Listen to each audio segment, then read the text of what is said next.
Um, so interim budget is a budget which is like a vote on account budget. It is the proposals which are there, but it can only be ratified once the government comes into power. So usually when the government is going out of power, you have the last budget as the vote on account or the interim budget, and the final budget will be in June, early July.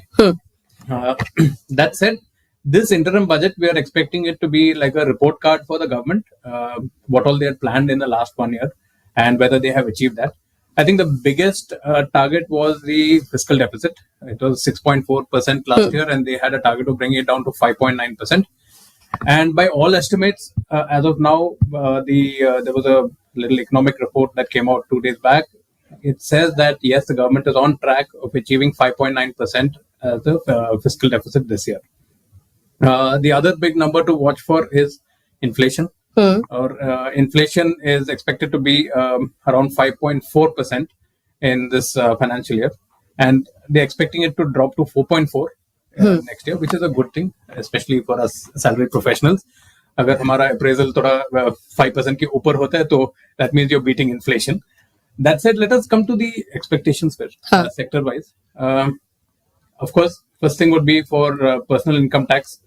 इसमें अगर कुछ change होगा, I really don't think कोई change होगा इस बार personal income tax rates में, because last time itself they had come up with two tax regime. जिसमें old tax regime है, new tax regime. New tax regime up to 7 lakhs you don't pay income tax, and you don't have to submit anything under section 80C or 80D or any of these things. So insurance policy premiums, or there's no savings over there, but the tax slab is higher. I mean, the tax rate is lower for the new tax regime. So this time also, they're not likely to change the new tax regime or the old tax regime, any of those things, but they might increase standard deduction. एक expectation है कि standard deduction थोड़ा सा बढ़ाए, so that it's a feel good thing. 50,000 रुपए और मिल जाए pocket में, तो anybody can, किसको बुरा लगे? Yeah, exactly. So that is something that salaried professionals can expect. और इसी में एक चीज पूछना चाहूंगी कि ये भी संकेत दिए गए कि जो ये व्यवस्था है, जो आपने कही कि न्यू टैक्स रिजीम है, उसको अपनाने का एक और मौका जो है वो देगा, क्योंकि कई सारे लोगों ने वो न्यू टैक्स रिजीम नहीं चुन पाए और उसके बाद वो लोग पछता रहे. तो ऐसा कहा गया कि इस बार मौका मिल सकता है कि आप दोबारा वो टैक्स रिजीम चुन सकते हैं. Exactly.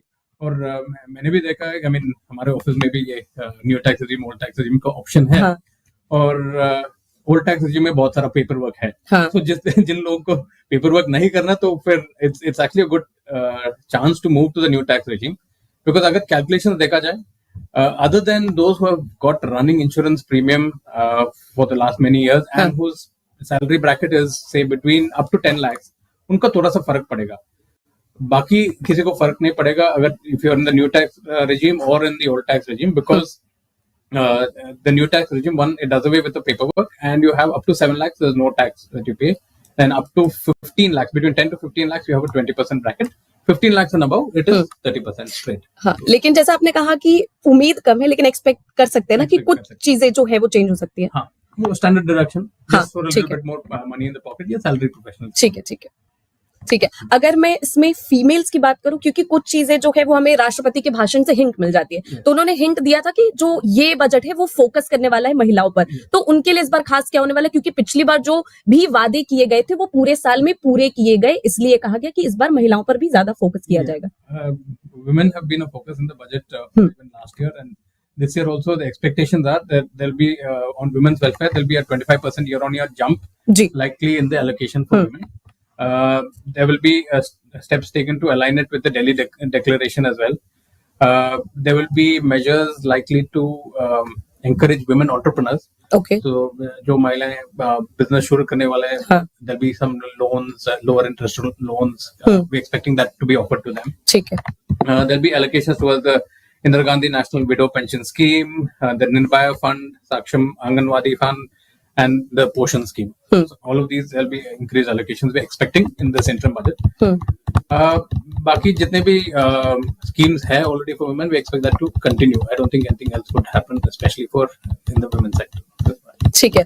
और अगर फार्मर्स की बात करें, किसानों की बात करें, तो उनके लिए क्या कुछ खास होता है, क्योंकि ये पिछली बार भी काफी कुछ नई करने की कोशिश की गई थी और ये कहा गया कि इस बजट में भी कोशिश की जाएगी, क्योंकि एक बड़ा वोट बैंक है फार्मर भी और महिलाएं भी, तो ये जो कोशिश है वो फोकस करने की कोशिश की जाएगी कि उन लोगों को अपनी तरफ की जाए. And that is that is a very subtle undercurrent that there is, because it is an election year, and we're expecting the budget to be a please all in the year of the general elections. Of course, the farm sector is huge, and with as you can see, there's a lot of climate change happening. So there have been unseasonal rains. So इसलिए farmers के लिए there could be some populist measures that could be implemented. There could be a waive off scheme that we might see on some farm loans, agricultural loans.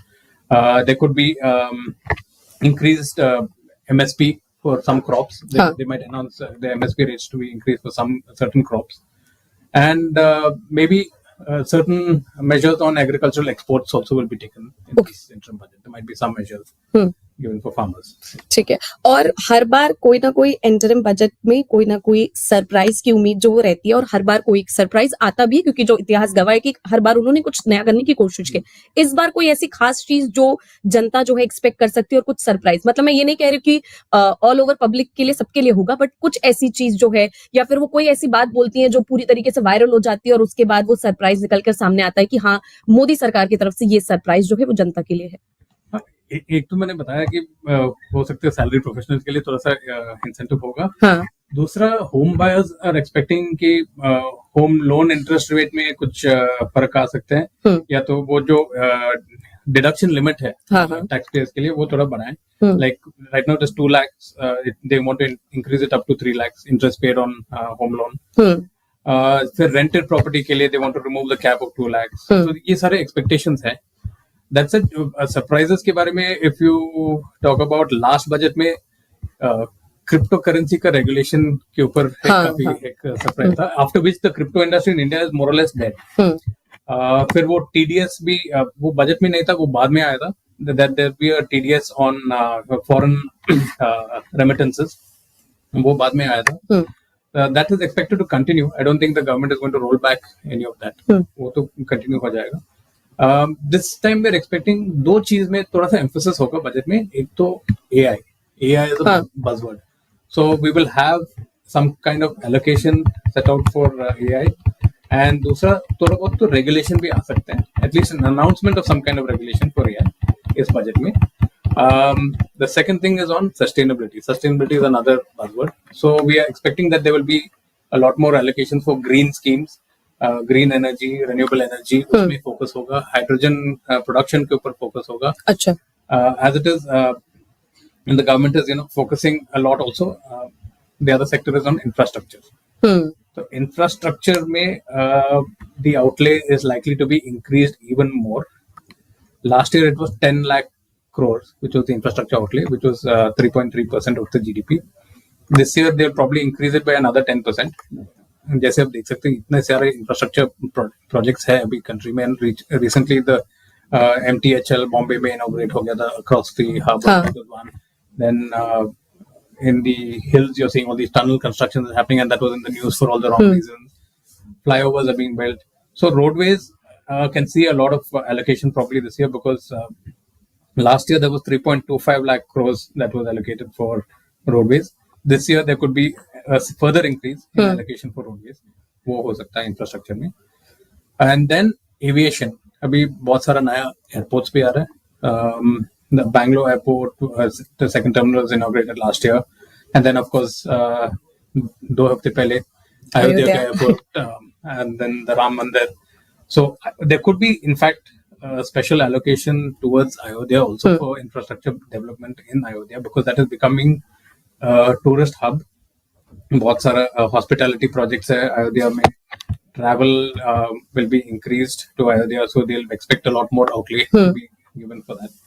So that also could be expected in this budget. ठीक है. और एक बहुत जरूरी बात है, क्योंकि काफी सारे लोग ने कमेंट कर मुझसे पूछा भी था, तो मैंने सोचा आपसे पूछ लूं.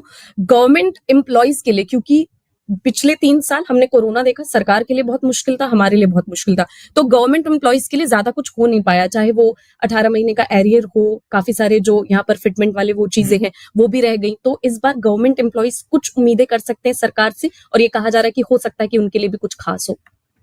Perhaps it's not something that we've been tracking if there's some any specific outlay for government employees, but हो सकता है there could be some amnesty schemes given for government employees as well. And maybe if there's something to do with the retirement age, they might tweak that also. होगी। But I don't expect anything significant government improvements. ठीक है। और अगर railway की बात करें इन तमाम चीजों में, क्योंकि अभी तो जैसा हमने देखा कि लगातार जो चीजें भी हो रही थी वो काफी ज्यादा डेवलपिंग की थी और कई सारी ट्रेनें जो हैं, और अब ये भी कहा जा रहा है कि जो वंदे भारत है वो भी स्लीपर वाले सेक्शन में लाने की कोशिश करेंगे, इस तरह की चीजें। तो रेलवे में कितनी ज्यादा उम्मीदें की जाए, और अभी जिस तरीके से देखा अयोध्या और ऐसी कई सारी चीजें और आगे आने वाली है, तो उसके दौरान बहुत ज्यादा दिक्कतें लोगों को होती टिकट बुक करने में, और तो इसमें कितना ज्यादा डेवलपमेंट देख सकते हैं? एक्सपेक्टेशंस रेलवे सेक्टर के लिए ऑलरेडी हाँ, देयर आर एक्सपेक्टेशंस, वो भी इंफ्रास्ट्रक्चर के अंदर ही आते हैं। हाँ, यस, नया ट्रेन होंगे, वंदे भारत ट्रेन और भी इंट्रोड्यूस होगा। There is I think a lot has to be done on rail safety. Last year we saw one of the worst train accidents in India. So वो जो कवच स्कीम है, rail कवच scheme, उसको extend करेंगे to more trains so that is better safety that is there for railways. So I think the focus will be on safety in railways as well as new trains like Vande Bharat. That said, वो जो bullet train का project है वो already शुरू हो चुका है between Ahmedabad and Bombay. तो उसका कंस्ट्रक्शन के ऊपर कुछ अपडेट हो सकते हैं इस बजट में। सो रेलवेज में ये होगा। ठीक है। और जैसा कि मैंने जब ये सेशन की शुरुआत की तो बोला कि ये जो बजट है वो लोक लुभावन ही होता है, जिससे लोगों को अपनी तरफ खींचने की कोशिश की जाए। तो अगर जो कल्याणकारी योजनाएं हैं, जो उनकी जो भी पॉलिसीज है, अगर गवर्नमेंट की बात करें, तो उसमें किस तरीके की उम्मीद, क्योंकि पहले भी जिस तरीके से उन लोगों को पैसे दिए गए और बाकी चीजें कही गई, और जो योजनाएं हैं उनको बार बार रिलीज किया गया, और बार बार अभी भी इस दौरान भी मोदी जी ने जितने भी लाभकारी लोग हैं जिनको उससे लाभ मिला, उनसे काफी ज्यादा बातें उन्होंने की, और ये इंश्योर करने की कोशिश की कि रो में आखिरी जो बंदा खड़ा है उसको भी ये लाभ जो है वो मिले। तो इन पॉलिसीज में कुछ चेंजेस या फिर कोई नई पॉलिसी का रिलीज जो है वो हो सकता है आज? पॉपुलिस्ट मेजर्स होंगे इसमें for sure, and like we have said, even our team also is mobilizing Bharat. So at the grassroots level, jitna government kar sake, they will try and roll out some schemes to ensure that the last person on the ground is also covered in this budget. तो वो हो सकता है उसमें। That said, students के लिए भी काफी इस बार we can expect some things to happen. अच्छा, हाँ. There will be announcements of new higher institutes that are going to be rolled out. Student loans के ऊपर भी हो सकते हैं, we can see some announcements in this budget. फिर another thing is that we expect that the University Grants Commission might give permission to foreign universities to set up campuses in India. Okay. ताकि मतलब लोग Harvard जाना चाहते हैं, L जाना चाहते हैं, but if you can have offshore campuses of those universities in India, it would be very welcome. तो वो हो सकता है कि वो भी होगा इस बार। एंड हाँ, ये मोटा मोटा स्टूडेंट्स के लिए ये हो सकता है। ठीक है। और जैसा आपने स्टूडेंट्स के लिए कहा, वैसे ही अगर हम जो बाकी यूथ है, स्टूडेंट्स है लेकिन कई सारे जो और लोग हैं जैसे जो यूथ में ही कंसीडर किए जाते हैं, उनके लिए कोई खास चीज, क्योंकि जैसा आपने एआई के बारे में बात करी, और अगर इन्हीं से जोड़कर जॉब्स के बारे में बात करें, क्योंकि रोजगार पर सबकी बहुत ज्यादा निगाहें, आप में बहुत सारे लोग ऐसे हैं जो हमें सैलरी मिल रही है, बट बहुत सारे ऐसे लोग हैं जो बार बार, और साथ ही साथ जो विपक्ष है वो महंगाई और रोजगार पर बहुत ज्यादा चाहेगा कि आज इंटरिम बजट में कुछ खास हो, वरना इसके बाद काफी सारी जो है फीडबैक जो है वो गलत जाएगा जनता तक, क्योंकि रोजगार में कुछ ना कुछ होना चाहिए। That's it.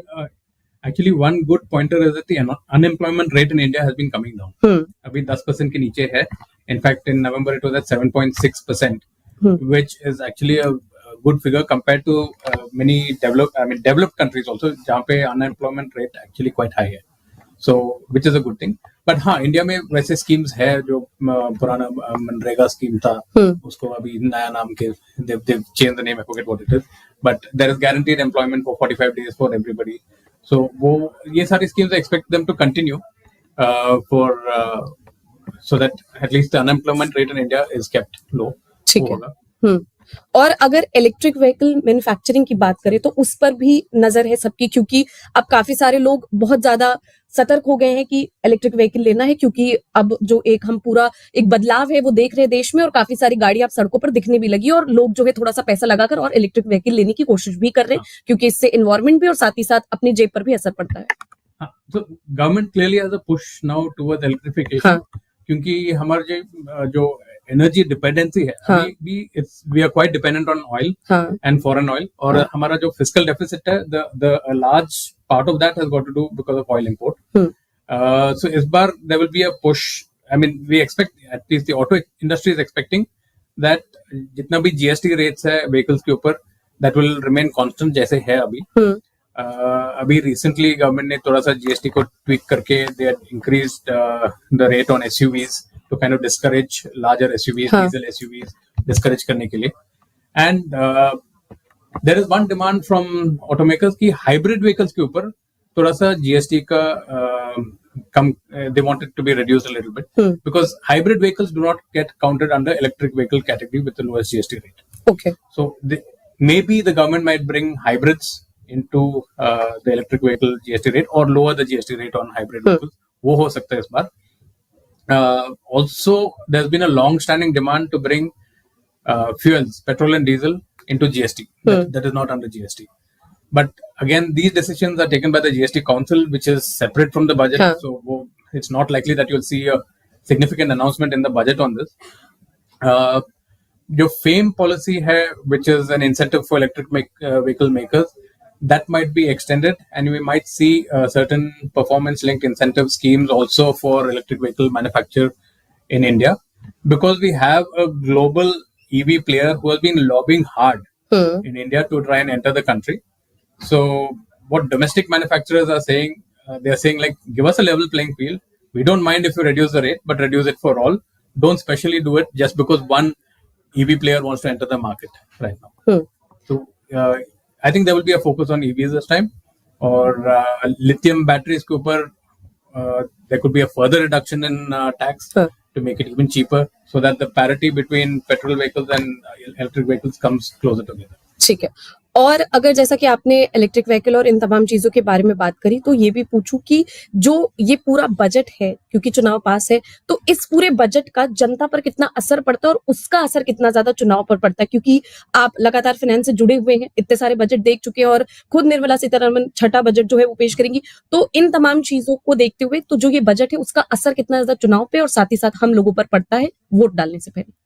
I mean, whatever incentives that the government rolls out right now, I mean, will be seen by the opposition as a candidate for the election. But that said, I mean, you and I are going to benefit from it. There will be some benefits for the Aam Aadmi for sure, so that we feel good before the general elections. But I don't think that is really going to have any impact on the way the country votes, or it's really going to swing things. लेकिन ये देखो, जैसे आपने बोला कि क्या कहते हैं, इससे इम्पैक्ट भी पड़ेगा, लेकिन उतना ही ज्यादा रिस्क भी है, क्योंकि अगर कोई एक गलत फैसला लिया तो उसका पूरा पूरा असर जो है उस चुनाव पे पड़ेगा. Exactly. So in fact, the opposition will be looking for that. That one thing which they can latch onto and say, नहीं, इसको roll back करना. In fact, if you look at some of the policies in 2014-15 when the government just came in, उसके बाद बहुत सारा opposition था, and a lot of it was rolled back. And within weeks of the policies being announced, they were rolled back. But this time, I don't think we're going to have any of those hard-hitting decisions made in this budget. So I don't think ऐसे कुछ होगा.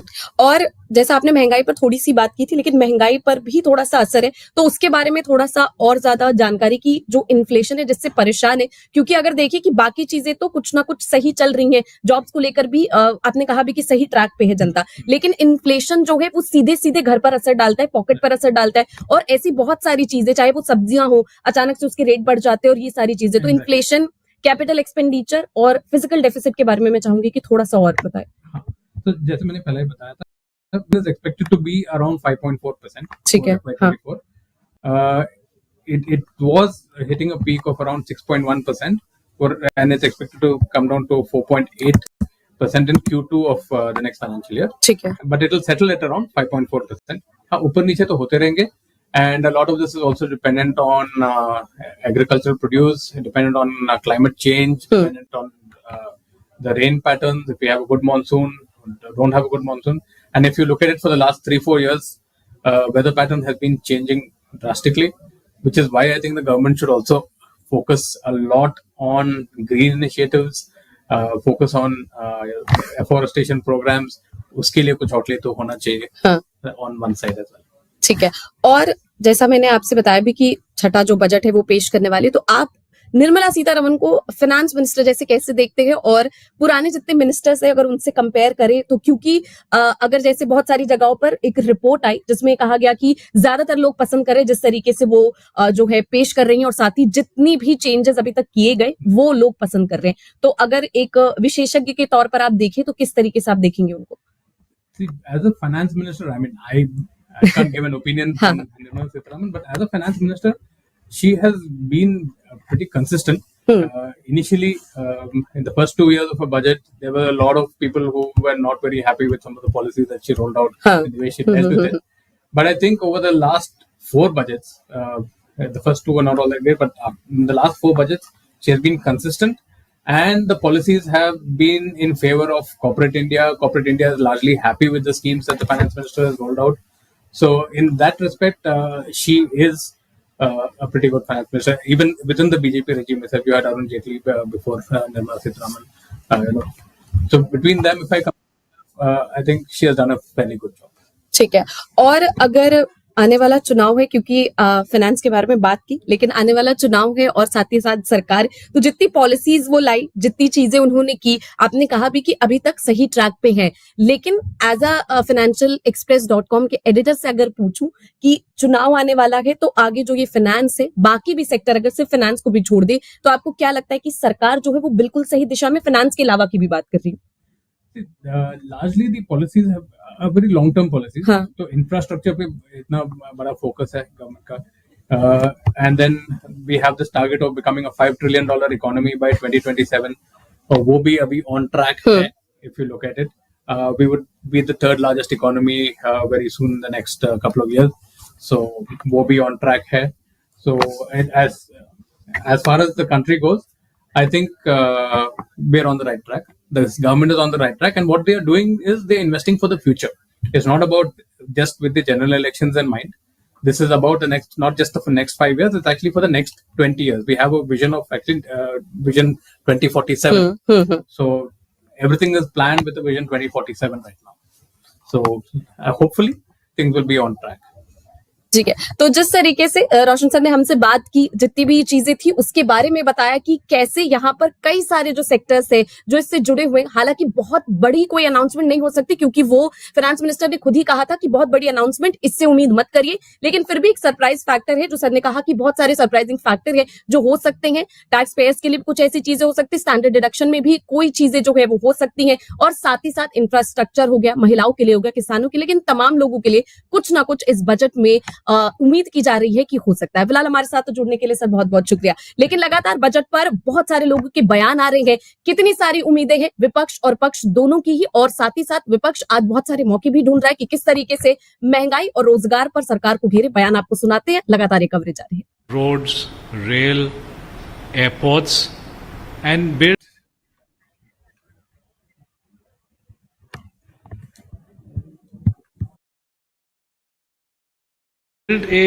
in looking at the way the world is looking at India, looking at the China +1 strategy, maybe they will try to give a fillip to manufacturing and also they should protect a little bit the Indian industry from maybe cheap imports that may coming from other parts of the world, so that manufacturing grows और हमारी जो आत्मनिर्भरता है उस पर हमारा ज़्यादा जोर लगा जाए।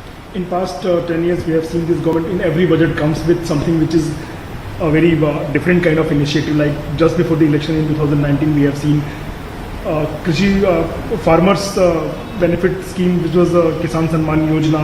So in this budget also, do we expect something very out of the box scheme or something which change the scenario in any sector? I think interim budget hai, so there will be some limited. I mean, but I think they will underscore their priorities. See, the other thing I also think is when you look at the demographic dividend that the country has, we have such a large young population. You need to also skill them if you need them to be ready for the kind of infrastructure, defense, space, agriculture, precision farming. So that needs to be also, and the whole startup infrastructure that they also need to create. So I think they will continue to build this ecosystem to build a virtuous cycle so that India continues to grow at 6.5% and more. India is definitely feeling some pressure from the fiscal deficit side. It's already 5.9. So investing in infrastructure is a very prime aim of this government. We have seen in past many years. but how much liberty is have seeing the present fiscal deficit and in this target of 4.5? So I think they had always said that they would be expecting to come to 4.5%, and so that was always meant to be a sort of a landing rate to get to there. And if I see the way the government they have moved, monetary policy and fiscal policy have worked hand in hand. So you look at the finance ministry and you look at the RBI, they have worked largely in a very concerted fashion to make sure that also inflation remains within check, and they continue to improve year on year. In past few years, we have seen that government is quite ambitious for a 5 trillion economy, and now the other agencies are also supporting the claim of Indian government that by 2030 will be a 7 billion economy, and the ambition of the government is to make India a 30 trillion economy by 2047. So, do you see something very out of the box in this budget which supports the aim of 30 trillion economy by 2047 or 7 trillion economy by 2030? I think the aim of the government is to continue on the trajectory they are at. 6.5% they are growing, and the push in infrastructure is only going to help speed up the private participation in the sector, in the growth of the economy. So I think what they need to do is to keep the economy going as it is, and थोड़ा सा tweak करते रहेंगे, so it should improve and not go down. Sir middle class जो है उसकी हमेशा उम्मीद कहीं ना कहीं टैक्स स्लैब्स में रिलैक्सेशन की या टैक्स के जो डायरेक्ट बेनिफिट्स हैं उसमें कुछ ना कुछ उम्मीद रहती है. इस बजट में सरकार कितना उस तरफ जा सकती है कि मिडिल क्लास को थोड़ा रिलीफ देने की कोशिश करें, थोड़ा और स्पेंडिंग के लिए उनके हाथ में पैसा छोड़ने की कोशिश करें?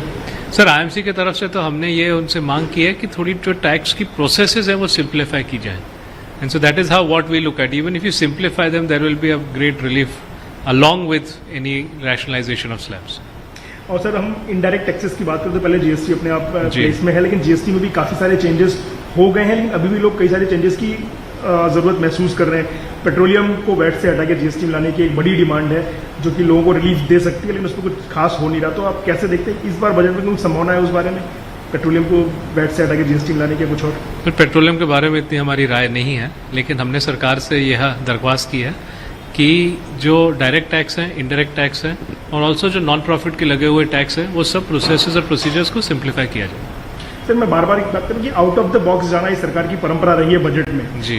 इस बार आप कुछ उम्मीद करेंगे कुछ ऐसा, क्योंकि चुनावी साल है, सरकार पूरी तरीके से ईज्ड है मैक्रो नंबर्स को लेकर के, तो ऐसे में क्या कुछ बड़ा फैसला हो सकता है कि स्पेंडिंग को लेकर? उम्मीद तो करेंगे ही, लेकिन सुनते हैं मैडम फाइनेंस मिनिस्टर क्या कहती हैं. Thank you. शुक्रिया जी, नमस्ते.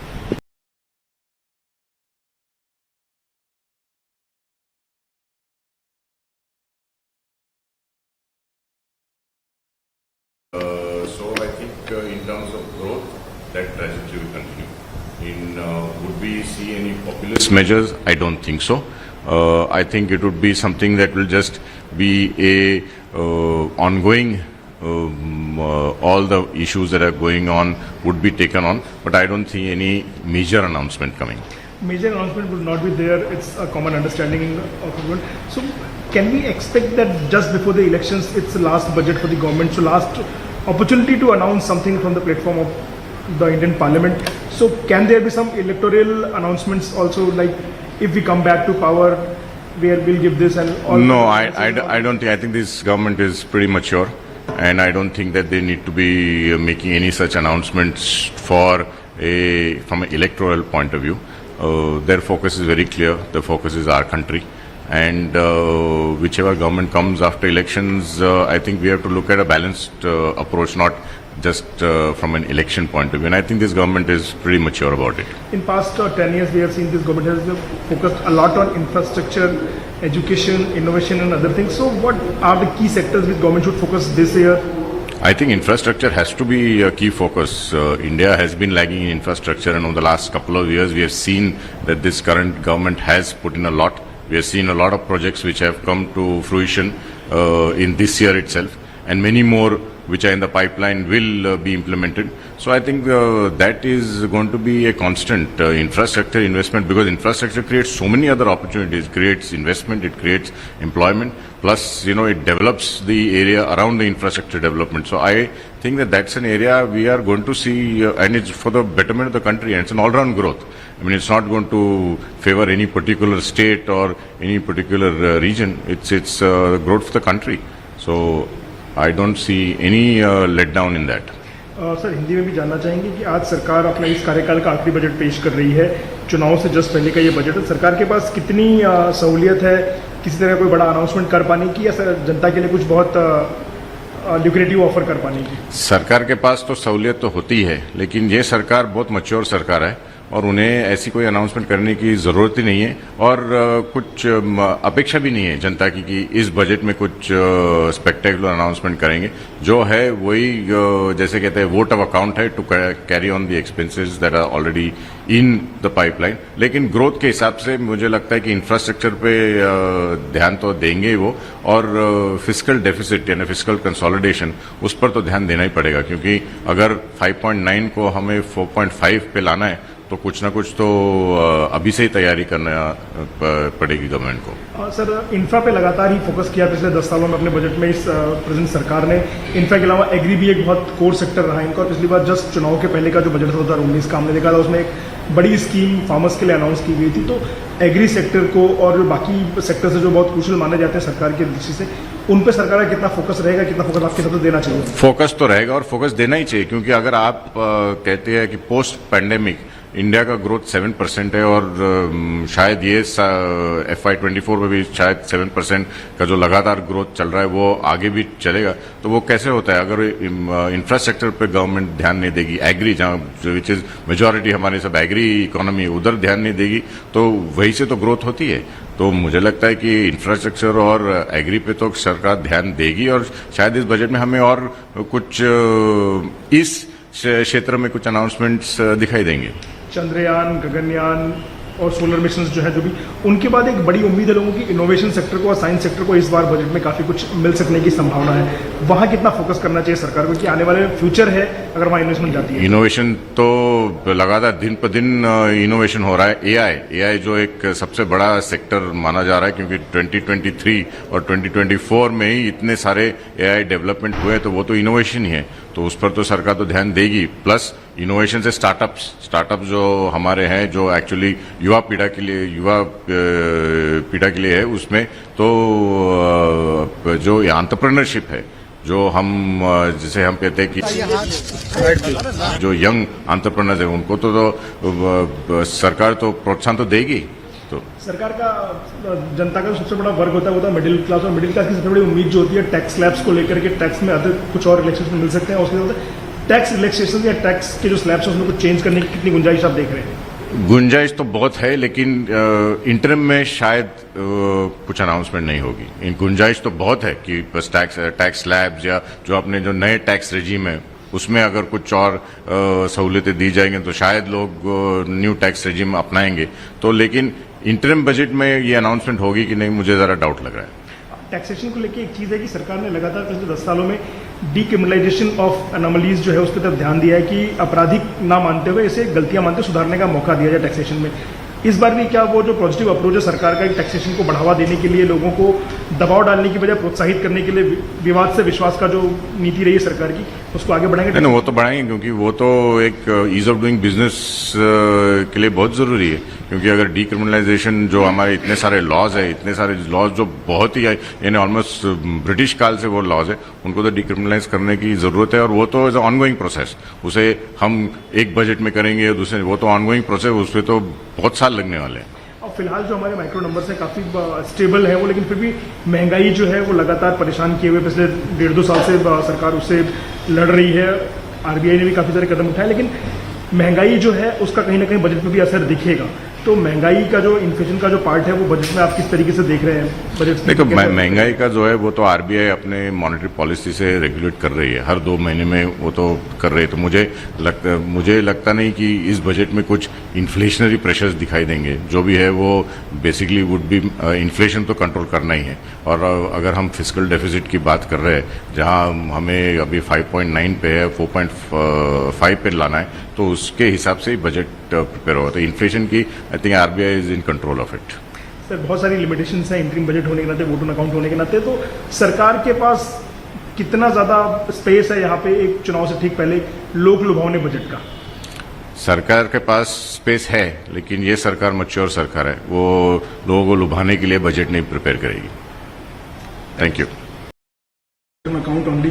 So what do you expect from this budget? See, our expectation is that there will not be major changes. We expect, obviously, the code has to be followed, and we need to see continuity. And continuity of the programs that have been implemented, I think, should be maintained and built upon. And that should be that's our largest expectation out of this budget. There are so many big ticket projects which are already going, and there are some needs support from the government. हम लोग देखिए 26 जनवरी भी सबसे ज्यादा 70% नारियों का भाग था, तो इससे बड़ा क्या कर सकते हैं। और मातृ बंधन योजना भी नारियों के लिए किया है, और हम लोग सब खुश है, देश को नारी को सम्मान देते हैं। प्रधानमंत्री नरेंद्र मोदी जी आज के बजट से भी नारियों का बहुत सारा कुछ मिलेगा।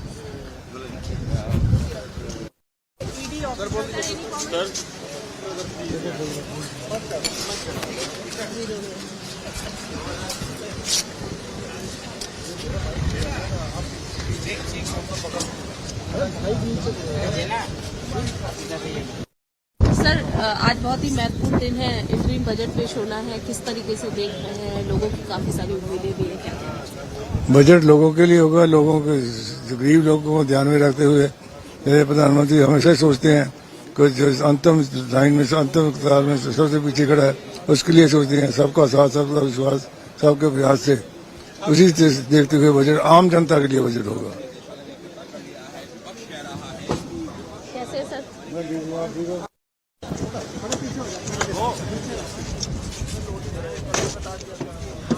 जैसी आप कौन है?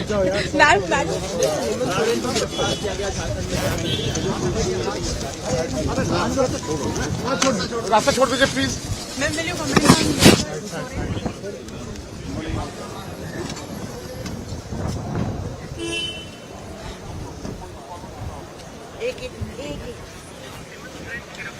तस्वीरें आपको दिखा रहे हैं, पक्ष और विपक्ष दोनों तैयारी में, और आप देख सकते हैं कि सोनिया गांधी अब पहुंच चुकी। अब से थोड़ी ही देर में निर्मला सीतारमण अपना भाषण जो है उसकी शुरुआत करेंगी। संसद में ये जो बजट है जिसका आप सभी इंतजार कर रहे हैं उसे पेश किया जाएगा, और प्रधानमंत्री नरेंद्र मोदी ने खुद ही ये स्पष्ट कर दिया है कि वो नई सरकार बनाने के बाद पूर्ण बजट लेकर आएंगे, ये ऐसा उन्होंने दावा किया। और ऐसे में ये अंतरिम बजट ही होगा, और आगामी महीनों में लोकसभा चुनाव होने वाला है। ऐसे में इस बात की संभावना है कि सरकार जो भी करेगी वो लोक लुभावन ही होगा, और मिडिल क्लास की नजर आयकर स्लैब पर टिकी हुई है।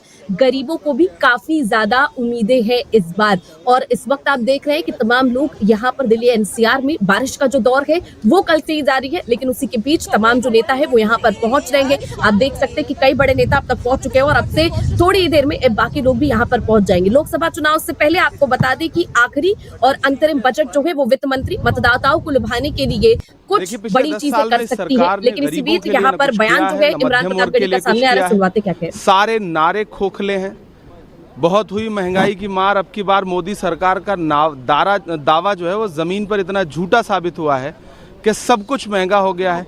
तो इस सत्र में भी कोई बहुत ज्यादा आशा नहीं है, बहुत उम्मीद नहीं है। बाकी पिटारा खुलने दीजिए, फिर बात करेंगे। No comment. I have no expectation. Government is not in a particularly good position, and then they will announce nothing, and then they will say that it's an interim budget. So I have no expectation. Economy is in a bad way. Unemployment and price rise are the two main problems. And what is your comment on Hemant Soren's arrest? I am disappointed. This is part of the government's effort to stifle the opposition.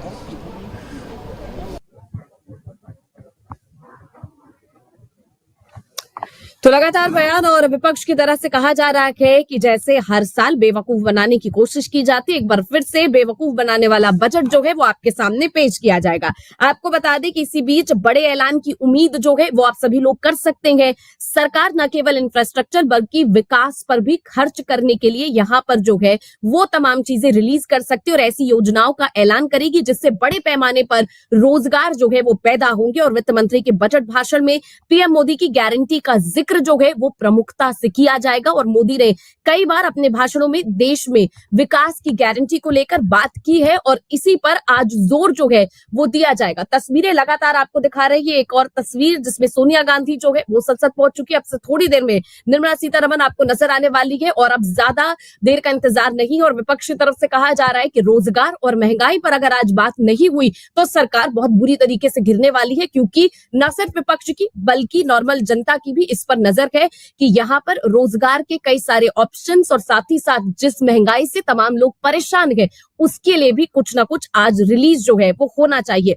वित्त मंत्री अपने आपको बता दें कार्यालय से निकलकर राष्ट्रपति द्रौपदी से मिलने के लिए पहुंची हुई थी और साथ ही साथ राष्ट्रपति से बजट की मंजूरी उन्होंने ली हुई है और अब से वो थोड़ी देर में यहाँ पर पहुंचेंगी। तो तस्वीरें आपको दिखा रहे हैं यहाँ पर लगातार कि किस तरीके से निर्मला सीतारमन जो है वो यहाँ पर पहुंच चुकी है। तस्वीरें आपको दिखा रहे हैं और साथ ही आपको बता दें कि यहाँ पर वित्त मंत्री निर्मला सीतारमन बजट पेश करेंगी और कई चीजों की उम्मीदें जो है वो आज की जा सकती है। लेकिन उसके बाद ये भी संभावना जताई जा रही है कि जो अन्नदाता है, महिलाएं हैं, फार्मर्स है, वो किस तरीके की आज उम्मीद करे और हर बार जो एक सरप्राइजिंग फैक्टर होता है वो कैसा इस बार होने वाला है। और साथ ही साथ आपको बता दें इसी बीच जो हमेशा से पूजा अर्चना वहाँ होती रही थी, पिछले 20 सालों से 25 सालों से बंद थी, तो उसको दोबारा प्रारंभ करने का निर्णय अदालत ने लिया। बड़ा समीचीन और बहुत आवश्यक है और मैं इसके लिए अदालत को भी बधाई देता हूँ और तमाम वो श्रद्धालुओं की जिनकी बहुत दिन की इच्छा थी कि वो जाकर के वहाँ पूजा अर्चना कर सके, वो पूरी होगी। सर फिर करके मेरे पास आ गया था तो कोई तो फॉरवर्ड कर रहा होगा ना। पीटीआई अंदर तो नहीं था, तो पीटीआई के 2 रिपोर्टर आए हैं तो बाहर ही हैं। आपको बता दें कि ऐसा भी अनुमान है कि प्रधानमंत्री मुद्रा योजना और वुमेन एंटरप्रेन्योरशिप प्लेटफॉर्म जैसी योजनाओं का दायरा बढ़ाने का यहाँ पर सरकार जो है ऐलान कर सकती है और इन योजनाओं में मेंटरशिप और नेटवर्किंग के मौके भी लगातार बढ़ाए जाएंगे और इसकी मांग की गई थी। महिला मजदूरों से लेकर महिला उद्यमियों तक अलग अलग तरीके से ऐलान करके सरकार इनकी हिस्सेदारी भारतीय अर्थव्यवस्था में मजबूत कर सकती है और इसके न केवल महिलाओं के सामाजिक उत्थान पर पड़ेगा बल्कि भारत की ग्रोथ जो स्टोरी है उस पर भी काफी असर पड़ेगा। इसलिए महिलाओं के लिए इस बार काफी सारी खास चीजें जो है उसमें शामिल की जा सकती है। और वही नौकर पेशी को उम्मीद है कि बजट अंतरिम हुआ तो क्या हुआ, लेकिन 2019 की तरह थोड़ी बहुत टैक्स छूट जो है वो सरकार दे सकती है। दरअसल 2019 के अंतरिम बजट में वित्त मंत्री पीयूष गोयल ने 5 लाख तक की इनकम वालों को टैक्स से पूरी तरीके से छूट का ऐलान जो है वो किया।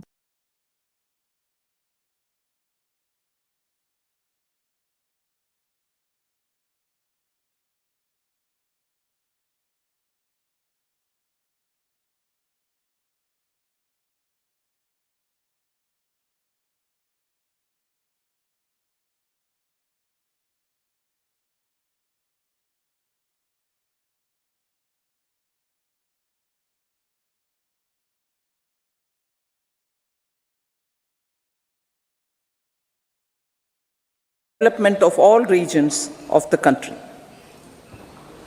With the whole of nation approach of Sabka Prayas, the country overcame the challenges of once in a century pandemic, took long strides towards Atmanirbhar Bharat, committed to Panch Pran and laid solid foundations for the Amrit Kal. As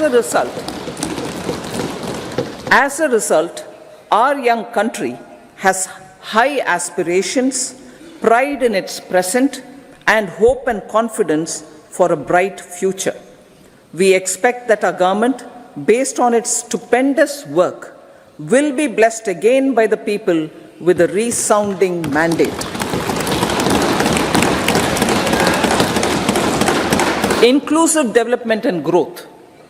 Our humane and inclusive approach to development is a marked and deliberate departure from the earlier approach of provisioning up to village level. Development programs were thus provisioned. In the last 10 years, however, have targeted each and every household and individual through housing for all, Har Ghar Jal, electricity for all, cooking gas for all, bank accounts and financial services for all in record time. The worries about food The worries about food have been eliminated through free ration for 80 crore people. Minimum support prices for the produce of Annadata are periodically increased appropriately. These and the provision of basic necessities have enhanced real income in the rural areas. Their economic needs could be addressed, thus spurring growth and generating jobs. Social justice. Our government is working with an approach to development that is all-round, all-pervasive and all-inclusive. Sarvangin, Sarvasparshi or Sarvasamaveshi. It covers all castes and people at all levels. We are working to make India a Vikasit Bharat by 2047. For achieving that goal, we need to improve people's capability and empower them. Previously, social justice was mostly a political slogan. For our government, social justice is an effective and necessary governance model. The saturation approach of covering all eligible people is the true and comprehensive achievement of social justice. This is secularism in action, reduces corruption, and prevents nepotism, prevents Bhai Bhatijawad. There is transparency and assurance that benefits are delivered to all eligible people. The resources are distributed fairly. All, regardless of their social standing, get access to opportunities. We are addressing systemic inequalities that had plagued our society. We focus on outcomes and not on outlays so that the social economic transformation is achieved. As our Prime Minister firmly believes, we need to focus on 4 major castes. They are Garib, Mahilaye, Yuva and Annadata. Their needs, their aspirations and their welfare are our highest priority. The country progresses when they progress. All 4 require and receive government support in their quest to better their lives. Their empowerment and well-being will drive the country forward. Garib Kalyan, Desh Ka Kalyan. We believe in empowering the poor. The earlier approach of tackling poverty through entitlements had resulted in very modest outcomes. When the poor became empowered partners in the development process, government's power to assist them also increases manifold. With the pursuit of Sabka Saath, in these 10 years, the government has assisted 25 crore people to get freedom from multi-dimensional poverty. Our government's efforts are now getting synergized with energy and passion of such empowered people. This is truly elevating them from poverty. Direct benefit transfer of 34 lakh crore rupees from the government using PM Jan Dhan accounts has led to savings of 2.7 lakh crores of rupees for the government. This savings has been realized through avoidance of leakages prevalent earlier. The savings have helped in providing more funds for Garib Kalyan. PM Swanidhi has provided credit assistance to 78 lakh street vendors. From that total of 78 lakh street vendors, 2.3 lakh have received credit for the 3rd time. PM Janman Yojana reaches out to the particularly vulnerable tribal groups who have remained outside the realm of development so far. PM Vishwakarma Yojana provides end-to-end support to artisans and craftspeople engaged in 18 trades. The schemes for empowerment of Divyangs and transgender persons reflect firm resolve of our government to leave no one behind. Welfare of Annadata. Farmers are our Annadata. Every year under PM Kisan Samman Yojana, direct financial assistance is provided to 11.8 crore farmers, including marginal and small farmers. Crop insurance is given to 4 crore farmers under PM Fasal Bima Yojana. These, besides several other programs, are assisting Annadata in producing food for the country and for the world. Electronic National Agricultural Market has integrated 1,361 mandis and is providing services to 1.8 crore farmers with trading volume of 3 lakh crores of rupees. The sector is poised for inclusive, balanced, higher growth and productivity. These are facilitated from farmer-centric policies, income support, coverage of risks through price and insurance support, promotion of technologies and innovations through startups. Empowering the Amrit PD, the Yuva. Our prosperity depends on adequately equipping and empowering the youth. The National Education Policy 2020 is ushering the transformational reforms. PM Schools for Rising India, PM Shri, are delivering quality teaching and nurturing holistic and well-rounded individuals. The Skill India mission has trained 1.4 crore youth, upskilled and reskilled 54 lakh youth, and established 3,000 new ITIs.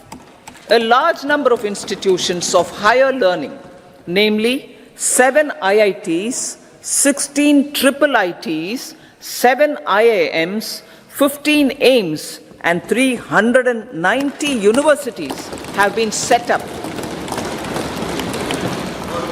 PM Mudra Yojana has sanctioned 43 crore loans aggregating to 22.5 lakh crores of rupees for entrepreneurial aspirations of our youth. Besides that, Fund of Funds, Startup India, and Startup Credit Guarantee schemes are assisting our youth. They are also becoming Rozgar Data. The country is proud of our youth scaling new heights in sports. The highest ever medal tally in Asian Games and Asian Para Games in 2023 reflects a high confidence level.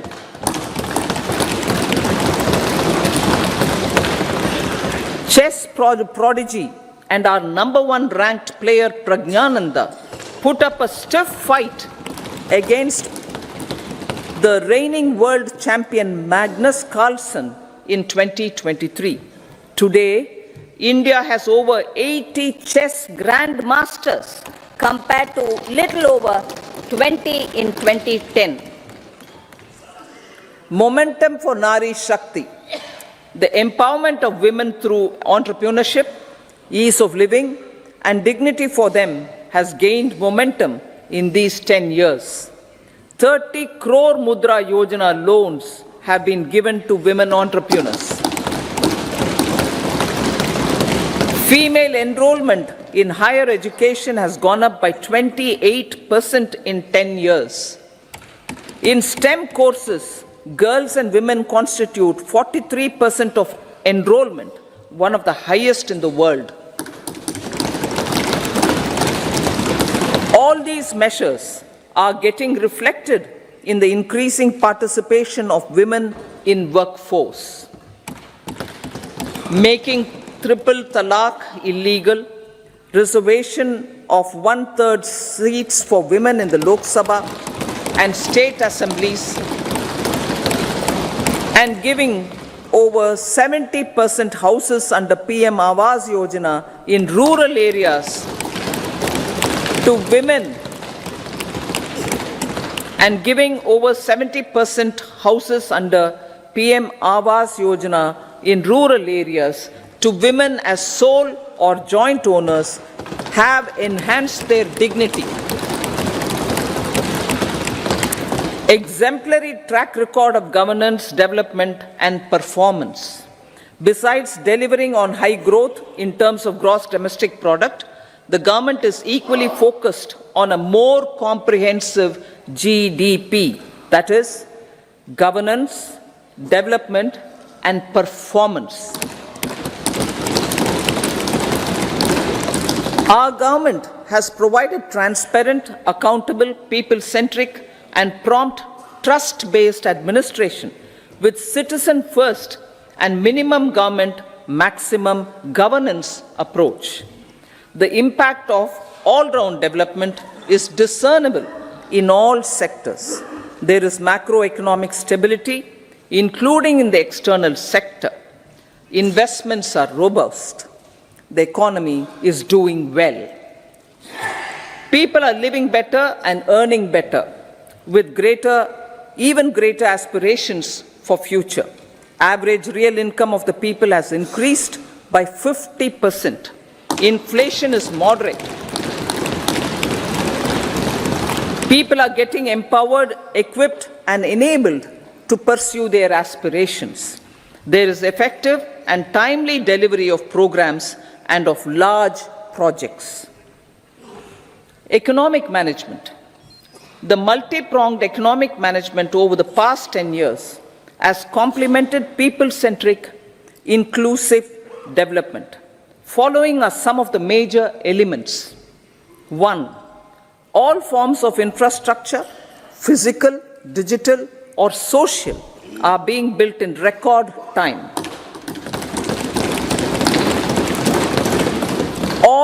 Number 2, all parts of the country are becoming active participants in economic growth.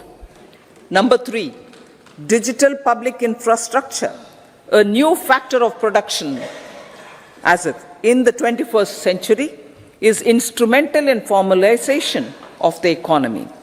Number 4, goods and services tax has enabled one nation, one market, one tax. Tax reforms have led to deepening and widening of tax base. Number 5, strengthening of the financial sector has helped in making savings, credit, and investments more efficient.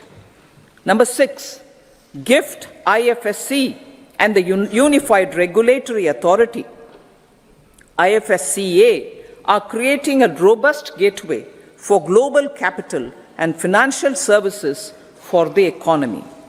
Number 7, proactive inflation management has helped keep inflation within the policy band. Now, the global context, Honorable Speaker, sir. Geopolitically, global affairs are becoming more complex and challenging with wars and conflicts. Globalization is being redefined with reshoring and friendshoring, disruption and fragmentation of supply chains, and competition for critical minerals and technologies. A new world order is emerging after the COVID pandemic.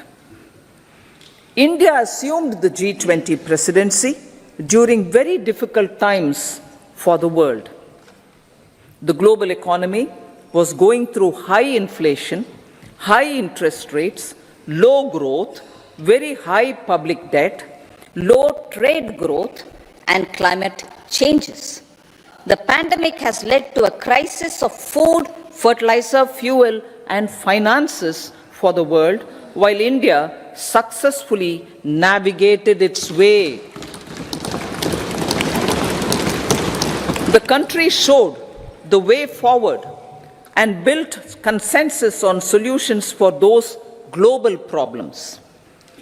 The recently announced India, Middle East, Europe economic corridor is a strategic and economic game changer for India and others. In the words of Honorable Prime Minister, the corridor, and I quote, will become the basis of world trade for hundreds of years to come, and history will remember that this corridor was initiated on Indian soil, unquote. Vision for Vikasit Bharat. Our vision for Vikasit Bharat is that of prosperous Bharat in harmony with nature, with modern infrastructure, and providing opportunities for all citizens and all regions to reach their potential. With confidence arising from strong and exemplary track record of performance and progress, earning Sabka Vishwas, the next 5 years will be years of unprecedented development and golden moments to realize the dream of developed India by 2047. The trinity of demography, democracy, and diversity backed by Sabka Prayas has the potential to fulfill aspirations of every Indian. As Honorable Prime Minister in his Independence Day address to the nation mentioned, I quote, there is no dearth of opportunities, as many opportunities as we want. The country is capable of creating more opportunities. Sky is the limit, unquote. Strategy for Amritkal. Our government will adopt economic policies that foster and sustain growth, facilitate inclusive and sustainable development, improve productivity, create opportunities for all, help them enhance their capabilities, and contribute to generation of resources to power investments and fulfill aspirations. Guided by the principle, reform, perform, and transform, the government will take up next generation reforms and build consensus with the states and stakeholders for effective implementation. It is an important policy priority for our government to ensure timely and adequate finances, relevant technologies, and appropriate training for the micro, small, and medium enterprises, MSMEs, to grow and also compete globally. Orienting the regulatory environment to facilitate their growth will be an important element of this policy mix. Aligning with the Panchamrit goals, our government will facilitate sustaining high and more resource-efficient economic growth. This will work towards energy security in terms of availability, accessibility, and affordability. For meeting the investment needs, our government will prepare the financial sector in terms of size, capacity, skills, and regulatory framework. Aspirational Districts Program. Our government stands ready to assist the states in faster development of aspirational districts and blocks, including generation of ample economic opportunities. Development of the East. Our government will pay utmost attention to make the eastern region and its people a powerful driver of India's growth.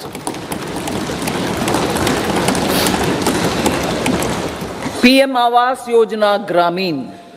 Despite the challenges due to COVID, implementation of PM Awas Yojana Gramin continued, and we are close to achieving the target of 3 crore houses. 2 crore more houses will be taken up in the next 5 years to meet the requirement arising from increase in the number of families. Rooftop solarization and Muft Bijli. Through rooftop solarization, 1 crore households will be enabled to obtain up to 300 units free electricity every month. scheme follows the resolve of Honorable Prime Minister on the historic day of consecration of Sri Ram Mandir in Ayodhya. Following benefits are expected.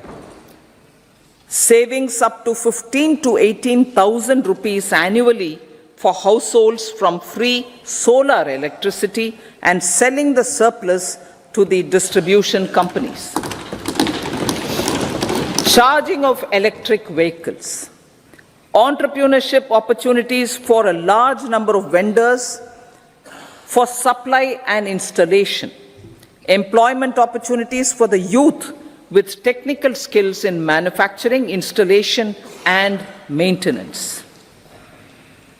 Housing for middle class. Our government will launch a scheme to help deserving sections of the middle class, and I quote from Honorable Prime Minister's words, living in rented houses or slums or chawls and unauthorized colonies, unquote, to buy or build their own houses. Medical colleges. Several youth are ambitious to get qualified as doctors. They aim to serve our people through improved healthcare services. Our government plans to set up more medical colleges by utilizing the existing hospital infrastructure under various departments. A committee for this purpose will be set up to examine the issues and make relevant recommendations. Cervical cancer vaccination. Our government will encourage vaccination for girls in the age group of 9 to 14 years for prevention of cervical cancer. Maternal and child health care. Various schemes for maternal and child care will be brought under one comprehensive program for synergy in implementation. Upgradation of Anganwadi centers under Saksham Anganwadi and Poshan 2.0 will be expedited for improved nutrition delivery, early childhood care and development. The newly designed U-Win platform for managing immunization and intensified efforts of Mission Indradhanush will be rolled out expeditiously throughout the country. Ayushman Bharat. Healthcare cover under Ayushman Bharat scheme will be extended to all ASHA workers, to all Anganwadi workers and helpers. Agriculture and food processing. The efforts of value addition in agriculture sector and boosting farmers' incomes will be stepped up. Pradhan Mantri Kisan Sampada Yojana has benefited 38 lakh farmers and generated 10 lakh employment. Pradhan Mantri Formalization of Micro Food Processing Enterprises Yojana has assisted 2.4 lakh SHGs and 60,000 individuals with credit linkages. Other schemes are complementing the efforts for reducing post-harvest losses and improving productivity and incomes. For ensuring faster growth of the sector, our government will further promote private and public investment in post-harvest activities, including aggregation, modern storage, efficient supply chains, primary and secondary processing and marketing and branding.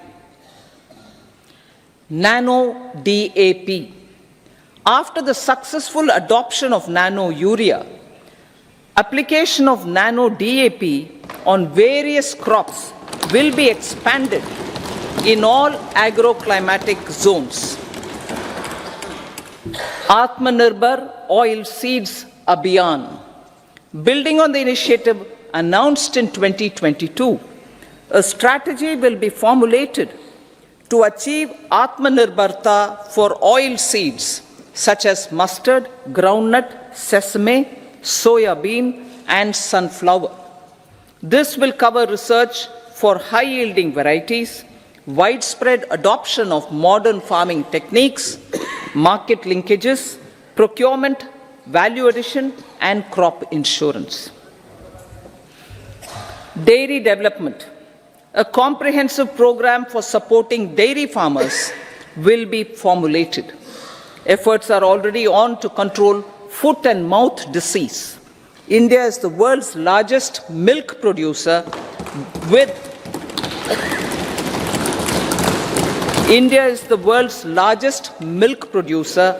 but with low productivity of milch animals. The program will be built on the success of existing schemes such as Rashtriya Gokul Mission, National Livestock Mission, and infrastructure development funds for dairy processing and animal husbandry. Matsya Sampada.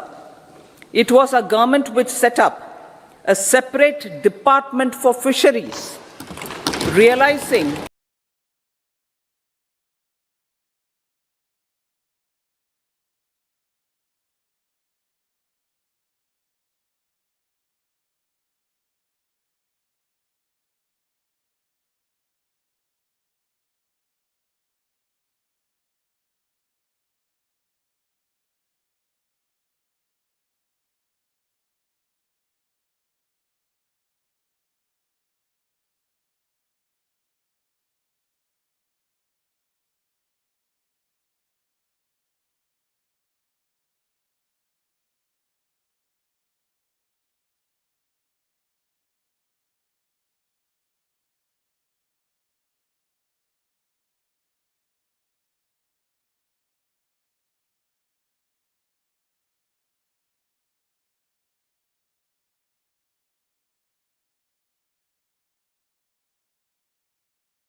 और scholarships भी ख़त्म कर दिए गए थे। मौलाना आज़ाद scholarship, merit come means scholarship.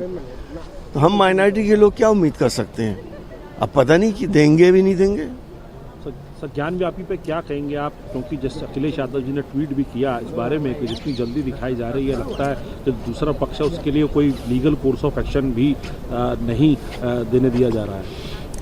देखिए, अदालत के फैसले हैं। अब इसमें जाहिर है दूसरा पक्ष भी अदालत में जाएगा, सुप्रीम कोर्ट जाएगा, और जो भी सही होगा वो करा जाएगा।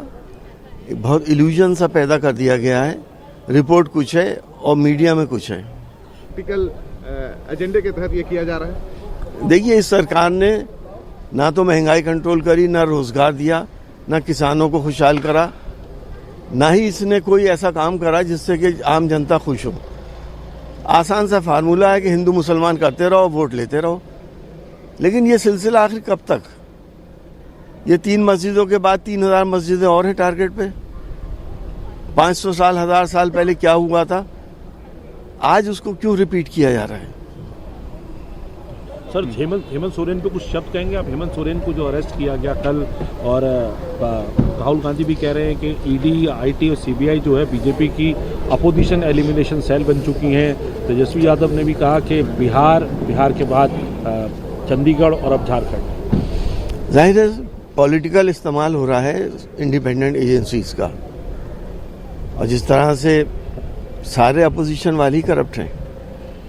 जितने ईडी जहाँ जा रही है 90% अपोजिशन वालों की यहाँ क्यों जा रही है?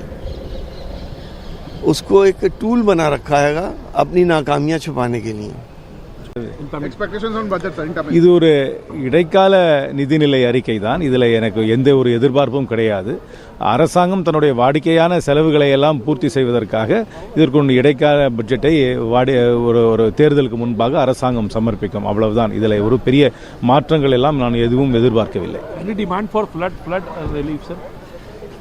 That has to be done. That the demand has already been made. What they have allotted money to the Tamil Nadu is only from an existing provision. They have not allotted anything new. So the Tamil Nadu government has already made the demand, and I hope the central government will accede to that. What do you have to say about expectation from the interim budget? I have no expectations, none whatsoever, from this government. This is only an interim budget. This is only a vote on account to make sure that the government of India has the necessary funds to carry on its routine affairs. So anything substantial or structural should have been done by now, because they have already had a full 5-year term. So we'll have to wait for the new government to come into office to bring about any structural or important changes. Sir, your quick actions on ED that arrested. This is the ED doesn't. This is the season of elections, and the ED needs no reason. You are victimized by the ED also. You are also victimized by the ED, sir. I'm a veteran in that department, so I've seen it all. Projects. Economic management. The multi-pronged economic management over the past 10 years has complemented people-centric, inclusive development. Following are some of the major elements. 1. All forms of infrastructure, physical, digital, or social, are being built in record time.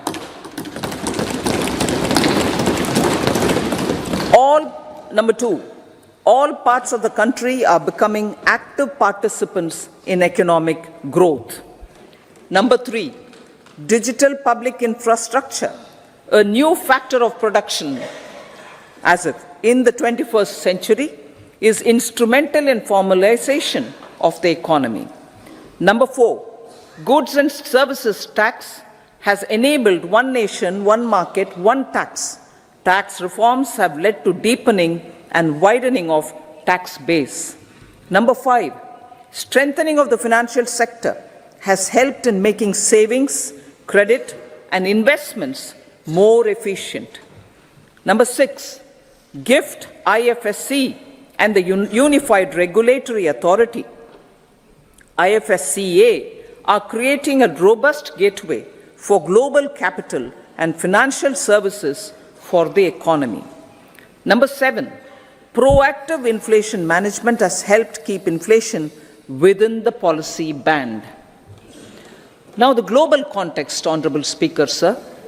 Geopolitically, global affairs are becoming more complex and challenging with wars and conflicts. Globalization is being redefined with reshoring and friendshoring, disruption and fragmentation of supply chains, and competition for critical minerals and technologies. A new world order is emerging after the COVID pandemic. India assumed the G20 presidency during very difficult times for the world. The global economy was going through high inflation, high interest rates, low growth, very high public debt, low trade growth, and climate changes. The pandemic has led to a crisis of food, fertilizer, fuel, and finances for the world, while India successfully navigated its way. The country showed the way forward and built consensus on solutions for those global problems. The recently announced India-Middle East-Europe economic corridor is a strategic and economic game changer for India and others.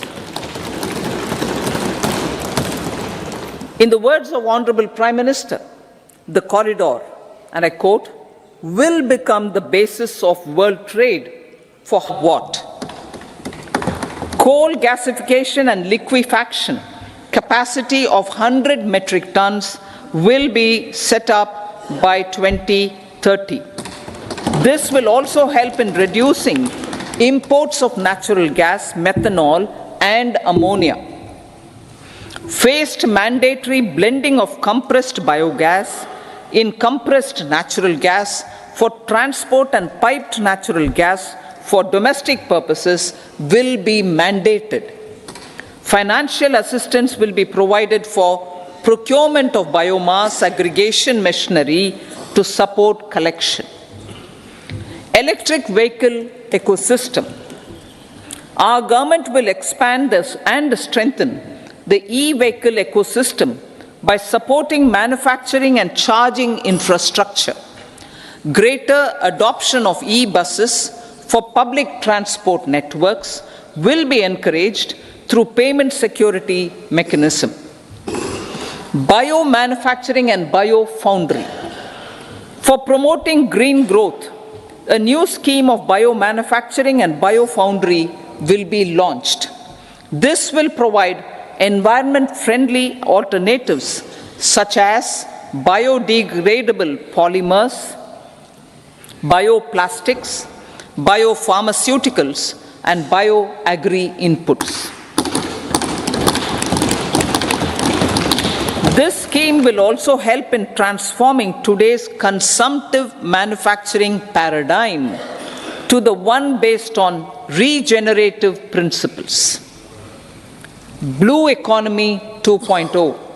For promoting climate resilient activities for Blue Economy 2.0, a scheme for restoration and adaptation measures and coastal aquaculture and mariculture with integrated and multi-sectoral approach will be launched. Comprehensive development of tourist centers. The success of organizing G20 meetings in 60 places presented diversity of India to global audience. Our economic strength has made the country an attractive destination for business and conference tourism. Our middle class also now aspires to travel and explore. Tourism, including spiritual tourism, has tremendous opportunities for local entrepreneurship. States will be encouraged to take up comprehensive development of iconic tourist centers, branding and marketing them at global scale. A framework for rating of the centers based on quality of facilities and services will be established. Long-term interest-free loans will be provided to states for financing such development on matching basis. To address the emerging fervor for domestic tourism, Honorable Speaker, sir, projects for port connectivity, tourism infrastructure, and amenities will be taken up on our islands, including Lakshadweep. This will help in generating employment also.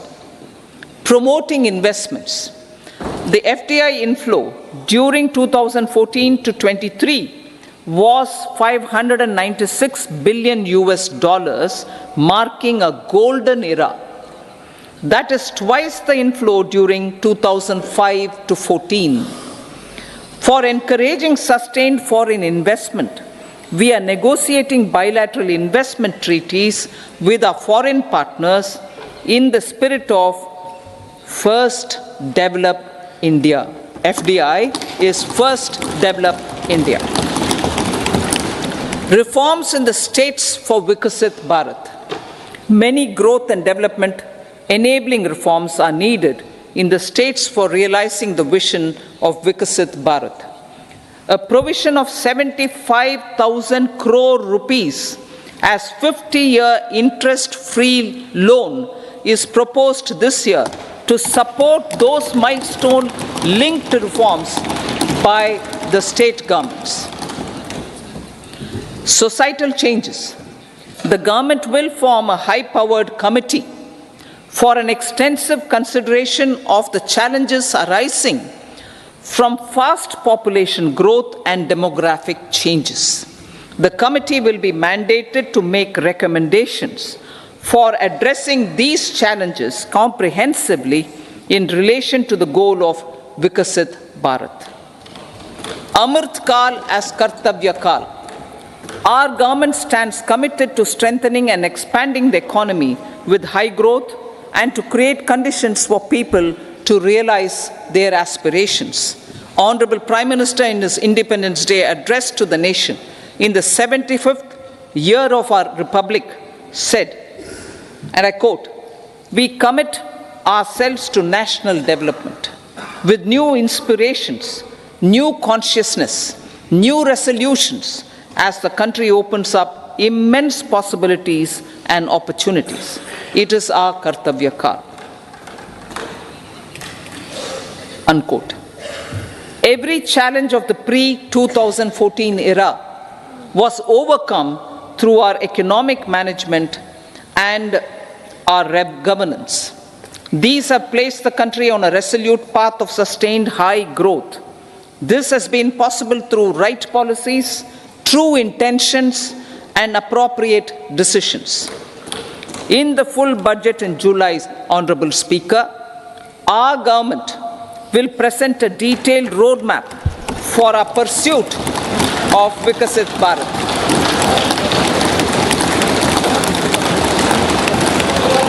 Revised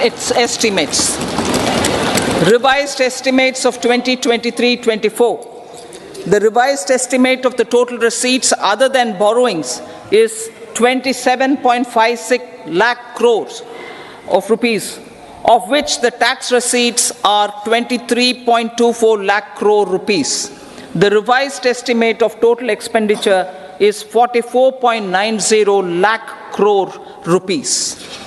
The revenue receipts at 30.03 lakh crore rupees are expected to be higher than the budget estimate, reflecting strong growth momentum and formalization in the economy.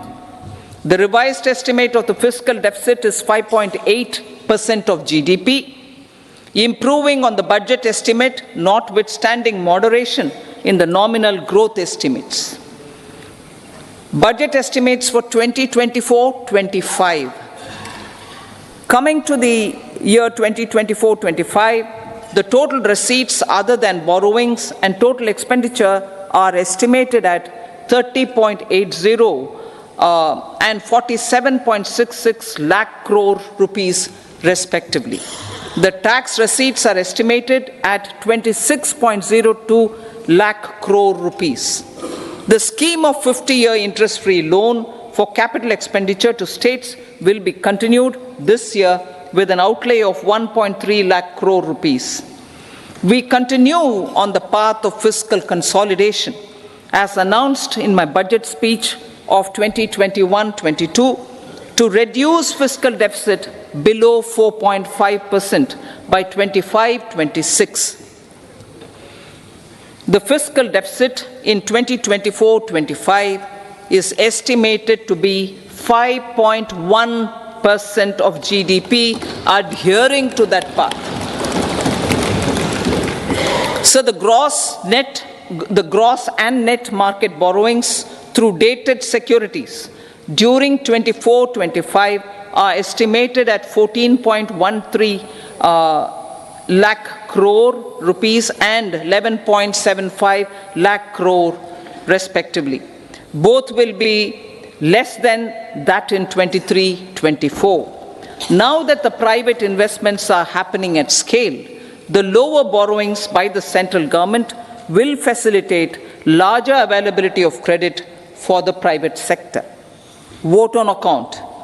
I'll be seeking vote on account approval of the Parliament through the appropriation bill for a part of the financial year 2024-25.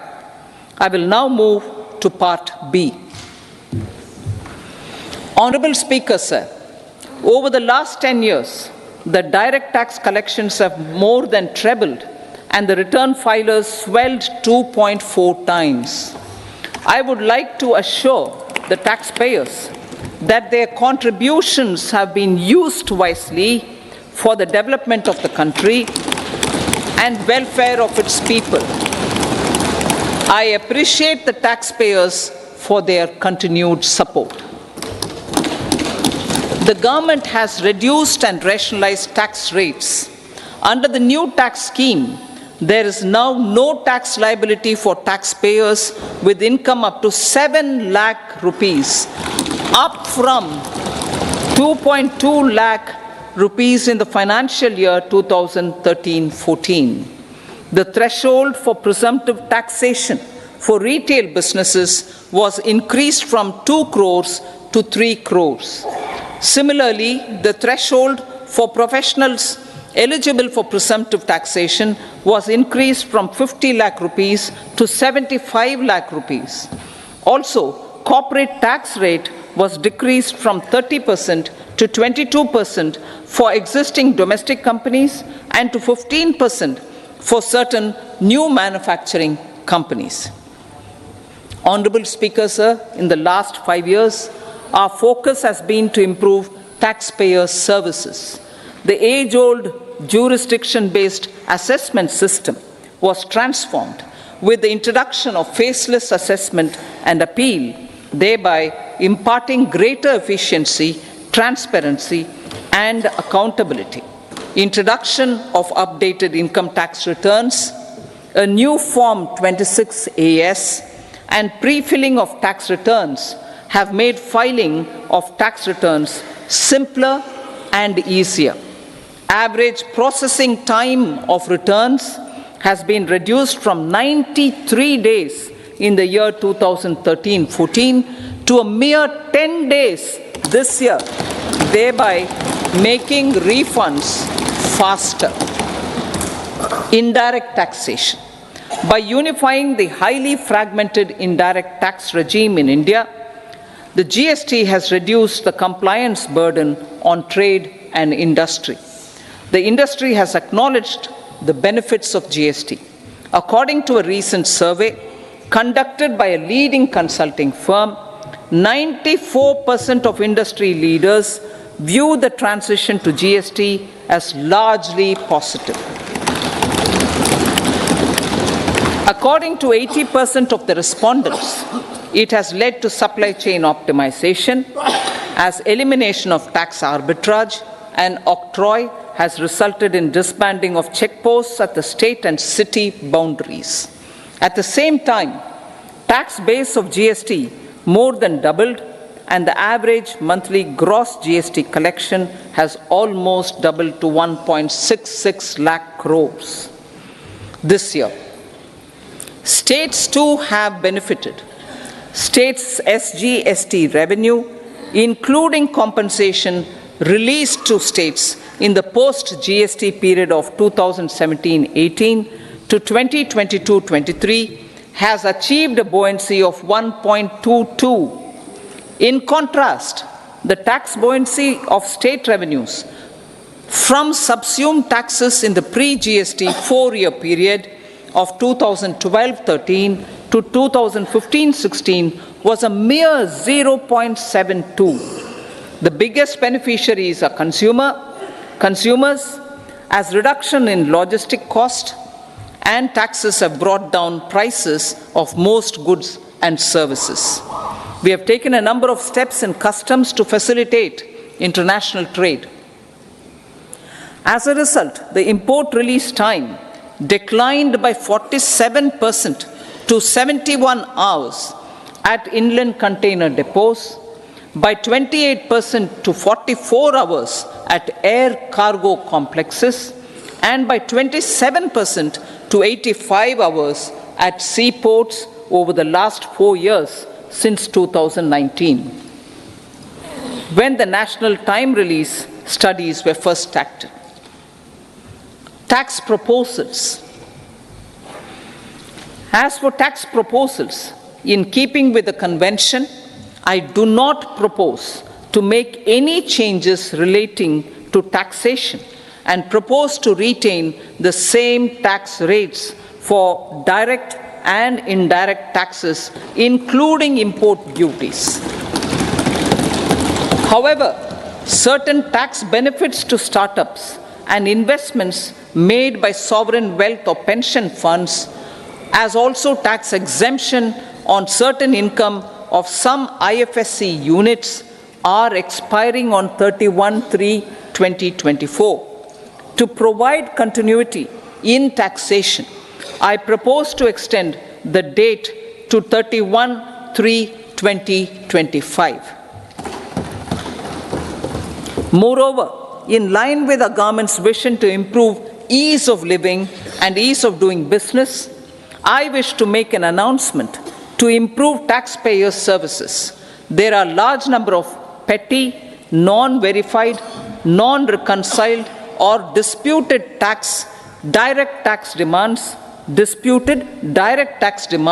many of them dating as far back as 1962, which continue to remain on the books, causing anxiety to honest taxpayers and hindering refunds of subsequent years. Honorable Speaker, sir, I propose to withdraw such outstanding direct tax demands up to 25,000 rupees pertaining to the period up to financial year 2009-10 and up to 10,000 rupees for financial years 2010-11 to 2014-15.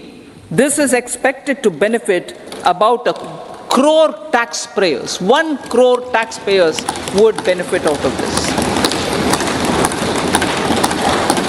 Economy then and now. In 2014, when our government assumed the reins, the responsibility to mend the economy step by step and to put the governance systems in order was enormous. The need of the hour was to give hope to the people, to attract investments, and to build support for the much needed reforms. The government did that successfully, following a strong belief of nation first. The crisis of those years has been overcome, and the economy has been put firmly on a high, sustainable growth path with all-round development. It is now appropriate to look at where we were then.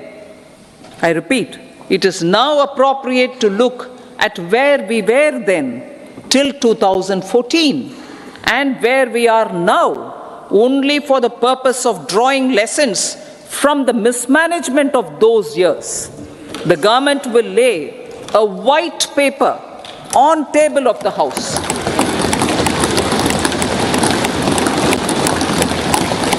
The exemplary track record of governance, development and performance, effective delivery and Jan Kalyan has given the government trust, confidence and blessings of the people to realize whatever it takes, the goal of Vikasit Bharat, with good intentions, true dedication and hard work in the coming years and decades. With this, Honorable Speaker, I commend the interim budget to this august House. Jai Hind.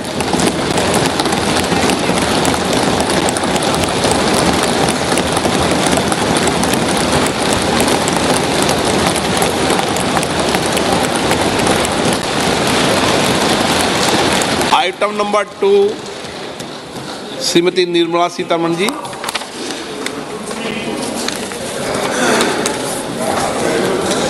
So, with your permission, I rise to lay on the table the following statements under Section 3(1) of the Fiscal Responsibility and Budget Management Act 2003, Medium-Term Fiscal Policy cum Fiscal Policy Strategy Statement and Macroeconomic Framework Statement. Item number 3, Srimati Nirmala Sitharaman ji. Sir, with your permission, I rise to move for leave to introduce the Finance Bill 2024. प्रश्न ये है कि विधेयक को पुनर्स्थापित करने की अनुमति प्रदान की जाए। जो सदस्य इसके पक्ष में हाँ कहें, जो सदस्य विरोध में ना कहें, मेरे विचार में निर्णय हाँ वालों के पक्ष हुआ, हाँ वालों के पक्ष हुआ। माननीय मंत्री जी विधेयक को पुनर्स्थापित करें। So I introduce the bill. सभा की कार्रवाई शुक्रवार दिनांक 2 फरवरी 2024 को प्राप्त 11 बजे तक के लिए स्थगित की जाती है।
तो बड़ी खबर आपको बता दें कि बजट जो है वो पेश हो चुका है। इस वक्त की बड़ी जानकारी आपकी स्क्रीन पर है। 3 करोड़ लखपति दीदी बनाई जाएंगी। निर्मला सीतारमण ने इस तरह के बड़े ऐलान के इंफ्रास्ट्रक्चर पर 11% ज्यादा खर्च करेंगे। ये सरकार की तरफ से बड़े ऐलान इस वक्त आपकी स्क्रीन पर है। सभी को पक्का मकान जो है वो मुहैया कराया जाएगा और स्किल इंडिया में 1.47 करोड़ युवाओं को यहाँ पर उन्होंने कहा कि ट्रेड के लिए पैसे जो है वो दिए जाएंगे और प्रधानमंत्री आवास योजना में भी बदलाव किए जाएंगे। और बजट में किसान से लेकर महिलाओं और युवाओं पर बेहद ज्यादा जोर नजर आया। 7 लाख तक की आय वालों को कोई टैक्स नहीं देना होगा। इस वक्त की बड़ी जानकारी। 10 साल में इनकम टैक्स कलेक्शन 3 गुना बढ़ा है और उन्होंने जितने भी यहाँ पर टैक्स पेयर है उन्हें धन्यवाद भी किया। 40,000 यहाँ पर और 3 करोड़ लखपति दीदी बनाई जाएंगी। इस तरह के बड़े ऐलान किए। इस वक्त की बड़ी जानकारी आपकी स्क्रीन पर गए और उन्होंने कहा कि हमारी सरकार पर्यटन पर भी काफी काम कर रही है और विदेशी निवेश को प्रोत्साहित किया जा रहा है और पर्यटन केंद्रों को विकसित किया जा रहा है। जुलाई में हमारी सरकार विकसित भारत की रूपरेखा पेश करेगी। यानी सरकार पूरी तरीके से सतर्क है और पूरी तरीके से विश्वास रख रही है कि जब पूर्ण बजट रिलीज करेंगे तब उन्हीं की सरकार होगी। वित्त मंत्री निर्मला सीतारमण साल 2024-25 के लिए बजट पेश कर रही है और उन्होंने करदाताओं का धन्यवाद किया और सरकार ने कर दरों में कटौती की है। 7 लाख तक की आमदनी वालों के लिए कोई भी यहाँ पर देनदारी जो है वो नहीं होगी। निर्मला सीतारमण ने अपने बजट भाषण के दौरान आयकर को लेकर किसी भी तरह की नई घोषणा जो है वो नहीं की है। इनकम टैक्स स्लैब वही बना रहेगा, ये भी कहा गया है। बीते 5 वर्षों में उन्होंने कहा कि हमने करदाताओं के लिए काफी काम किया गया और रिटर्न फाइल करने की व्यवस्था को आसान बना दिया गया। हम रिफंड मिलने में भी काम जो है वो कर रहे हैं। यानी सरकार ने काफी बड़े ऐलान किए, लेकिन अगर बड़ी पिक्चर पर देखें तो बहुत बड़े ऐलान नहीं है। लेकिन उन्होंने कहा कि पूर्ण बजट में आप देखेंगे कि विकसित भारत का जो बजट रिलीज होगा उससे आप सभी को लाभ जो है वो दिया जाएगा। 4 करोड़ किसानों को पीएम फसल योजना का लाभ मिला है। उन्होंने ये जानकारी साझा की और पवन ऊर्जा के विकास की दिशा में तेजी से आगे बढ़ रही है और आज पब्लिक ट्रांसपोर्ट में तेजी से ई वाहनों का इस्तेमाल जो है वो किया जा रहा है। मेट्रो के विस्तार पर भी हम काम कर रहे हैं। बड़े शहरों में परिवहन की आधुनिक व्यवस्था जो है वो भी यहाँ पर की जा रही है। यानी जिस तरीके से थोड़ी देर पहले हमने चर्चा की थी यहाँ पर जो इलेक्ट्रिक व्हीकल मैन्युफैक्चरिंग है उसको जितनी ज्यादा यहाँ पर दबाव जो है उस पर था, अब उसमें छूट जो है वो नजर आएगी और सड़कों पर भी ज्यादा से ज्यादा इलेक्ट्रिक व्हीकल को प्रोत्साहन सरकार देने की कोशिश कर रही है। हवाई अड्डों का विस्तार हो रहा है, वंदे भारत का भी विस्तार हो रहा है। माल भाड़ा आपको बता दें कि यहाँ पर उन्होंने कहा कि गलियारे का भी निर्माण हो रहा है और वंदे भारत के लिए 41,000 डिब्बे इस वक्त बनाए जा रहे हैं। देश में 517 हवाई मार्ग। इसी बीच आपको बता दें कि इस बजट के बाद कई सारे बयान जो है आ रहे हैं। But at the same time, not sacrificing the focus on growth. So the capex spend has increased by almost 11%, 11.1%, which is also very good. So the continued focus on infrastructure growth takes place.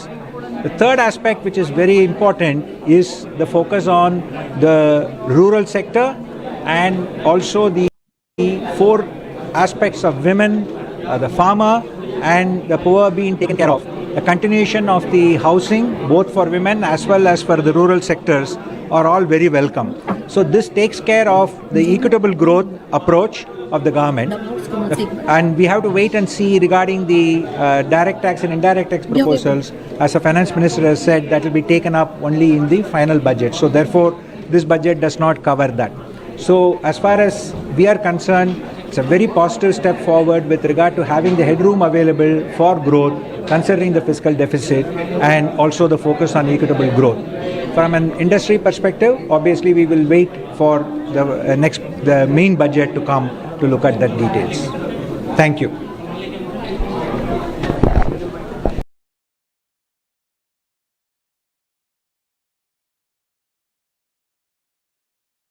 जिस तरीके की उम्मीद की जा रही थी उसी तरीके का है और यहाँ पर आपको बता दें कि 10 साल में इनकम टैक्स कलेक्शन 3 गुना बढ़ा गए और साथ ही साथ उन्होंने कई बड़ी योजनाओं के ऐलान भी किए और साथ ही कहा कि उसमें बदलाव जो है वो भी यहाँ पर हो रही है। और उन्होंने कहा कि 2047 तक भारत को विकसित बनाने के संकल्प के साथ हमारी सरकार लगातार आगे बढ़ रही है। और वित्त मंत्री ने कहा कि 4 वर्षों में तेज गति के साथ आर्थिक विकास हुआ है और मत्स्य उत्पादन 2 गुना हो गया और रक्षा क्षेत्र में भारत आत्मनिर्भर लगातार बनता जा रहा है। यानी उन्होंने कहा कि डिफेंस सेक्टर में हम जिस तरीके से काम कर रहे थे उस तरीके से पॉजिटिव जो रिजल्ट है वो देखने को मिल रहा है। साथ ही आपको बता दें कि उन्होंने कहा कि डायरेक्ट बेनिफिट ट्रांसफर स्कीम के तहत जनधन खातों के जरिए 34 लाख करोड़ रुपए ट्रांसफर किए गए। इससे 2.7 लाख करोड़ रुपए की बचत हुई है, जिससे कल्याणकारी योजनाओं के लिए पैसे की व्यवस्था हो पाई। वित्त मंत्री ने कहा कि कोविड महामारी के बावजूद पीएम आवास योजना के तहत 3 करोड़ घर जो है वो मुहैया कराए गए हैं और 2 करोड़ नए घर भी परिवारों को दे दिए जाएंगे। उन्होंने कहा इससे पहले प्रधानमंत्री मोदी की अध्यक्षता में हुई कैबिनेट की बैठक में भी बजट को मंजूरी मिली थी और उस वक्त यहां पर मोदी जी ने साफ तौर पर कहा था कि ये बजट सबके लिए होने वाला है, किसी खास चीज पर फोकस नहीं होगा। क्योंकि पहले ये कहा जा रहा था कि राष्ट्रपति का जो भाषण था उसमें उन्होंने संकेत दिए थे कि महिलाओं पर फोकस किया जाएगा। हालांकि निर्मला सीतारमण ने यहां पर वुमेन एम्पावरमेंट के लिए और साथ ही साथ यूथ के एम्पावरमेंट के लिए काफी सारी बातें की, लेकिन आज का बजट इन टोटल देखा जाए तो हर सेक्टर पर यहां पर कुछ ना कुछ यहां जो है उनको देने की कोशिश की गई है। आपको बता दें कि उन्होंने आयकर को लेकर किसी भी तरह की नई घोषणा इसमें नहीं की है। इनकम टैक्स जो स्लैब है वो वैसा का वैसा ही बना रहेगा। बीते 5 वर्षों में उन्होंने कहा कि हमने करदाताओं के लिए काफी अच्छा काम करने की कोशिश की। रिटर्न फाइल करने की जो व्यवस्था थी वो काफी उलझी हुई थी, लेकिन उसको अच्छी बनाने की यहाँ पर जो कोशिश है वो हमने की है और अब रिफंड मिलने का जो काम है वो काफी समय से यहाँ पर चल रहा है और इस पर भी काम कर रहे हैं। वित्त मंत्री सीतारमण ने ये भी कहा कि 2024-25 के लिए जो बजट हम पेश कर रहे हैं और करदाताओं का धन्यवाद किया और सरकार ने जो कर में कटौती की है उसमें 7 लाख की आमदनी वालों के लिए कोई कर की देनदारी जो है वो अब नहीं होगी। फिलहाल इसी बीच एक बयान आ रहा है, आपको सुनवाते हैं, उसके बाद चर्चा करेंगे। किया है, चाहे हम युवा शक्ति की बात करें चाहे नारी शक्ति की बात करें, उनके ऊपर फोकस ज़्यादा है और ऑफ कोर्स एक संतुलित बजट है, जितना भी बेस्ट कर सकते थे। सो क्वाइट होपफुल कि आने वाले वक्त में और अनाउंसमेंट आपको दिखाई देगी। मिडिल क्लास के लिए भी हाउसिंग के लिए स्कीम को अनाउंसमेंट करिए। राइट, तो देखिए सबसे बड़ी बात, जो लोग रेंटेड हाउसेज में रहते हैं या चॉल्स या ऐसी अनऑथराइज कॉलोनीज में रहते हैं, तो वित्त मंत्री जी ने कहा है उनके लिए एक स्कीम हम जल्दी लेकर आने वाले हैं। सो आज की बजट अनाउंसमेंट में उस स्कीम को अनाउंस नहीं किया गया, लेकिन क्वाइट होपफुल कि अगर उन्होंने इसको कोट किया है तो डेफिनेटली आने वाले वक्त में हमें वो स्कीम दिखाई देगी। तो आपको लगता है कि इंफ्रास्ट्रक्चर पर इतना फोकस दिया गया है, कहीं ना कहीं कोविड के बाद जो निकल के आ रहे हैं और इंफ्रास्ट्रक्चर को और आगे ले जाने के लिए ये एक पहल जो समझ आ रही है वो है इनकी तरफ से? बिल्कुल, देखिए प्रधानमंत्री जी का 2014 से ही इंफ्रास्ट्रक्चर के ऊपर बहुत फोकस रहा है। ये 2024 तो एक केवल उसका पड़ाव है। मुझे लगता है आने वाले वक्त में आपको बहुत अच्छी चीज़ें इंफ्रास्ट्रक्चर के ऊपर दिखाई देंगी। और एक जैसा आप देखिए कितना बेस चीज़ किया है कि जो रेलवे कॉरिडोर है उनकी अनाउंसमेंट की है। दूसरी बड़ी बात क्या किया है कि क्योंकि जो रेलवे का अनुभव है लोगों का वो इंक्रीमेंट किया जा सके, ज़्यादा बेहतर किया जा सके, तो जो रेलवे बोगीज़ हैं उनको इंक्रीज करके उनकी क्वालिटी इंप्रूवमेंट करके वंदे भारत के लेवल तक लाने की बात की गई है, जो एक बहुत विजनरी बात है। तो मुझे लगता है कि बहुत सारी चीज़ें हैं जो सुनने को अच्छी हैं, लेकिन बिकॉज मैं रियल एस्टेट इंडस्ट्री से बिलोंग करता हूं तो मैं कुछ और उम्मीदें कर रहा था कि मुझे लग रहा था कि शायद कुछ होगा, लेकिन क्वाइट फॉर होपफुल कि नेक्स्ट टाइम जब भी कभी जब भी इलेक्शंस के बाद गवर्नमेंट फॉर्म होगी तो ज़रूर कुछ ना कुछ अनाउंसमेंट देखने को मिलेंगे।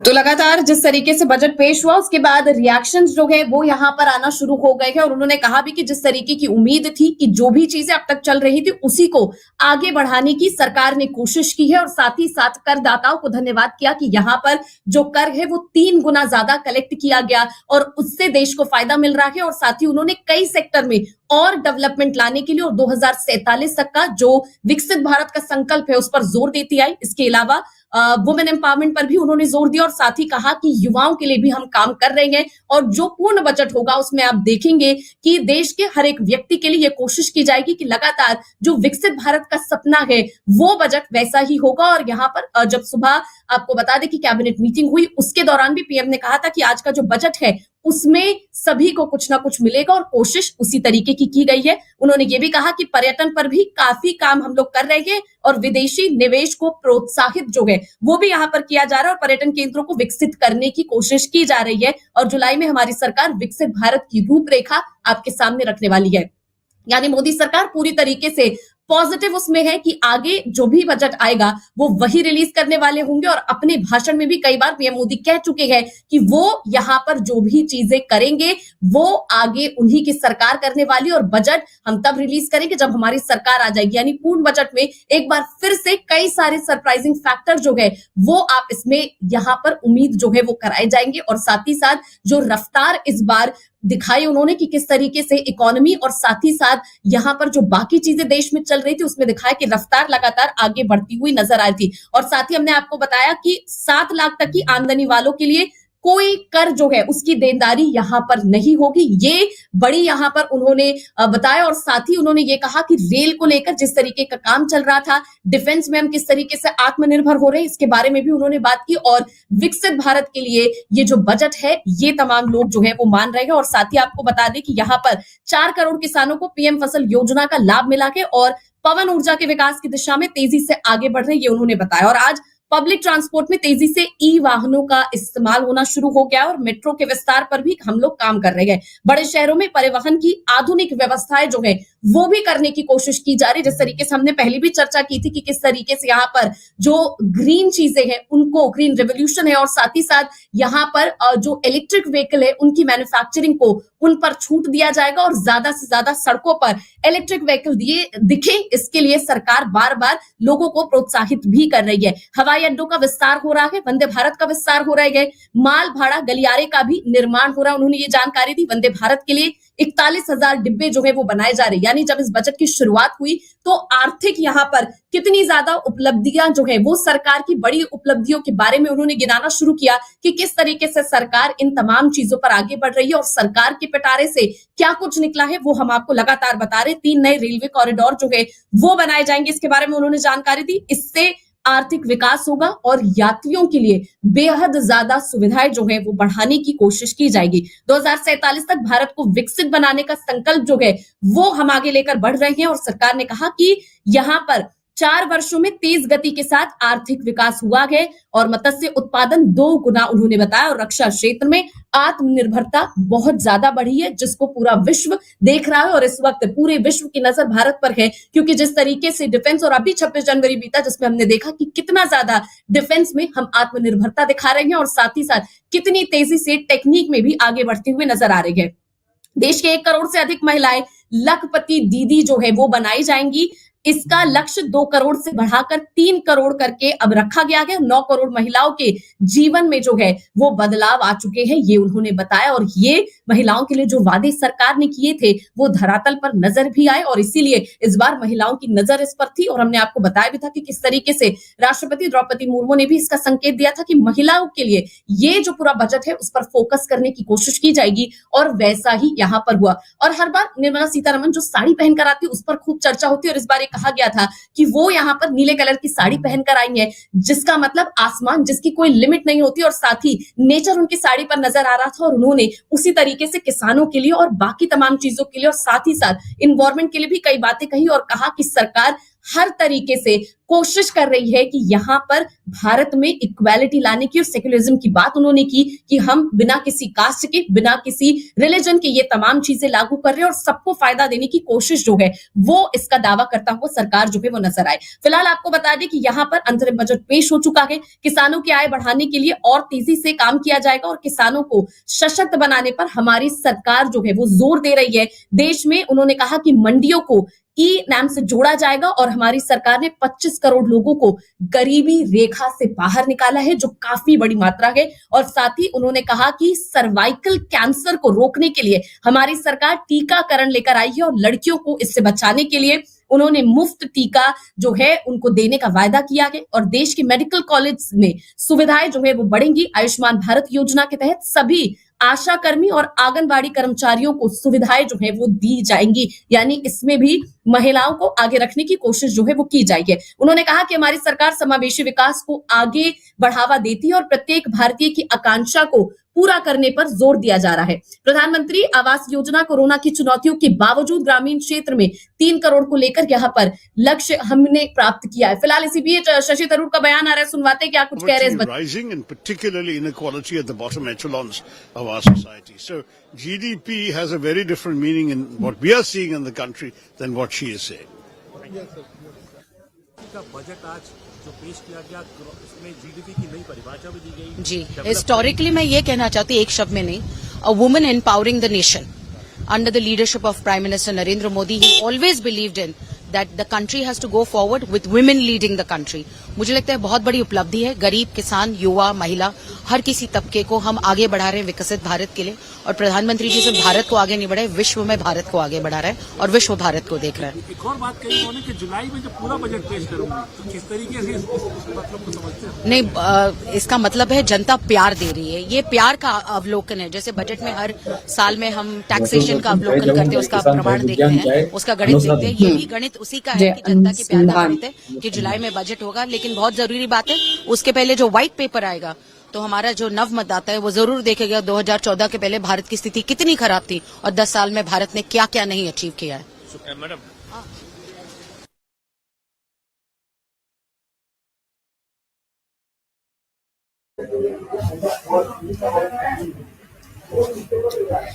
तो लगातार इस पर रिएक्शंस जो है वो आने शुरू हो गए। अलग अलग नेताओं की अलग अलग टिप्पणियां हैं यहाँ पर और पक्ष के लोगों ने साफ तौर पर कहा कि जिस तरीके से यहाँ पर बजट की बात हुई थी उसमें सबको इंक्लूड किया गया। फिलहाल लगातार बयान आ रहे, एक और बयान सुनवाते हैं। बजट बहुत ही लाभदायक। इनकम टैक्स में तो कोई बदलाव नहीं किया गया है। अब अभी चुनावी वर्ष है, अब देखिए जिस तरीके से चल रहे हैं अमृत काल के अंदर वो विकसित भारत के लिए चल रहे हैं, तो जो कुछ भी होगा वो विकसित भारत के लिए होगा। सर, बजट कितना इम्पोर्टेंट है सर और लोगों को इससे कितना लाभ मिलेगा? देखिए, टैक्स में कोई बदलाव नहीं है तो लोगों को लाभ तो मिल ही रहा है। लोग बाग जो सोचते रहते हैं कि टैक्स के अंदर बदलाव आएगा, और हर चीज़ के बाद उसमें आप देखेंगे कि किस तरीके से अर्थव्यवस्था को और मजबूत किया जाए और टैक्स पेयर के लिए और क्या सुविधाएं की जाए, इसके बारे में बताई गई है। आम जन को भी इस बजट में टच किया गया है, आवास मिलेंगे और बाकी की चीजों का भी लाभ मिलेगा। बिल्कुल, सबको टच किया जाए। நிதிநிலை அறிக்கை என்பது அரசாங்கத்துடைய வாடிக்கையான செலவுகளை பூர்த்தி செய்வதற்காக சமர்ப்பி तो अंतरिम बजट जो है वो पेश हो चुका है और एक बार फिर से फाइनेंशियल एक्सप्रेस डिजिटल के एडिटर रोशन पवैया मेरे साथ जुड़े हुए हैं। इससे पहले भी हमने चर्चा की थी कि किस तरीके का ये बजट होगा। सर, बजट हमारे सामने है और मैं आपको अब ये पूरा जो सेशन है वो दे रही हूँ कि आप ये समझा सके कि जो जो चीजों की हमने बात की थी, जो जो उम्मीद हमने लगाई थी और आम जनता ने लगाई थी, वो कितनी पूरी हुई है और इस बजट को टिक या क्रॉस क्या कहेंगे? एक्चुअली ये budget more of a report card है गवर्नमेंट का। हाँ। और उन्होंने कुछ खास अनाउंसमेंट्स नहीं दिया इसमें, and that was I think a little bit of a disappointment. Taxation की जगह पे we were expecting maybe there would be some change. Absolutely no change in tax slabs, income tax slab में कोई change नहीं है, direct taxes में कोई change नहीं है, इनडायरेक्ट टैक्सेस में भी कोई चेंज नहीं है, it will continue as is. So that said, this was probably one of the shortest speeches by Finance Minister Nirmala Sitharaman. 58 minutes में पूरा budget खत्म कर दी। So she just highlighted basically what the government has been doing in the last 10 years. So जैसे हमने पहले भी बात किया था, this is more of a report card for the government with an eye on the general election. So the subtle messaging here is that the government has done so much in the last 10 years. Can we look at doing more in the next 5 years? So the whole goal was for Viksit Bharat, which is a developed India by 2047. And to that extent, a lot of things were announced, basically 4 pillars, which was bringing the poor out of poverty, focus on youth, focus on women, and focus on farmers. Right? 25 crore people have been freed from multidimensional poverty in the past 10 years, is what the finance minister said. She also said that the average real income has increased by 50% in the past 10 years. So again, a sort of a report card by the government on how the livelihood of the people has improved over the past 10 years, taking a subtle dig at the previous regime, saying that not so much had happened then and we have done so much in this regime. And then there was a mention of how much has been transferred into the PM Jandan accounts. 34 lakh crore rupees have been transferred directly, which has saved the government about 2.5 lakh crores for the government. Then for street vendors, there were like 78 lakh street vendors, and of which 2.3 lakh have got direct credit for the third time. This is the PM Swanidhi scheme that she talked about. And then she also spoke about schemes for the disabled and transgender. So that he's saying this is an inclusive government. She was trying to make that statement that they're taking everybody forward. 11.8 crore rupees, 11.8 crore farmers got direct financial assistance in this last financial year. Crop insurance to 4 crore farmers was given out. This is another highlight. Again, focus on farmers, women, youth, and the poor. This is what she highlighted. Coming to education, she said the NEP 2020 has been bringing in transformation. 1.4 crore youth have been trained and skilled. 3,000 new ITIs are being set up. That is for skill development, polytechnics and such. 22.5 lakh crores to 43 crore people under the PM Mudra scheme.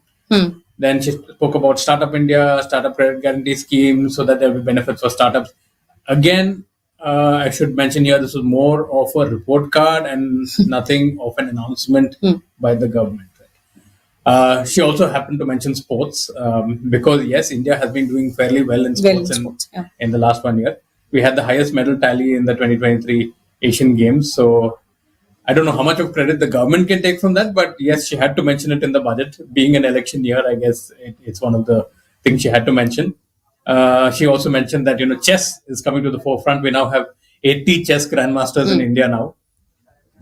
Then, of course, women empowerment. We spoke about that before the budget speech. And we were sure that, there would be some women empowerment. And this time again, she has spoken about that. Again, highlights of what was done. 30 crore loans were given, 28% enrollment in higher education by women. In STEM courses, there's been a 43% enrollment, which is one of the highest in the world when it comes to women in STEM courses, which has also led to an increased participation of women in the workforce. 70% of houses are going to women in rural areas, and which has enhanced their savings as well. Then she made a little bit of a change to the acronym of GDP. She said, for this government, GDP stands for governance, development, and performance. This is again playing to the audience. Yes, minimum government, maximum governance, all of that she spoke about. In terms of the economy, she spoke about how GDP has enabled one nation, one market, one tax, and then she also spoke about when it comes to global trade, how India is making a mark. I mean, we've taken the G20 presidency in a year when it's been one of the most difficult years globally with different wars and sanctions and a lot of economic problems globally. She's saying the India, Middle East, Europe economic corridor will be a game changer, and that will help us realize our dream of being a developed nation by 2047. इसके बारे में आपने बात की तो मैं ये भी पूछ लूं कि रक्षा खर्च पर उन्होंने कहा कि 11.1% जो कि जीडीपी का अगर देखें तो 3.4% है, तो ये काफी ज्यादा बढ़ा रहे हैं, और इसके पहले भी हमने रेल पर बात की थी, तो इसको आप किससे देखते हैं? No, so this was again expected. Defense and railways outlay would be increased because this is the area that the government has been focusing on in the last 5 years. Every year on year, we've been seeing an increase. And this year, if you look at the Republic Day parade, also we had a showcase of far more sophisticated weaponry that we have purchased in the last couple of years. Atmanirbharta. Yes. So that to that front, I think we're on track. She also made a specific mention about the eastern region. The eastern region is a powerful driver of India's growth. 3 crore houses target, that was again on housing. She said 3 crore houses target to be taken up. 2 crore houses to be taken up in the next 5 years for the rural housing scheme. Like we talked about grassroots development, mobilizing Bharat. Yahi hai. Matlab sabke saath, sabke vikas she's been talking about. And that's what this is about. Specific mention about solar panels, rooftop solarization. जिसमें 300 units of free electricity for every month for 1 crore people because of rooftop solarization, which will lead to savings of between 15,000 to 18,000 rupees annually for households. So electricity bill में थोड़ा कमी आ जाएंगी इन लोगों को. Speaking of green energy, then she spoke about charging of electric vehicles and how there is a huge entrepreneurship opportunity here because we need the charging infrastructure. So we need people setting up for supply and installation of charging infrastructure in the country. So that is one of the areas she spoke about. Then again, housing for the middle class. She said most people are living in either rented houses, all that will be given opportunities to buy or build their own houses. Now, this is a statement that we need to expand upon. We do not know the fine print about this. Could it mean that home loan interest rates would be brought down? Would there be some affordable housing के बारे में? इसमें कुछ अभी fine print देखना पड़ेगा कि इसमें क्या है, because it was just one statement that she made. Then there was a plan to set up more medical colleges. Already, I think they are falling behind when it comes to this. They had planned to set up number of IITs and IIMs in the last few years, which has actually fallen behind schedule. So it's just a reiteration of that we are setting up these IITs and IIMs. So that was a reiteration of that. A very important point she did make was the cervical cancer vaccination for girls between 9 to 14 years of age. This, I think, is a very important program like we've had in the past with our pulse polio program, etc. With cervical cancer being a very common type of cancer with women. This, I think, is a good move by the government to, if they can actually get it out and roll it out across the country. And a few additional schemes she talked about for maternal and child healthcare as well. Also, the Ayushman Bharat, the healthcare scheme to be extended to all Asha and Anganwadi workers as well. वो भी था. For farmers के लिए, she just spoke about dairy farmers. India is the world's largest milk producer, but our cows are not that efficient in producing milk. Milk cows. So to that extent, they're going to bring in some schemes again. ये सब तो fine print में we can figure out कि क्या schemes है government का. This was just a statement of intent. उसके बाद she spoke about again the mantra of the government, from Atal Bihari Vajpayee to Modi, Jai Jawan, Jai Kisan, Jai Vigyan to Jai Anusandhan, which is innovation now. Basically, want to encourage more entrepreneurship and innovation in India. फिर railways के बारे में बात की, which is 3 नए corridor. 3 new corridors for energy, mineral, and cement corridors to be set up so that there can be good transport across the country. And 40,000 bogies to be converted to Vande Bharat standards. If you see the new Vande Bharat coaches, they have much better toilets, much better fitting, seating comfort. She also added कि 41,000 और नए डब्बे बना रहे हैं. That is very large amount कि 41,000 और नए डब्बे, और उसका जैसा हमने बात की थी कि स्लीपर क्लास की तरफ वंदे भारत को शिफ्ट करें. Which is good. I mean, India has one of the largest rail networks in the world, and if we can increase the comfort among the trains that we have, it would be almost like maybe European standards, because the trains, again, after India, I think Europe has the best trains rail network, right? And then she spoke about, again, more on green energy, about coal gas liquefaction, reducing import of natural gas and ammonia. So for that extent, she's asked, she wants to bring in the mandatory blending of biogas in CNG for domestic purposes.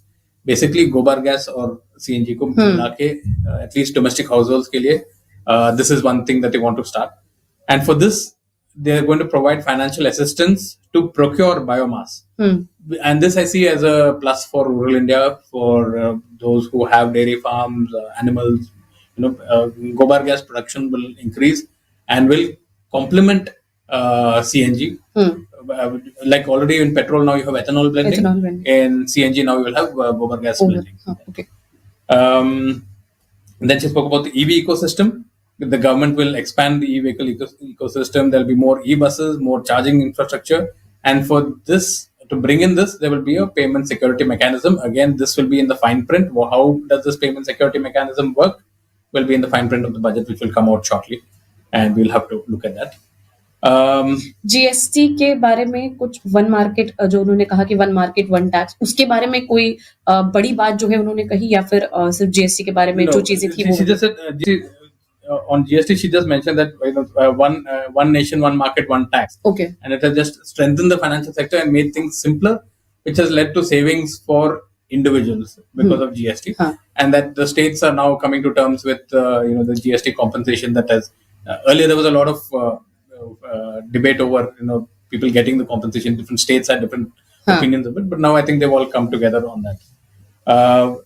फिर इसके बारे में of course personal taxation में there was no change. Then she spoke about Blue Economy 2.0, which is basically for coastal aquaculture. फिर she spoke about tourist development centers and strengthening tourism development, especially spiritual tourism, and which is an opportunity for local entrepreneurship. And then, of course, she had to mention Lakshadweep, जो अभी news में है. So, port connectivity for domestic tourism. They are going to increase the port connectivity. So, अभी जो mainland tourism है, it's already quite robust. But now we want to increase tourism to our islands. क्योंकि we are comparing Lakshadweep और मालदीव्स, लेकिन अभी India से मालदीव्स जाना बहुत आसान है, लेकिन लक्षद्वीप जाने के लिए उतनी सारी अवेलेबिलिटी इतनी मुश्किल है. फ्लाइट्स कम है, पोर्ट कनेक्टिविटी कम है, the number of ships. और उसके बाद जितने ज्यादा वहां पर आइलैंड्स है, उतनी ज्यादा डेवलपमेंट वहां पर नहीं. कुछ ही आइलैंड है जहां पर आप जाएंगे और घूम सकते हैं और सारी सुविधाएं जो वो मिल सकती है, इसलिए इसके लिए डेवलपमेंट करना जरूरी है. दोनों साइड लक्षद्वीप भी है और इस साइड अंडमान निकोबार भी है जिसमें डेवलपमेंट होनी है. And she spoke about FDI inflow. I mean, again, this is just a tick mark on the report card. The FDI inflow from 2014 to 2023 was $596 billion USD, which was twice the FDI inflow. She had to make that point of the previous 10 years. 10 years. So, then 75,000 crore support for reforms linked to state governments will be given. And she also mentioned that Amrit Kal will now be Kartavya Kal. So, besides that, targets for next year, 5.1% of GDP is the fiscal deficit target. We had said that, it would be 5.9% was the fiscal deficit target this year. She's saying revised estimate is 5.8%, which means they're bettering it. Okay. So, to that front, I think it's a feel-good interim budget. It's a report card for the government with an eye on the general elections. I think that is my takeaway from this. हमने ये सब किया है पिछले 10 साल में. Look, we have performed well. This is our report card. Now, take this report card and do what you have to do when you go to the ballot box is what she's trying to say very subtly in this. We'll have to look at the fine print to see जो schemes इन्होंने बोला है उसकी क्या outlay है उसमें. ठीक है, यानी कि ये पूरी जो चीजें हैं वो एक रिपोर्ट कार्ड तैयार किया गया कि हमने साल में क्या क्या चीजें की हैं और सारी चीजों को टिक मार्क करने की कोशिश की गई कि भाई हमने ये चीजें की हैं और आपके सामने ये चीजें हम पेश कर रहे हैं और इतना डेवलपमेंट हमने किया. जैसे कि सर ने बताया कि बहुत सारे सेक्टर्स में अभी भी डेवलपमेंट होना बाकी है और जैसे उन्होंने कहा कि चार्जिंग इंफ्रास्ट्रक्चर जो है वो पूरा तैयार करना है, क्योंकि एक तरफ आप कह रहे हैं कि आप इलेक्ट्रिक व्हीकल्स को प्रोत्साहित कर रहे हैं, लेकिन दूसरी तरफ हमारे पास इतने चार्जिंग स्टेशन है नहीं कि अगर रोड पे इतने सारे इलेक्ट्रिक व्हीकल निकल जाएंगे तो चार्जिंग स्टेशन का बहुत प्रॉब्लम हो जाएगा. कई सारे मॉल में है लेकिन अभी इतना ज्यादा नहीं, तो उसके इंफ्रास्ट्रक्चर पर और ऐसी कई सारी चीजें से लक्षद्वीप के बारे में आपने बात की तो उस पर भी बात करना बहुत ज्यादा जरूरी है. Also one point on the tax processing she made that earlier it used to take 93 days to get your returns. I mean to get उन्होंने कहा कि ये प्रोसेस हम आसान करने की कोशिश कर रहे हैं लगातार और कर भी रहे हैं. 93 days of time has come down to just 10 days in which you can get your return or your refund. So in fact, I think if you've done your e-filing, you would have noticed that अभी काफी easy हो गया. So I think that is another thing she pointed out. और sir उन्होंने कहा काफी बड़ा amount उन्होंने बताया, एग्जैक्टली मुझे याद नहीं आ रहा, बट उन्होंने कहा कि इतने सारे लोगों को हमने गरीबी रेखा से बाहर खींचा है. तो इस पर रिपोर्ट कार्ड क्या है कि उन्होंने बताया कि इतने सारे लोगों को हमने खींचा और साथ ही उन्होंने कहा कि ऐसी कई चीजें हमने कोशिश की है जो हमने वादा किया था. 25 करोड़ लोगों को हमने उससे बाहर किया है. तो ये रिपोर्ट कार्ड और भी जो पॉइंटर्स से आपको लगते हैं कि ये चीजें उम्मीद की जा रही थी कि हमने पूरे साल में उम्मीद की थी और उसको टिक कर लिया है. So exactly on this point we were discussing just before her speech कि ये mobilizing भारत वाला बजट होगा where they will try to come to the grassroots, the middle class, the vote bank. It's लोक लुभावन वही है, वही हुआ है, and that's why it's also probably the shortest budget speech because I think the hard-hitting statements and the schemes will come in June after elections, depending on which government comes to power, because that will be the main budget that we have to watch out for. ठीक है, तो जैसा कि आपने सुना कि रोशन sir ने बताया कि किस तरीके से ये पूरा रिपोर्ट कार्ड जो है, क्योंकि स्पीच की शुरुआत में ही उन्होंने जो भी आर्थिक उपलब्धियां थी, बड़ी आर्थिक उपलब्धियां, उनको गिनाने से ही इसकी शुरुआत की थी और लगातार वो बताती रही कि किस तरीके से 25 करोड़ लोगों को गरीबी से निकाला गया, 3000 से ज्यादा ITI जो है वो बनाए और महिलाओं के लिए सर्वाइकल कैंसर के लिए जो वैक्सीन है वो वुमेन्स के लिए 9 से 14 साल की जो बच्चे हैं उनके लिए भी वो तैयार करेंगे और साथ ही साथ वुमेन के लिए, फार्मर्स के लिए कई सारी ऐसी चीजें की जा रही है. इलेक्ट्रिक व्हीकल जो मैन्युफैक्चर रिस्ट्रक्चरिंग है उसके लिए लगातार काम किया जा रहा है, और इसी तरीके से रिपोर्ट कार्ड। हालांकि जिस तरीके से उन्होंने पहले भी कहा था कि कोई बड़ा अनाउंसमेंट हम नहीं करेंगे इसमें, और पीएम मोदी बहुत श्योर हैं कि जो आगे बजट आने वाला है, बड़ा बजट, पूर्ण बजट जो है वो हम ही लोग पेश करेंगे, और जुलाई तक उसकी उम्मीद भी की जा रही है, और उसमें आप बड़ी उम्मीदें जो है वो कर सकते हैं। फिलहाल हमारे साथ जुड़ने के लिए रोशन सर बहुत बहुत शुक्रिया। और फिलहाल आपको बता दूं कि जिस तरीके से बजट आया उसके बाद तमाम नेताओं की इस पर रिएक्शन आ रहे हैं, पक्ष और विपक्ष दोनों तरफ से, क्योंकि सभी लोगों को उम्मीदें थी, और रोजगार और महंगाई पर जिस तरीके से उम्मीद थी उस पर कितना ज्यादा खरी उतरी है, उस पर रिएक्शन सारे आपको बयान सुनाते हैं। काफी डिसअपॉइंटिंग बजट रहा है। उनकी टिप्पणी में मैं कोई कमेंट नहीं करूंगा, लेकिन अब जैसे देखिए युवाओं के लिए फेम योजना है जिससे उनको ई व्हीकल्स की प्रोत्साहन, उस पर कदम उठाए गए हैं, और जो आवास है उसकी गति और बढ़ाई गई है, लखपति दीदी गति बढ़ाई गई है। ये सब सकारात्मक बजट है। असली बजट तो जुलाई में आएगा, इंटरिम बजट में कोई ऐसी बात नहीं। क्या क्या बेनिफिशियल चीजें थी अगर आपको लगा हो, या जो बताना चाहिए आप? मुझे कुछ बताना नहीं है, ये तो वही पुराना बजट चल रहा है, जो काम में है वो करनी है, और ठीक है चल रहा है। रोजगार के अवसर बढ़ेंगे और बहुत सारे हम उम्मीद करते हैं कि लोगों को फायदा हो। हमारी तो यही है कि वतन आगे बढ़े, तरक्की करे।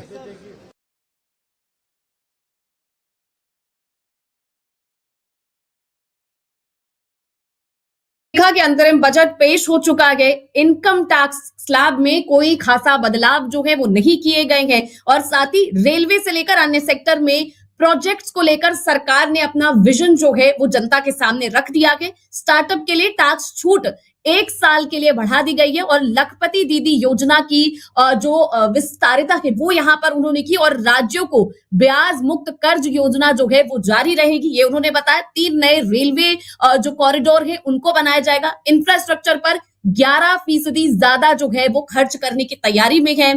रक्षा खर्च की बात करें तो 11.1% जो है वो बढ़ाया गया है। जीडीपी का 3.4% होगा, और जिस तरीके से अभी हम चर्चा कर रहे थे यहाँ पर बताया भी गया कि यहाँ जो भी रेल के बारे में होता है, और साथ ही साथ इंफ्रास्ट्रक्चर पर हर साल सरकार यहाँ पर जो अपना खर्च है उसे बढ़ाने की कोशिश भी करती है। राजकोषीय घाटा 5.1% रहने का अनुमान उन्होंने बताया। 44.90 करोड़ रुपए का खर्च है, और 30 लाख करोड़ का रेवेन्यू आने का अनुमान जता दिया गया है। आशा बहनों को भी आयुष्मान योजना का लाभ दिया जाएगा, और तिलहन के आपको बता दें कि अनुसंधान को बढ़ावा दिया जाएगा, और हर महीने 300 यूनिट बिजली जो है वो भी फ्री दी जाएगी। 2014 से 2023 के दौरान 596 अरब डॉलर विदेशी प्रत्यक्ष निवेश यानी कि एफडीआई जो है वो आया है। ब्लू इकोनॉमी 2.0 के तहत नई योजनाओं की शुरुआत जो है वो भी की जाएगी। इलेक्ट्रिक वाहनों को बढ़ावा दिया जाएगा। 50 साल के लिए 1 लाख करोड़ की ब्याज मुक्त जो है लोन उसे दिया भी जाएगा, और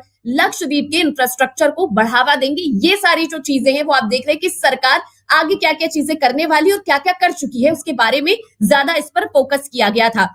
40,000 सामान्य रेल कोच वंदे भारत जैसे कोच में बदल जाएंगे, और सर्वाइकल कैंसर के वैक्सीन पर ध्यान दिया जाएगा। ये बड़ी जो यहाँ पर जानकारी है निकलकर सामने। इस वक्त आप बड़ी खबर भी देख रहे हैं कि 10 साल में यहाँ पर 40,000 नॉर्मल रेल डिब्बे को वंदे भारत जैसे कोच में यहाँ पर बदलेंगे। 3 करोड़ लखपति दीदी जो है वो बनाई जाएंगी। निर्मला सीतारमण की तरफ से ये बड़े ऐलान इस वक्त आपके सामने रखे गए। इंफ्रास्ट्रक्चर पर 11% ज्यादा खर्च जो है वो किया जाएगा। सभी को पक्का मकान मुहैया जो है वो कराने की एक बार फिर से उम्मीद जताई गई है। स्किल इंडिया में 1.47 करोड़ रुपए जो है उसको यहाँ पर खर्च किए जाएंगे। प्रधानमंत्री आवास योजना 2 करोड़ घर और यहाँ पर बनाने की उम्मीद जताई गई है, और बजट में किसान से लेकर महिलाओं और युवाओं को इसमें इंक्लूड करना सरकार नहीं भूली है।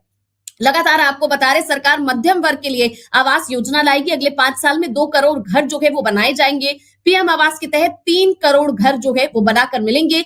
मत्स्य संपदा योजना से 55 लाख लोगों को नया रोजगार मिलेगा। 5 इंटीग्रेटेड अफायर सिस्टम जो है वो भी लगाए जाएंगे, और करीब 1 करोड़ महिलाएं लखपति दीदी बनी। अब 3 करोड़ लखपति दीदी को यहाँ पर जो है लक्ष्य रखा गया है, और इसके बाद 390 यूनिवर्सिटी की स्थापना की जाएगी। जीएसटी से 1 मार्केट 1 टैक्स जो है उसे कर दिया गया है, और उन्होंने ये भी बताया कि अभी इसमें कोई बदलाव नहीं है। Bharat middle east Europe economic corridor के जरिए एक परिवर्तनकारी पहल की जो है उसकी शुरुआत कर दी गई है और जीएसटी से उन्होंने बताया कि आगे जो चीजें हैं वो निकल कर सामने आई और डिफेंस के लिए 6.2 लाख करोड़ का बजट जो है वो रखा गया था। इसके अलावा 68 लाख स्ट्रीट वेंडर को मदद जो है वो दी गई है। 4 करोड़ किसानों को पीएम फसल बीमा योजना का लाभ दिया जा रहा है और पीएम किसान योजना से 11.8 करोड़ लोगों को आर्थिक मदद जो है वो भी मिली है। मनरेगा के लिए 60,000 करोड़ से 86,000 करोड़ का बजट यहां पर जो है वो किया गया है।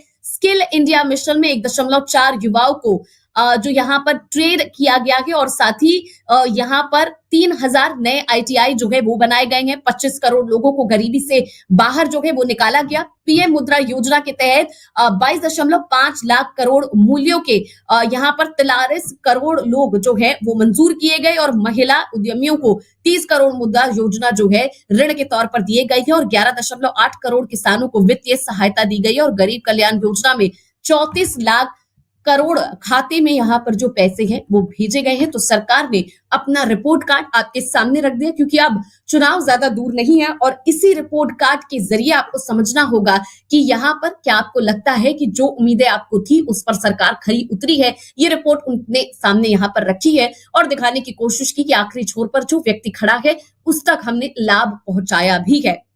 वित्त मंत्री निर्मला सीतारमण ने कहा कि हमने अंतरिम बजट की परंपरा को जारी रखा और अंतरिम बजट में किसी तरह की लोक लुभावन घोषणाएं नहीं की जाती है। यही वजह है कि सरकार ने किसी तरह की घोषणाएं करने से परहेज किया। हालांकि कॉर्पोरेट टैक्स घटाकर 22% जो है वो कर दिया गया है। वित्त मंत्री निर्मला सीतारमण ने कहा कि टैक्स स्लैब में कोई बदलाव नहीं किया गया। फिलहाल आयकर दाताओं को राहत नहीं दी गई है। 7 लाख तक की आय पर टैक्स नहीं लिया जाता है और इनकम टैक्स भरने की प्रक्रिया आसान नहीं की गई और रिफंड भी जल्द जारी किया जाता है। जीएसटी संग्रह जो है वो 2 गुना हो गया और जीएसटी से अप्रत्यक्ष कर व्यवस्था जो है उसको यहाँ पर बदला गया था, ये उन्होंने बताया। उसके बाद आपको बता दें राजकोषीय घाटा 5.1% रहने का अनुमान भी जता दिया है उन्होंने। 44.90 करोड़ रुपए का खर्च और 30 लाख करोड़ का रेवेन्यू जो है वो सरकार को आने का अनुमान है। 10 साल में इनकम टैक्स कलेक्शन 3 गुना बढ़ गया और उन्होंने कहा कि मैंने टैक्स रेट में कटौती की है। 7 लाख की आय वालों को कोई कर जो है वो नहीं देना होगा। 2025 और 26 तक घाटा को और जो है वो कम करने की कोशिश की जाएगी। साथ ही उन्होंने ये भी कहा कि बायोफ्यूल के लिए समर्पित योजना जो है वो लेकर आए। पब्लिक ट्रांसपोर्ट के लिए ई वाहन उपलब्ध कराए जाएंगे। रेलवे समुद्र मार्ग को भी बढ़ावा जो है दिया जाएगा, उनको जोड़ने की कोशिश की जा रही है। पर्यटन केंद्रों के विकास में तेजी लाएंगे। पर्यटन सेक्टर में विकास तेज हो रहा है और राज्यों को ब्याज मुक्त कर्ज जो है वो दिया जा रहा है। इसी बीच बयान सामने आ रहे सुनवाते आपको फिर बताएंगे किस तरीके का रिपोर्ट कार्ड रहा। क्या हो गई 25 करोड़ लोग गरीबी रेखा से बाहर निकले हैं। गरीबों के लिए आवास, 80 करोड़ लोगों के लिए अन्य योजना, कोविड में किसी को मुश्किल में नहीं आने दिया। इस तरह की अनेक बातें हैं। Medical college, IIM, IIT, engineering college, tax payers की संख्या बढ़ना, जीएसटी कलेक्शन बढ़ना, मतलब हर क्षेत्र में, देश के हर सेक्टर में, हर क्षेत्र में गरीबों के कल्याण के लिए, डेवलपमेंट के लिए, आत्मनिर्भरता के लिए, लड़ाकू साजो सामान के साथ विमान, पैसेंजर विमान के निर्माण की दिशा में, मतलब आप देख सकते हैं कि हर दिशा में, हर क्षेत्र में देश आगे बढ़ रहा है और इसीलिए भारत के लोग इस सरकार पर। तो यहाँ पर लगातार आपको बयान भी बीच बीच में सुनवा रहे कि किस तरीके से यहाँ पर जो उम्मीद जताई गई थी उस पर सरकार कितनी खरी उतरी है और उसी को लेकर लगातार यहाँ पर बड़े अपडेट भी आपके सामने स्क्रीन पर है कि किन चीजों में यहाँ पर बदलाव किए गए हैं और किस तरीके का रिपोर्ट कार्ड जो है वो सरकार का रहा। और साथ ही आपको बता दें कि सभी को पक्का मकान जो है वो मुहैया कराने के वायदे सरकार ने किए हैं और स्किल इंडिया में 1.47 करोड़ युवा को यहाँ पर ट्रेन भी किया गया। पीएम मत्स्य संपदा योजना को बढ़ावा जो है वो यहाँ पर आए। इसी बीच नितिन गडकरी का बयान सामने आ रहा, सुनते कि आप कुछ कह रहे हैं। मुझे विश्वास है कि इंफ्रास्ट्रक्चर को अब जब से ज्यादा प्रायोरिटी मिली है। हमारा भी बजट काफी बड़ा है और निश्चित रूप से आने वाले समय में हमारे देश का रेलवे का, हवाई जहाज, एयरपोर्ट्स, रोड और पावर, ये जो इंफ्रास्ट्रक्चर के चारों क्षेत्र हैं, हम वर्ल्ड स्टैंडर्ड के बनेंगे, ऐसा मुझे विश्वास है। देश के विकास को गति देने वाला, रोजगार को बढ़ाने वाला और गांव, गरीब, मजदूर, किसान के कल्याण की सोच रखने वाला ये बजट आदरणीय प्रधानमंत्री नरेंद्र मोदी जी के नेतृत्व में वित्त मंत्री निर्मला सीतारमन जी ने दिया है। मैं दोनों को बहुत बहुत शुभकामनाएं और शुभेच्छाएं देता हूं। नमस्कार। नितिन गडकरी का बयान आपने सुना। उन्होंने कहा कि इंफ्रास्ट्रक्चर और रेल पे जिस तरीके से बताया गया कि 11% जो है वो यहाँ पर इंफ्रास्ट्रक्चर में और खर्च किए जाएंगे और 11.1% जो है रेल में और ज्यादा खर्च किए जाएंगे। और उन्होंने कहा कि मैं उम्मीद जताता हूं कि इसके बाद इंफ्रास्ट्रक्चर और रेल जो है वो देखने लायक होगा। फिलहाल एक और बयान आप। बजट के भाषण में स्पष्ट हो चुका है कि देश किस तरह से आगे बढ़ रहा है। 2013-14 तक देश की स्थिति क्या थी और मात्र 10 वर्षों में देश की स्थिति क्या हो गई।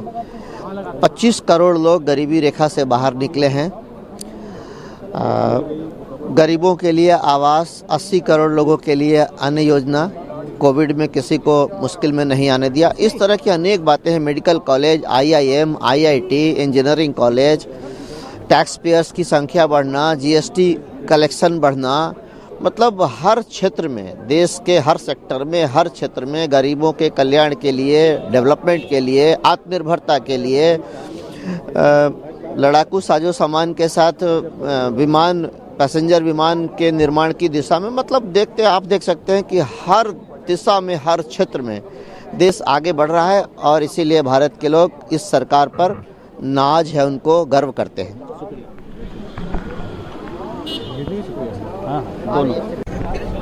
कैसे देखिए आप इस बजट को? इस बजट नो बिल्कुल इस बजट खाली खोखला ਸੀਗਾ, ਕੁਝ ਵੀ ਨਹੀਂ ਸੀਗਾ। ਖਾਸ ਤੌਰ ਤੇ ਭਾਵੇਂ ਕਿਸਾਨਾਂ ਵੱਲੋਂ ਦੇਖਿਆ ਜਾਏ, ਯੁਵਾ ਨੌਜਵਾਨਾਂ, ਕਿਸੇ ਵੱਲ ਕੁਝ ਵੀ ਨਹੀਂ ਸੀਗਾ। ਸਿਰਫ ਆਪਣੀ ਖੋਖਲੀ ਪੀਠ ਥਪਥਪਾਉਣ ਦੀ ਗੱਲ ਸੀ। ਕਿਤੇ ਨਾ ਕਿਤੇ ਅੱਜ ਦਾ ਦਿਨ ਸੀਗਾ ਜਿੱਥੇ ਤੁਹਾਨੂੰ 2014 'ਚ ਜਿਹੜੇ ਤੁਸੀਂ ਵਾਅਦੇ ਲੋਕਾਂ ਨੂੰ ਕੀਤੇ ਸੀ ਕਿ ਹਿੰਦੁਸਤਾਨੀਆਂ ਦੇ ਅੱਛੇ ਦਿਨ ਆਣਗੇ, ਹਰ ਖਾਤੇ ਵਿੱਚ 5 ਲੱਖ ਰੁਪਏ ਆਣਗੇ, किसानों की आमदन ਨੂੰ ਦੁੱਗਣਾ ਕੀਤਾ ਜਾਊਗਾ, 5 ਕਰੋੜ ਨੌਜਵਾਨਾਂ ਨੂੰ ਰੋਜ਼ਗਾਰ ਮਿਲੂਗਾ। ਅੱਜ ਤੋਂ ਉਹਦਾ ਵੇਰਵਾ ਦੇਣਾ ਸੀਗਾ ਵੀ ਕਿੰਨੇ ਨੌਜਵਾਨਾਂ ਨੂੰ ਤੁਸੀਂ 10 ਸਾਲਾਂ 'ਚ ਰੋਜ਼ਗਾਰ ਦਿੱਤਾ ਹੈਗਾ, ਕਿੰਨੇ ਕਿਸਾਨਾਂ ਦੀ ਤੁਸੀਂ ਆਏ ਦੁੱਗਣੀ ਕਰਤੀ ਹੈ, ਕਿੰਨੇ ਹਿੰਦੁਸਤਾਨੀਆਂ ਦੇ ਅੱਛੇ ਦਿਨ। ਇੱਕ ਪਾਸੇ ਤੁਸੀਂ ਕਹਿੰਦੇ ਹੋ 25 ਕਰੋੜ ਨੌਜਵਾਨਾਂ ਨੂੰ, 25 ਕਰੋੜ ਪਰਿਵਾਰਾਂ ਨੂੰ ਅਸੀਂ ਪੋਵਰਟੀ ਲਾਈਨ ਤੋਂ ਉੱਪਰ ਚੱਕਿਆ ਹੈ, ਤੇ ਅਗਲੇ ਸੈਂਟੈਂਸ 'ਤੇ ਤੁਸੀਂ ਆ ਕਹਿ ਰਹੇ ਹੋ ਕਿ 80 ਕਰੋੜ ਲੋਕਾਂ ਨੂੰ ਤੁਹਾਨੂੰ ਮੁਫਤ ਰਾਸ਼ਨ ਦੇਣਾ ਪੈ ਰਿਹਾ ਹੈ। ਮਤਲਬ ਦੇਸ਼ 'ਚ ਗਰੀਬੀ ਇੰਨੀ ਹੋ ਗਈ ਕਿ ਲੋਕੀ ਖੁਦ ਕਮਾ ਕੇ ਖਾਣ ਜੋਗੇ ਵੀ ਨਹੀਂ ਹੈ, ਸਰਕਾਰ ਨੂੰ ਰਾਸ਼ਨ ਦੇਣਾ ਪੈਂਦਾ ਤੇ ਉਹ ਅੰਨਦਾਤਾ ਜਿਹੜਾ ਇਸ ਰਾਸ਼ਨ ਦਾ ਇੰਤਜ਼ਾਮ ਕਰਦਾ ਹੈ, ਖਾਸ ਤੌਰ ਤੇ ਪੰਜਾਬ ਦਾ ਕਿਸਾਨ ਜਿਹੜਾ ਸਭ ਤੋਂ ਵੱਧ ਯੋਗਦਾਨ ਦਿੰਦਾ ਹੈ, ਉਹਨਾਂ ਵਾਸਤੇ ਕੁਝ ਨਹੀਂ। ਸੋ ਨਾ ਕਿਸਾਨ ਵਾਸਤੇ ਕੁਝ। ਅੱਛਾ, ਔਰਤਾਂ ਦੀ ਬਹੁਤ ਵੱਡੀਆਂ ਗੱਲਾਂ, ਪਰ ਜਿਵੇਂ ਖੋਖਲਾ ਉਹ 33% ਰਿਜ਼ਰਵੇਸ਼ਨ ਸੀ, ਅੱਜ ਇੰਨੀ ਵੱਡੀ ਬਹੁਮਤ ਦੇ ਨਾਲ ਕਹਿੰਦੇ ਵੀ ਅਸੀਂ ਅਗਲੇ 2 ਸਾਲ ਦੇ ਅੰਦਰ ਜਾਂ ਅਗਲੇ ਇਲੈਕਸ਼ਨ ਤੇ ਜਾਂ 2 ਸਾਲ ਦੇ ਅੰਦਰ ਰਿਜ਼ਰਵੇਸ਼ਨ ਆਊਗਾ, ਲੇਕਿਨ ਅੱਜ ਤਾਈਂ ਕੋਈ ਐਕਸਪਾਇਰੀ ਡੇਟ ਹੀ ਨਹੀਂ ਸੈੱਟ ਕੀਤੀ ਵੀ ਇਹਦੇ ਬਾਅਦ ਆਊਗਾ। ਸੋ ਕੁਝ ਨਹੀਂ ਪਤਾ, ਗੱਲਾਂ ਬਹੁਤ ਸਾਰੀਆਂ ਹੈਗੀਆਂ, ਲੇਕਿਨ ਕਿਤੇ ਨਾ ਕਿਤੇ ਮਹਿਸੂਸ ਹੁੰਦਾ ਹੈ ਕਿ ਜ਼ਮੀਨੀ ਹਕੀਕਤ ਜਿਹੜੀ ਅੱਜ ਦੇ ਨੌਜਵਾਨਾਂ ਦੀ ਹੈਗੀ, ਕਿਸਾਨਾਂ ਦੀ ਹੈਗੀ, ਲੋਕਾਂ ਦੀ ਹੈਗੀ, ਤੇ ਇਹ ਸਰਕਾਰ ਜਿਹੜਾ ਇੱਕ ਬੜਾ ਸੁਨਹਿਰੀ ਚਿੱਤਰ ਦਿਖਾ ਰਹੀ है सामने, ਉਹਦੇ ਵਿੱਚ बहुत ज़मीन आसमान का अंतर हैगा। चुनावी बजट नहीं, मैं तो कहती हूँ एक तरीके से थोड़ी मुझे इसमें एरोगेंस नज़र आ रही थी कि हम जुलाई में हम बजट पेश, या तो आपकी कोई प्लानिंग है जो देशवासियों को नहीं पता, क्योंकि हर एक इलेक्शन में जो भी यहाँ पहुँचता है, पहली चीज़ आपको ये पता है, you can not take any election for granted, क्योंकि इलेक्शन के रिजल्ट लोग क्या समझते हैं वो लोग ही जानते हैं। और आज की डेट में आप पहले से ही इतनी एरोगेंटली आप अनाउंस कर रहे हैं कि सही बजट हम जुलाई में करेंगे, तो पता नहीं आपने क्या प्लानिंग करी है और ये आपके पास ये ओवर कॉन्फिडेंस क्यों है, ये आप ही जानते हैं। लेकिन मैं ये ज़रूर समझती हूँ कि आज समा था कि 10 साल में जो 2014 में आपने बोला था, आप वही चीज़ें निकाल के लोगों को बताएं और उसका वेरवा दें, ना कि आगे के और सपने दिखाएं। मैम, आज जो बजट पेश हुआ है, ये कहा गया कि विकसित भारत का बजट पेश हुआ है, आप क्या कहेंगे, आपको क्या लगता है? देखिए, आज तो मैं उम्मीद कर रही थी कि जो 10 साल पहले आत्मनिर्भर भारत का बजट ऐलान किया गया था और 10 साल पहले जो बोला था कि ये सरकार आएगी तो अच्छे दिन हिंदुस्तानियों के आएंगे, हर एक के खाते में 5 लाख रुपए आ जाएंगे, 2022 तक किसान की आमदन दुगनी हो जाएगी, हर खेत तक पानी आएगा, 5 करोड़ युवा को रोजगार मिल जाएगा। 10 सालों के लंबे समय में उम्मीद तो ये थी कि जो वादे किए थे उनके क्या स्टेटस है आज 10 साल बाद, उसकी बात करेंगे। लेकिन अपनी पीठ थपथपा के कि बहुत स्टुपेंडस काम, कमाल का बेमिसाल काम किया है और 25 करोड़ लोगों को पॉवर्टी लाइन से एलिवेट किया है, और अगले ही लाइन में आप कह रहे हैं कि 80 करोड़ हिंदुस्तानियों को मतलब 70% आबादी को आपको राशन देना पड़ रहा है क्योंकि वो खुद कमा के खाने लायक नहीं उनकी हैसियत है। तो ये दोनों कॉन्ट्रडिक्शंस कैसे चलेंगी? आज बताना था कि कितने भारत की पॉपुलेशन 140 करोड़ में से आत्मनिर्भर कितने हो गए हैं, 5 करोड़ में से कितने युवा को आपने नौकरी दे दिया है, 2022 तक आपने 22-24 तक कितने किसानों की आमदन दुगनी हो गई है, कितना नमामि गंगा हो गया है या कितना स्वच्छ भारत हो गया। ये चीज़ों के जवाब देने थे ना। अब आप अगले 5 सालों में हम ये करेंगे, पहले तो पिछले 5 साल को इतना लंबा समय उसका लेखा जोखा दीजिए। सो वो कुछ देखने को नहीं मिला था। हाँ, ये मैं ज़रूर अप्रिशिएट करती हूँ कि कोई इन्होंने, जो मैं उम्मीद कर रही थी कि शायद वोटों की राजनीति के लिए रेवड़ी बांटेंगे, वो बांटने का काम नहीं किया। ये बहुत अच्छा एक फैसला था, लेकिन इसकी दुख ज़रूर है कि कहीं ना कहीं जो ज़मीनी हकीकत आज के 60% हमारी आबादी गांव में रहती है। अब गांव की महिला हो, गांव का युवा हो, अन्नदाता हो, उनके जो हकीकत में हालात हैं और जो यहाँ पे बोला जाता है वो एक ज़मीन आसमान का फ़र्क है, कट ऑफ फ्रॉम रियलिटी कहीं ना कहीं। आप ये मानते हैं कि देखिए, खास हमारी जो गारंटी परम आदरणीय प्रधानमंत्री जी ने देशवासियों को दिया था 2014 में, हर बिंदु में उन्होंने निष्ठापूर्वक उसको पालन किया है। इसकी वजह से देश का विकास यात्रा तेज होने लगा है और आपने खुद देखी है हर लेवल पर जो डेवलपमेंट हुई है, जो परिवर्तन हुई है। और सबसे बड़ी बात है 25 करोड़ लोगों को वो गरीबी से उनको मुक्त किया। इतनी बड़ी सफलता आज़ादी का पिछली 75 ईयर्स के अंदर, तो मुझे लगता है कि ये अनुभव हमारे सबके लिए महत्वपूर्ण है। क्योंकि कांग्रेस तो बोलता था गरीबी हटाओ, गरीबी हटाओ, वास्तव में कुछ नहीं कर पाया। लेकिन हकीकत में अगर गरीबों के लिए कोई फरिश्ता के रूप में आए, वही नरेंद्र मोदी जी। और इस बजट के जरिए ये स्पष्ट हुआ है कि अगली 2047 तक इंडिया निश्चित रूप से दुनिया का सबसे मजबूत विकसित देश बनेगा। क्योंकि सारे बिंदु में वही एक इंडिकेशन है कैसे हर पैरामीटर में आज देश विकास यात्रा पर तेज से चलने लगा है। तो इसलिए मैं तो कहूँगा कि हमारी 140 करोड़ जनता के लिए ये बजट बहुत महत्वपूर्ण है और हर के विकास के लिए ये बजट प्रस्तुति है। बजट को माननीय प्रधानमंत्री नरेंद्र मोदी डांगरिया 2014 চনত যি প্ৰতিশ্ৰুতিৰে তেখেতে দায়িত্বভাৰ গ্ৰহণ কৰিছিল, সেই প্ৰতিশ্ৰুতি তেখেতে আখৰে পালন কৰিছে। तो लगातार तस्वीरें भी आपको दिखा रहे हैं और साथ ही साथ बयान भी सुनवा रहे हैं। अब पक्ष के जो लोग हैं यहाँ पर, उनका कहना है कि जिस तरीके से यहाँ पर पेश किया गया कि करीब 25 करोड़ लोगों को गरीबी रेखा से बाहर किया गया है, ये एक बहुत बड़ा डेवलपमेंट है। और साथ ही जैसे कि पहले सरकार कई बार कहती थी कि गरीबी जो है वो हटाएंगे, लेकिन हटा नहीं पाती थी। और सरकार ने जो रिपोर्ट कार्ड पेश किया उसमें वो ये दावा कर रहे हैं कि 25 करोड़ लोगों को यहाँ जो गरीब में घिस रहे थे, बेचारे परेशान हो रहे थे, उन्हें यहाँ से बाहर निकालने की जो कोशिश है वो सरकार की काफी सक्सेसफुल मानी जा रही है। आपको बता दें कि यहाँ पर सबसे बड़ा जो आज का पॉइंटर रहा और ज्यादातर यहाँ पर जो है पहले कई सारी उम्मीद की जा रही थी, लेकिन ये थोड़ा सा सरप्राइजिंग फैक्टर था कि सर्वाइकल कैंसर रोकने की कोशिश जो है वो यहाँ पर सरकार की तरफ से चालू की जाएगी। इसके लिए टीकाकरण कराए जाएंगे और किसानों की आय बढ़ाने की कोशिश जो है वो भी की जाएगी, इस पर उन्होंने कहा। और सर्वाइकल जो कैंसर है उसको रोकने के लिए उन्होंने बताया कि किस तरीके से जो वैक्सीनेशन है उसमें 9 से 14 साल की जो लड़कियां हैं वो वैक्सीनेशन उनको प्रोवाइड की जाएगी, क्योंकि ज्यादातर ये चीजें जो है वहां से शुरू हो जाती है, जिसको लेकर सरकार काफी सतर्क नजर आ रही है।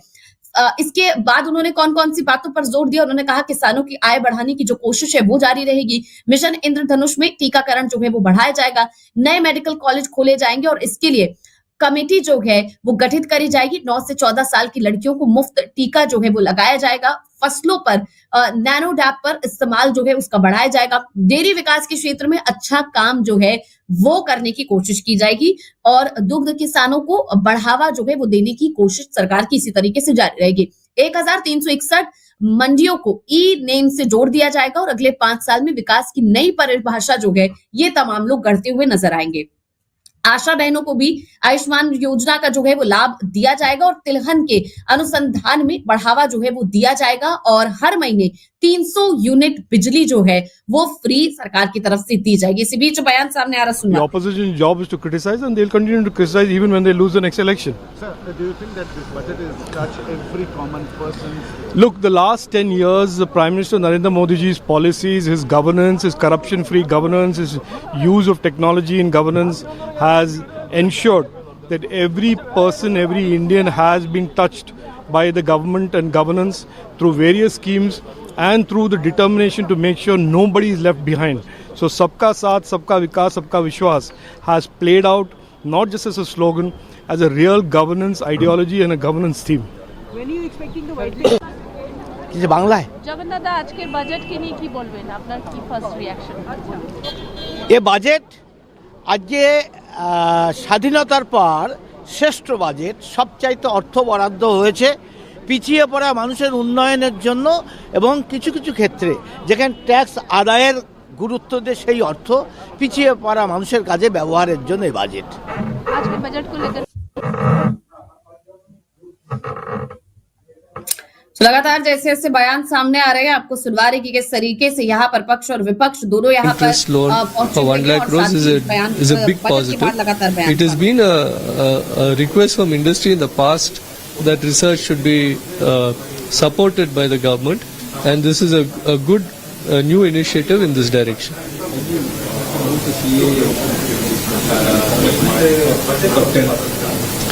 I think while exact numbers have not been reached, they have been broadly in line with our expectations. I would say where I should give পিছিয়ে পড়া মানুষের কাজে ব্যবহারের জন্য এই বাজেট। आज के बजट को लेकर क्या प्रतिक्रिया?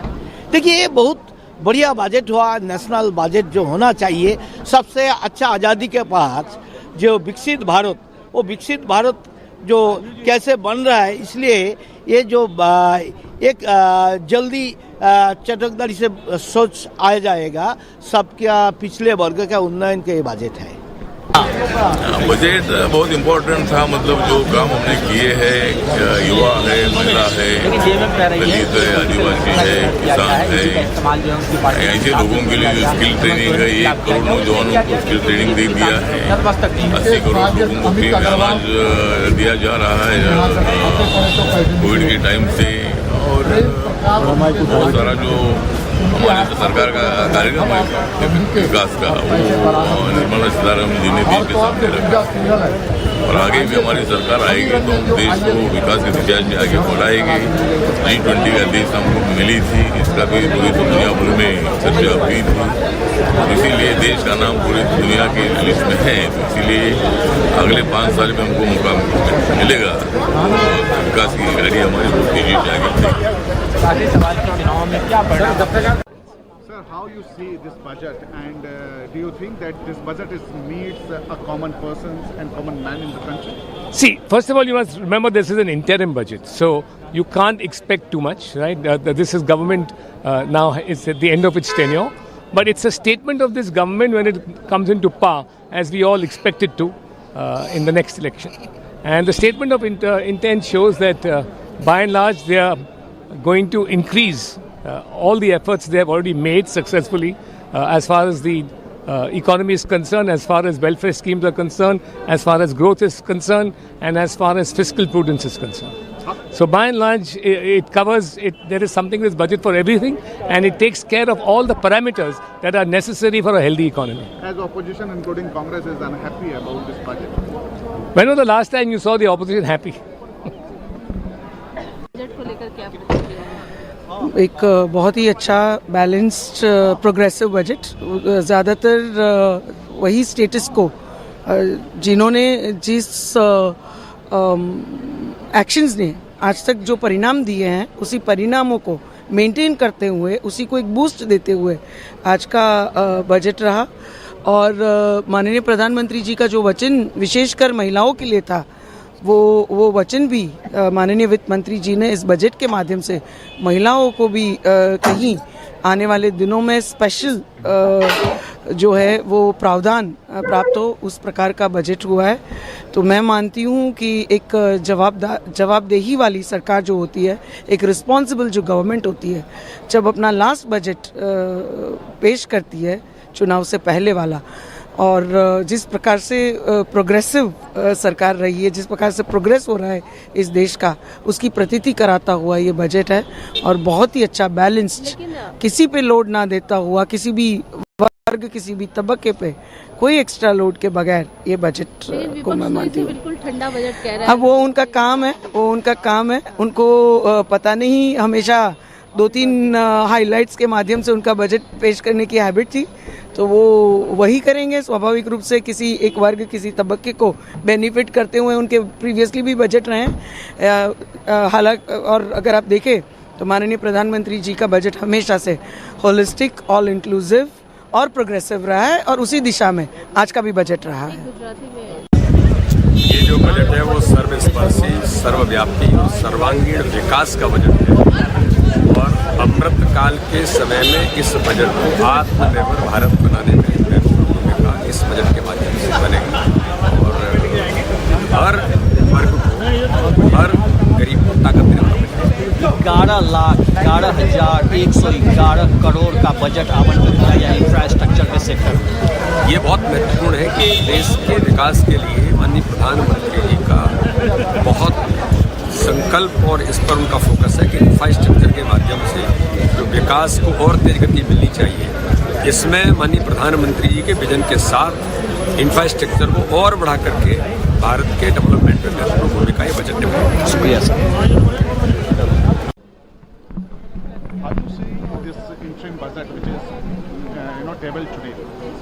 It is a budget oriented towards the elections only. All big, empty announcements for the falsification of driving the people towards BJP. We are, as the DMK party, member of the parliament, we are very upset that the funds which our chief minister had asked as the recent rain havoc relief fund, that has not been announced. That is a great disappointment, and not a word about Manipur. That was also very disappointing to me as a woman. She is from a southern part of this country. How you see that you are saying that there is nothing on the flood and nothing for the Tamil Nadu? That's a major grouse. And Tamil Nadu has always stood up for all the progressive thoughts and ideas like secularism, treating for the equality of the people, and it will hold its ideal. But even after repetitive plea from the members of the parliament, our floor leader had went and met the Union Home Minister, and so much appeal had been given by the party leaders as well as the people. Nothing has been announced for the relief, and that is the greatest disappointment and grouse. வெறும் வெற்று காற்றடைக்கப்பட்ட balloon, ஒரு சின்ன ஊசி குத்துனா அப்படியே எல்லாம் வெளியே போயிடும். வெறும் வெற்று வார்த்தைகளில், வெற்று நம்பிக்கைகளில் வருகின்ற தேர்தலை ஒட்டி அறிவிக்கப்பட்ட ஒரு இடைக்கால பட்ஜெட் இது. वर्ष है और उसमें ये बजट आया है, किस तरह से देखते हैं इस बजट? मुझे लगता है कि जो हमने 10 सालों में मतलब जो हमने सरकार हमारे आने के बाद जो काम हमने किया है, उस काम का लेखा जोखा पूरे देश के सामने निर्मला सीतारमन जी ने रखा है, और देश विकास की दिशा से आगे बढ़ रहा है। देश का हो रहा है विकास, इसलिए पूरे देश भर में दिख रहा है नरेंद्र मोदी जी का प्रकाश। पूरा आकाश नीला नीला दिख रहा है आकाश, क्यों नहीं होगा देश का विकास? तो देश का विकास करने की कोशिश सरकार के माध्यम से हुई है, और महिला हो, युवा हो, जैसे किसान हो, दलित हो, आदिवासी हो, सबके लिए सरकार ने काम किया है। ये जानकारी आज निर्मला सीतारमन जी ने दी है। First reaction on this budget? Well, I think it's a budget which gives a lot of hope, it raises the aspirations of the country, the women, the youth, the farmers. So I'm very happy because I come from a place a rural place where, farmers are actually getting the benefits of the present government's policies. So I think in the future, I see them reaching the targets of farmers doubling or tripling their income. So it gives me a lot of hope. But opposition is saying that nothing is happening. Well, that's opposition has to say that. They have to oppose whatever it is. I think that's what's natural. So I wouldn't give much credence to that. Thank you, ma'am. Thank you. 4 जातियां हैं उनकी, गरीब है, किसान है, युवा है, इस तरह की उन्होंने 4 जातियां बताई हैं। ये जो बजट है इसको आप किस तरह देखते हैं, क्योंकि इसके बाद आप लोगों को चुनाव में जाना है सीधे? देखिए, निश्चित रूप से माननीय प्रधानमंत्री जी ने देश में एक नई परिभाषा, एक नई किस्म की राजनीति की शुरुआत की। जो जात की राजनीति करते हैं, क्षेत्र की राजनीति करते हैं, संप्रदाय की राजनीति करते हैं, उनको करारा जवाब है। देश के इन 4 जातियों, जिसको प्रधानमंत्री जी ने कहा है, बिना उनके उत्थान, कल्याण और विकास के इस देश का विकास नहीं हो सकता। लेकिन विपक्ष जिस तरह से लगातार सवाल उठाता रहा, आज वित्त मंत्री जी ने अपने छोटे से भाषण में बहुत सारा कुछ जो आरोपों का जवाब भी दिया। क्या कहना है, क्योंकि विपक्ष अभी भी बात मानने को तैयार नहीं है? देखिए, विपक्ष का काम ही बात ना मानना, और वो माने ना माने, जनता तो मानती है। और यहाँ वो आते हैं जिनको जनता मानती है। हमको विपक्ष के सर्टिफिकेट की जरूरत नहीं है। देश की जनता माननीय प्रधानमंत्री जी के नेतृत्व में तीसरी बार सरकार बनाने जा रही है, इसमें कोई संशय नहीं। हेलो,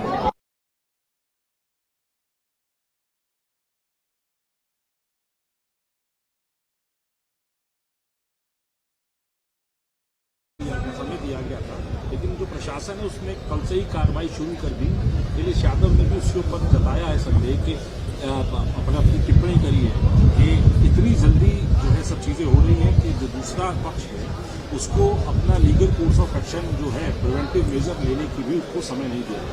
देखिए, ये तो इनकी पटकथा 2024 के चुनाव के लिए लिखी जा रही है, क्योंकि इनको लग रहा था कि हम अयोध्या में जो है 4 शंकराचार्यों को घर बिठा करके और जो है खुद करके कुछ हो जाएगा, तो वो तो जनता ने उसको दिखा दिया, कुछ नहीं है, वो चल रहा। अब नया ये शगुफा छोड़ा है, और मैं उस पर नहीं जाना चाहता कि ऑनरेबल कोर्ट ने जो डिसीजन दिया है, वो मेरे ख्याल जज साहब कल ही रिटायर हो गए थे फैसला करते हुए, और दूसरे पक्ष को न्याय की प्रक्रिया तो कम से कम न्याय दो ना दो, कम से कम ऐसा लगे तो सही कि हाँ, न्याय की प्रक्रिया पूरी हुई है।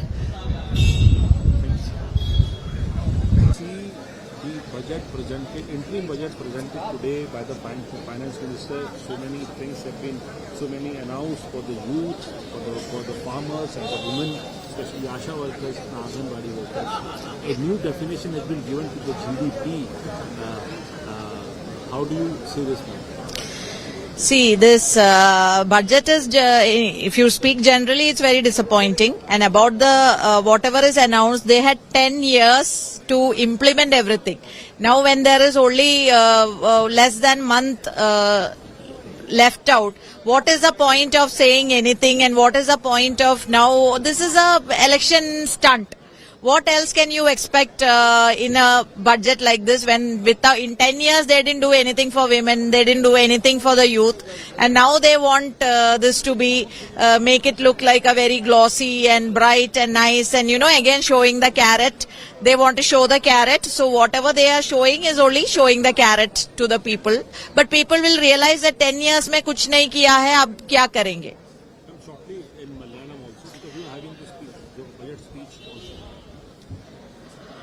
ബഡ്ജറ്റ് വളരെ നിരാശാജനകമാണ്. 10 വർഷമായി സ്ത്രീകൾക്ക് വേണ്ടിയോ അല്ലെങ്കിൽ യുവാക്കൾക്ക് വേണ്ടിയോ തൊഴിലില്ലായ്മ പിടിച്ചു നിർത്തുവാനോ വിലക്കയറ്റം പിടിച്ചു നിർത്താനോ ഒന്നും ചെയ്യാത്ത കേന്ദ്ര ഗവൺമെന്റ് ഇപ്പോൾ പെട്ടെന്ന് കുറെ അവസാന ഘട്ടത്തിലെത്തി പാർലമെന്റ് ഇലക്ഷൻ തെരഞ്ഞെടുപ്പ് പടിവാതിക്കൽ എത്തി നിൽക്കുമ്പോൾ പല സ്കീമുകൾ പറയുന്നത് എന്തിനു വേണ്ടിയാണ് എന്നുള്ളത് എല്ലാവർക്കും വ്യക്തമാണ്. ജനങ്ങളെ ഇത്തരത്തിൽ ജനങ്ങളുടെ കണ്ണിൽ പൊടിയിട്ടുകൊണ്ട് വോട്ട് നേടാനാണ് അവരുടെ ശ്രമമെങ്കിൽ അത് തീർച്ചയായും പരാജയപ്പെടും എന്നുള്ള കാര്യത്തിൽ സംശയമില്ല. 10 വർഷം ചെയ്യാതിരുന്നിട്ട് ഇപ്പോൾ ചില കാര്യങ്ങൾ അനൗൺസ് ചെയ്യുന്നതിൽ അതിന്റെ പിന്നിലത്തെ ഉദ്ദേശ ലക്ഷ്യം വളരെ വ്യക്തമാണ്. തെരഞ്ഞെടുപ്പ് വാഗ്ദാനമായി മാത്രമേ ഇതിനെ കാണാൻ സാധിക്കുകയുള്ളൂ.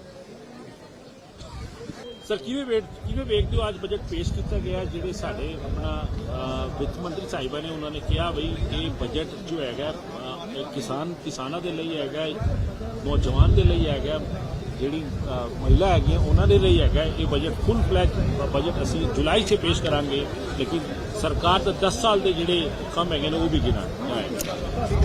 ਦੇਖੋ ਜਦੋਂ ਅੱਜ ਬਜਟ ਪੇਸ਼ ਕੀਤਾ ਜਾ ਰਿਹਾ ਸੀ ਤਾਂ ਦੇਸ਼ ਦੇ ਬਹੁਤ ਸਾਰੇ ਸੈਕਟਰ ਜਿਹੜੇ ਉਹਨਾਂ ਨੂੰ ਬੜੀ ਆਸ ਸੀ ਕਿ ਅੱਜ ਦੇ ਬਜਟ ਦੇ ਵਿੱਚ, ਕਿਉਂਕਿ ਥੋੜੇ ਦਿਨਾਂ ਦੇ ਵਿੱਚ ਇਲੈਕਸ਼ਨ ਹੋਣਾ, ਤਾਂ ਬੜੀ ਆਸ ਸੀ ਦੇਸ਼ ਦੇ ਜਿਹੜੇ ਨੌਜਵਾਨਾਂ ਨੂੰ, ਦੇਸ਼ ਦੇ ਕਿਸਾਨਾਂ ਨੂੰ, ਦੇਸ਼ ਦੇ ਦਲਿਤ ਔਰ ਪਿਛੜੇ ਵਰਗ ਨੂੰ ਬੜੀ ਆਸ ਸੀਗੀ ਕਿ ਅੱਜ ਬਜਟ ਦੇ ਵਿੱਚ ਕੁਝ ਸਪੈਸ਼ਲ ਅਨਾਉਂਸਮੈਂਟਸ ਹੈ ਜਿਹੜੀਆਂ ਇਹਨਾਂ ਵਰਗਾਂ ਦੇ ਲਈ ਹੋਣਗੀਆਂ। ਪਰ ਮੈਂ ਬੜੇ ਅਫਸੋਸ ਦੇ ਨਾਲ ਇਹ ਕਹਿਣਾ ਚਾਹਨਾ ਕਿ ਇਹ ਬਜਟ ਦੀ ਸਪੀਚ ਜਿਹੜੀ ਕਾਪੀ ਹੈ ਮੇਰੇ ਹੱਥ ਦੇ ਵਿੱਚ ਹੈ ਔਰ ਇਹਦੇ ਵਿੱਚ ਕੋਈ ਅੰਕੜਾ ਇਹੋ ਜਿਹਾ ਨਹੀਂ ਦੱਸਿਆ ਗਿਆ ਕਿ ਕਿੰਨੇ ਨੌਜਵਾਨਾਂ ਨੂੰ ਜਿਹੜੇ ਹੈ ਦੇਸ਼ ਦੇ ਵਿੱਚ ਜਿਨ੍ਹਾਂ ਨੂੰ ਨੌਕਰੀ ਦਿੱਤੀ ਗਈ ਹੈ, ਕਿੰਨੇ ਦਲਿਤ ਨੌਜਵਾਨਾਂ ਨੂੰ ਨੌਕਰੀ ਦਿੱਤੀ ਗਈ, ਕਿੰਨੇ ਪਿਛੜਿਆਂ ਨੂੰ ਨੌਕਰੀ ਦਿੱਤੀ ਗਈ ਹੈ।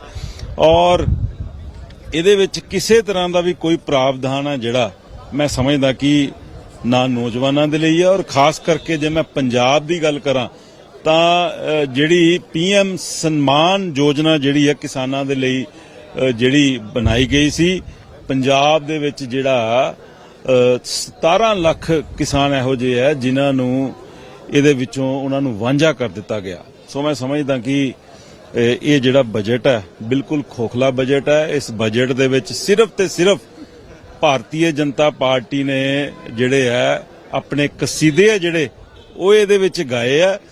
ਕਰਕਸ ਜੇ ਮੈਂ ਗੱਲ ਕਰਾਂ ਤਾਂ ਕਿਸੇ ਤਰ੍ਹਾਂ ਦਾ ਕੋਈ ਬੈਨੀਫਿਟ ਹੈ ਨਾ ਦੇਸ਼ ਦੇ ਨੌਜਵਾਨਾਂ ਨੂੰ ਹੈ, ਨਾ ਦਲਿਤਾਂ ਨੂੰ ਹੈ, ਨਾ ਹੀ ਕਿਸਾਨਾਂ ਨੂੰ ਹੈ। ਕਿੰਨੇ ਨੰਬਰ ਦਿਓਗੇ ਤੁਸੀਂ ਇਹ ਬਜਟ ਨੂੰ 10 ਦੇ ਵਿੱਚੋਂ ਮੈਂ 2 ਨੰਬਰ ਦਵਾਂਗਾ ਸਿਰਫ। Thank you sir. ਕੈਸੇ economy status. One more question to the same issue that India aspires to have a 7 trillion economy by 2030 and a 30 trillion economy by 2047. So how practical or how budget में मतलब खास ही खास है। Budget के भाषण में स्पष्ट हो चुका है कि देश किस तरह से आगे बढ़ रहा है। 2013-14 तक देश की स्थिति क्या थी और मात्र 10 वर्षों में देश की स्थिति क्या हो गई। 25 करोड़ लोग गरीबी रेखा से बाहर निकले हैं। गरीबों के लिए आवास 80 करोड़ लोगों की बजट तो है ही, लेकिन ये बजट इंक्लूसिव और इनोवेटिव बजट है। इस बजट में कंटिन्यूटी का कॉन्फिडेंस है। ये बजट विकसित भारत के 4 स्तंभ युवा, गरीब, महिला और किसान सभी को एम्पावर करेगा। निर्मला जी का ये बजट देश के भविष्य के निर्माण का बजट है। इस बजट में 2047 के विकसित भारत की नींव को मजबूत करने की गारंटी है। मैं निर्मला जी और उनकी टीम को बहुत बहुत बधाई देता हूं। साथियों, इस बजट में युवा भारत की युवा आकांक्षाओं का, भारत की यंग एस्पिरेशंस का प्रतिबिंब है। बजट में 2 महत्वपूर्ण निर्णय लिए गए हैं। रिसर्च और इनोवेशन पर 1 लाख करोड़ रुपए का फंड बनाने की घोषणा की गई है। बजट में स्टार्टअप्स को मिलने वाली टैक्स छूट के विस्तार का भी ऐलान किया गया है। साथियों, इस बजट में फिस्कल डेफिसिट को नियंत्रण में रखते हुए कैपिटल एक्सपेंडिचर को 11,11,000 111 करोड़ रुपए की ऐतिहासिक ऊंचाई दी गई है। अर्थशास्त्रियों की भाषा में कहें तो एक प्रकार से स्वीट स्पॉट है। इससे भारत में 21वीं सदी के आधुनिक इंफ्रास्ट्रक्चर के निर्माण के साथ ही युवाओं के लिए अनगिनत रोजगार के नए अवसर तैयार होंगे। बजट में वंदे भारत स्टैंडर्ड की 40,000 आधुनिक बोगियां बनाकर उन्हें सामान्य यात्री ट्रेनों में लगाने का ऐलान किया गया है। इससे देश के अलग अलग रेल रूट पर करोड़ों यात्रियों में आरामदायक यात्रा का अनुभव बढ़ेगा। साथियों, हम एक बड़ा लक्ष्य तय करते हैं, उसे प्राप्त करते हैं और फिर उससे भी बड़ा लक्ष्य अपने लिए तय करते हैं। गरीबों के लिए हमने गांवों और शहरों में 4 करोड़ से अधिक घर बनाए। अब हमने 2 करोड़ और नए घर बनाने का लक्ष्य रखा है। हमने 2 करोड़ महिलाओं को लखपति दीदी बनाने का लक्ष्य रखा था। अब इस लक्ष्य को बढ़ाकर 3 करोड़ लखपति दीदी बनाने का कर दिया गया है। आयुष्मान भारत योजना ने गरीबों की बहुत मदद की है। अब आंगनवाड़ी और आशा वर्कर, उन सबको इस योजना का लाभ मिलेगा। साथियों, इस बजट में गरीब और मध्यम वर्ग को एम्पावर करने, उनके लिए आय के नए अवसर बनाने पर भी बहुत जोर दिया गया है। रूफटॉप सोलर अभियान में 1 करोड़ परिवारों को सोलर रूफटॉप के माध्यम से मुफ्त बिजली प्राप्त होगी। इतना ही नहीं, सरकार को अतिरिक्त बिजली बेचकर लोगों को 15 से 20 हजार प्रति वर्ष की आय भी होगी और ये हर परिवार को होगी। साथियों, आज जिस इनकम टैक्स रेमिशन स्कीम की घोषणा की गई है, उससे मध्यम वर्ग के करीब 1 करोड़ लोगों को बड़ी राहत मिलेगी। पिछली सरकारों ने सामान्य मानवी के सिर पर दशकों से ये बहुत बड़ी तलवार लटका कर रखी थी। आज इस बजट में किसानों के लिए भी बहुत महत्वपूर्ण और बड़े निर्णय लिए गए हैं। नैनो डीएपी का उपयोग हो, पशुओं के लिए नई योजना हो, पीएम मत्स्य संपदा योजना का विस्तार हो और आत्मनिर्भर ऑयल सीड अभियान हो। इससे किसानों की आय बढ़ेगी और खर्च कम होगा। मैं एक बार फिर सभी देशवासियों को इस ऐतिहासिक बजट के लिए शुभकामनाएं देता हूं। बहुत बहुत धन्यवाद।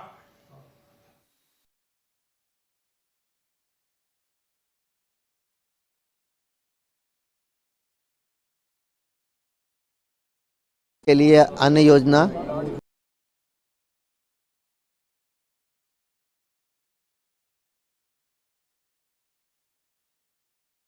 कोविड में किसी को मुश्किल में नहीं आने दिया। इस तरह की अनेक बातें हैं। Medical college, IIM, IIT, engineering college, tax payers की संख्या बढ़ना, जीएसटी कलेक्शन बढ़ना, मतलब हर क्षेत्र में, देश के हर सेक्टर में, हर क्षेत्र में गरीबों के कल्याण के लिए, डेवलपमेंट के लिए, आत्मनिर्भरता के लिए, लड़ाकू साजो सामान के साथ विमान, पैसेंजर विमान के निर्माण की दिशा में, मतलब आप देख सकते हैं कि हर दिशा में, हर क्षेत्र में देश आगे बढ़ रहा है और इसीलिए भारत के लोग इस सरकार पर नाज है, उनको गर्व करते हैं। दोनों कैसे देखते हैं आप इस बजट को? ਇਸ ਬਜਟ ਨੂੰ ਬਿਲਕੁਲ ਇਸ ਬਜਟ ਖਾਲੀ ਖੋਖਲਾ ਸੀਗਾ, ਕੁਝ ਵੀ ਨਹੀਂ ਸੀਗਾ। ਖਾਸ ਤੌਰ ਤੇ ਭਾਵੇਂ ਕਿਸਾਨਾਂ ਵੱਲੋਂ ਦੇਖਿਆ ਜਾਏ, ਯੁਵਾ ਨੌਜਵਾਨਾਂ ਕਿਸੇ ਵੱਲ ਕੁਝ ਵੀ ਨਹੀਂ ਸੀਗਾ, ਸਿਰਫ ਆਪਣੀ ਖੋਖਲੀ ਪੀਠ ਥਪਥਪਾਉਣ ਦੀ ਗੱਲ ਸੀ। ਕਿਤੇ ਨਾ ਕਿਤੇ ਅੱਜ ਦਾ ਦਿਨ ਸੀਗਾ ਜਿੱਥੇ ਤੁਹਾਨੂੰ 2014 'ਚ ਜਿਹੜੇ ਤੁਸੀਂ ਵਾਅਦੇ ਲੋਕਾਂ ਨੂੰ ਕੀਤੇ ਸੀ ਕਿ ਹਿੰਦੁਸਤਾਨੀਆਂ ਦੇ ਅੱਛੇ ਦਿਨ ਆਣਗੇ, ਹਰ ਖਾਤੇ ਵਿੱਚ 5 ਲੱਖ ਰੁਪਏ ਆਣਗੇ, ਕਿਸਾਨਾਂ ਦੀ ਆਮਦਨ ਨੂੰ ਦੁੱਗਣਾ ਕੀਤਾ ਜਾਊਗਾ, 5 ਕਰੋੜ ਨੌਜਵਾਨਾਂ ਨੂੰ ਰੋਜ਼ਗਾਰ ਮਿਲੂਗਾ। ਅੱਜ ਤਾਂ ਉਹਦਾ ਵੇਰਵਾ ਦੇਣਾ ਸੀਗਾ ਵੀ ਕਿੰਨੇ ਨੌਜਵਾਨਾਂ ਨੂੰ ਤੁਸੀਂ 10 ਸਾਲਾਂ 'ਚ ਰੋਜ਼ਗਾਰ ਦਿੱਤਾ ਹੈਗਾ, ਕਿੰਨੇ ਕਿਸਾਨਾਂ ਦੀ ਤੁਸੀਂ ਆਏ ਦੁੱਗਣੀ ਕਰਤੀ ਹੈ, ਕਿੰਨੇ ਹਿੰਦੁਸਤਾਨੀਆਂ ਦੇ ਅੱਛੇ ਦਿਨ।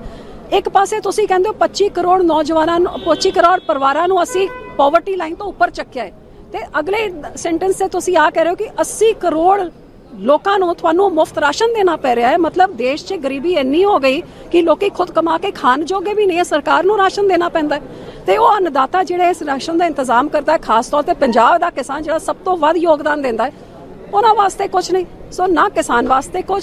ਅੱਛਾ, ਔਰਤਾਂ ਦੀ ਬਹੁਤ ਵੱਡੀਆਂ ਗੱਲਾਂ, ਪਰ ਜਿਵੇਂ ਖੋਖਲਾ ਉਹ 33% ਰਿਜ਼ਰਵੇਸ਼ਨ ਸੀ, ਜਿੰਨੀ ਵੱਡੀ ਬਹੁਮਤ ਦੇ ਨਾਲ ਕਹਿੰਦੇ ਵੀ ਅਸੀਂ ਅਗਲੇ 2 ਸਾਲ ਦੇ ਅੰਦਰ ਜਾਂ ਅਗਲੇ ਇਲੈਕਸ਼ਨ ਤੇ ਜਾਂ 2 ਸਾਲ ਦੇ ਅੰਦਰ ਰਿਜ਼ਰਵੇਸ਼ਨ ਆਊਗਾ, ਲੇਕਿਨ ਅੱਜ ਤਾਈਂ ਕੋਈ ਐਕਸਪਾਇਰੀ ਡੇਟ ਹੀ ਨਹੀਂ ਸੈੱਟ ਕੀਤੀ ਵੀ ਇਹਦੇ ਬਾਅਦ ਆਊਗਾ। ਸੋ ਕੁਝ ਨਹੀਂ ਪਤਾ, ਗੱਲਾਂ ਬਹੁਤ ਸਾਰੀਆਂ ਹੈਗੀਆਂ, ਲੇਕਿਨ ਕਿਤੇ ਨਾ ਕਿਤੇ ਮਹਿਸੂਸ ਹੁੰਦਾ ਹੈ ਕਿ ਜ਼ਮੀਨੀ ਹਕੀਕਤ ਜਿਹੜੀ ਅੱਜ ਦੇ ਨੌਜਵਾਨਾਂ ਦੀ ਹੈਗੀ, ਕਿਸਾਨਾਂ ਦੀ ਹੈਗੀ, ਲੋਕਾਂ ਦੀ ਹੈਗੀ, ਤੇ ਇਹ ਸਰਕਾਰ ਜਿਹੜਾ ਇੱਕ ਬੜਾ ਸੁਨਹਿਰੀ ਚਿੱਤਰ ਦਿਖਾ ਰਹੀ ਹੈ ਸਾਹਮਣੇ, ਉਹਦੇ ਵਿੱਚ बहुत जमीन आसमान का अंतर हैगा।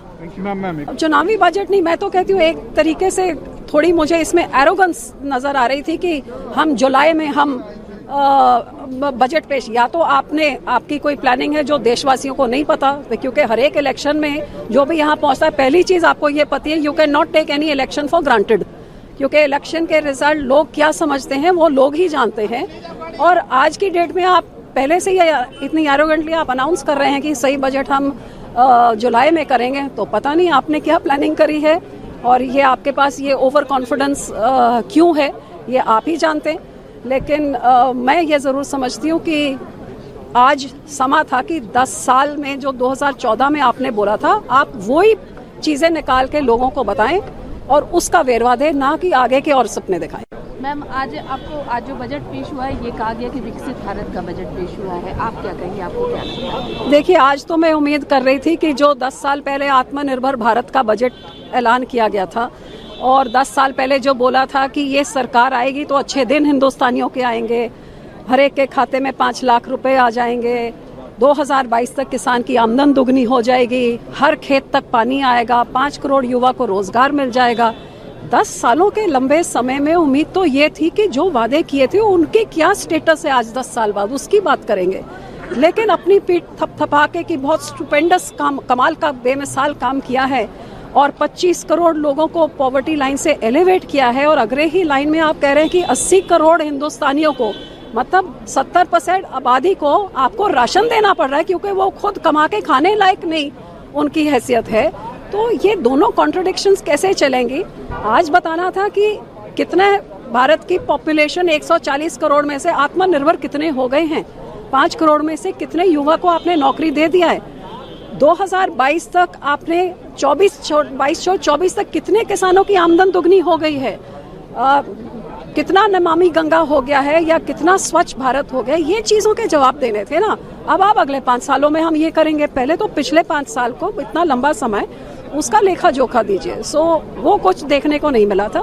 हाँ, ये मैं ज़रूर अप्रिशिएट करती हूँ कि कोई इन्होंने, जो मैं उम्मीद कर रही थी कि शायद वोटों की राजनीति के लिए रेवड़ी बांटेंगे, वो बांटने का काम नहीं किया, ये बहुत अच्छा एक फैसला था।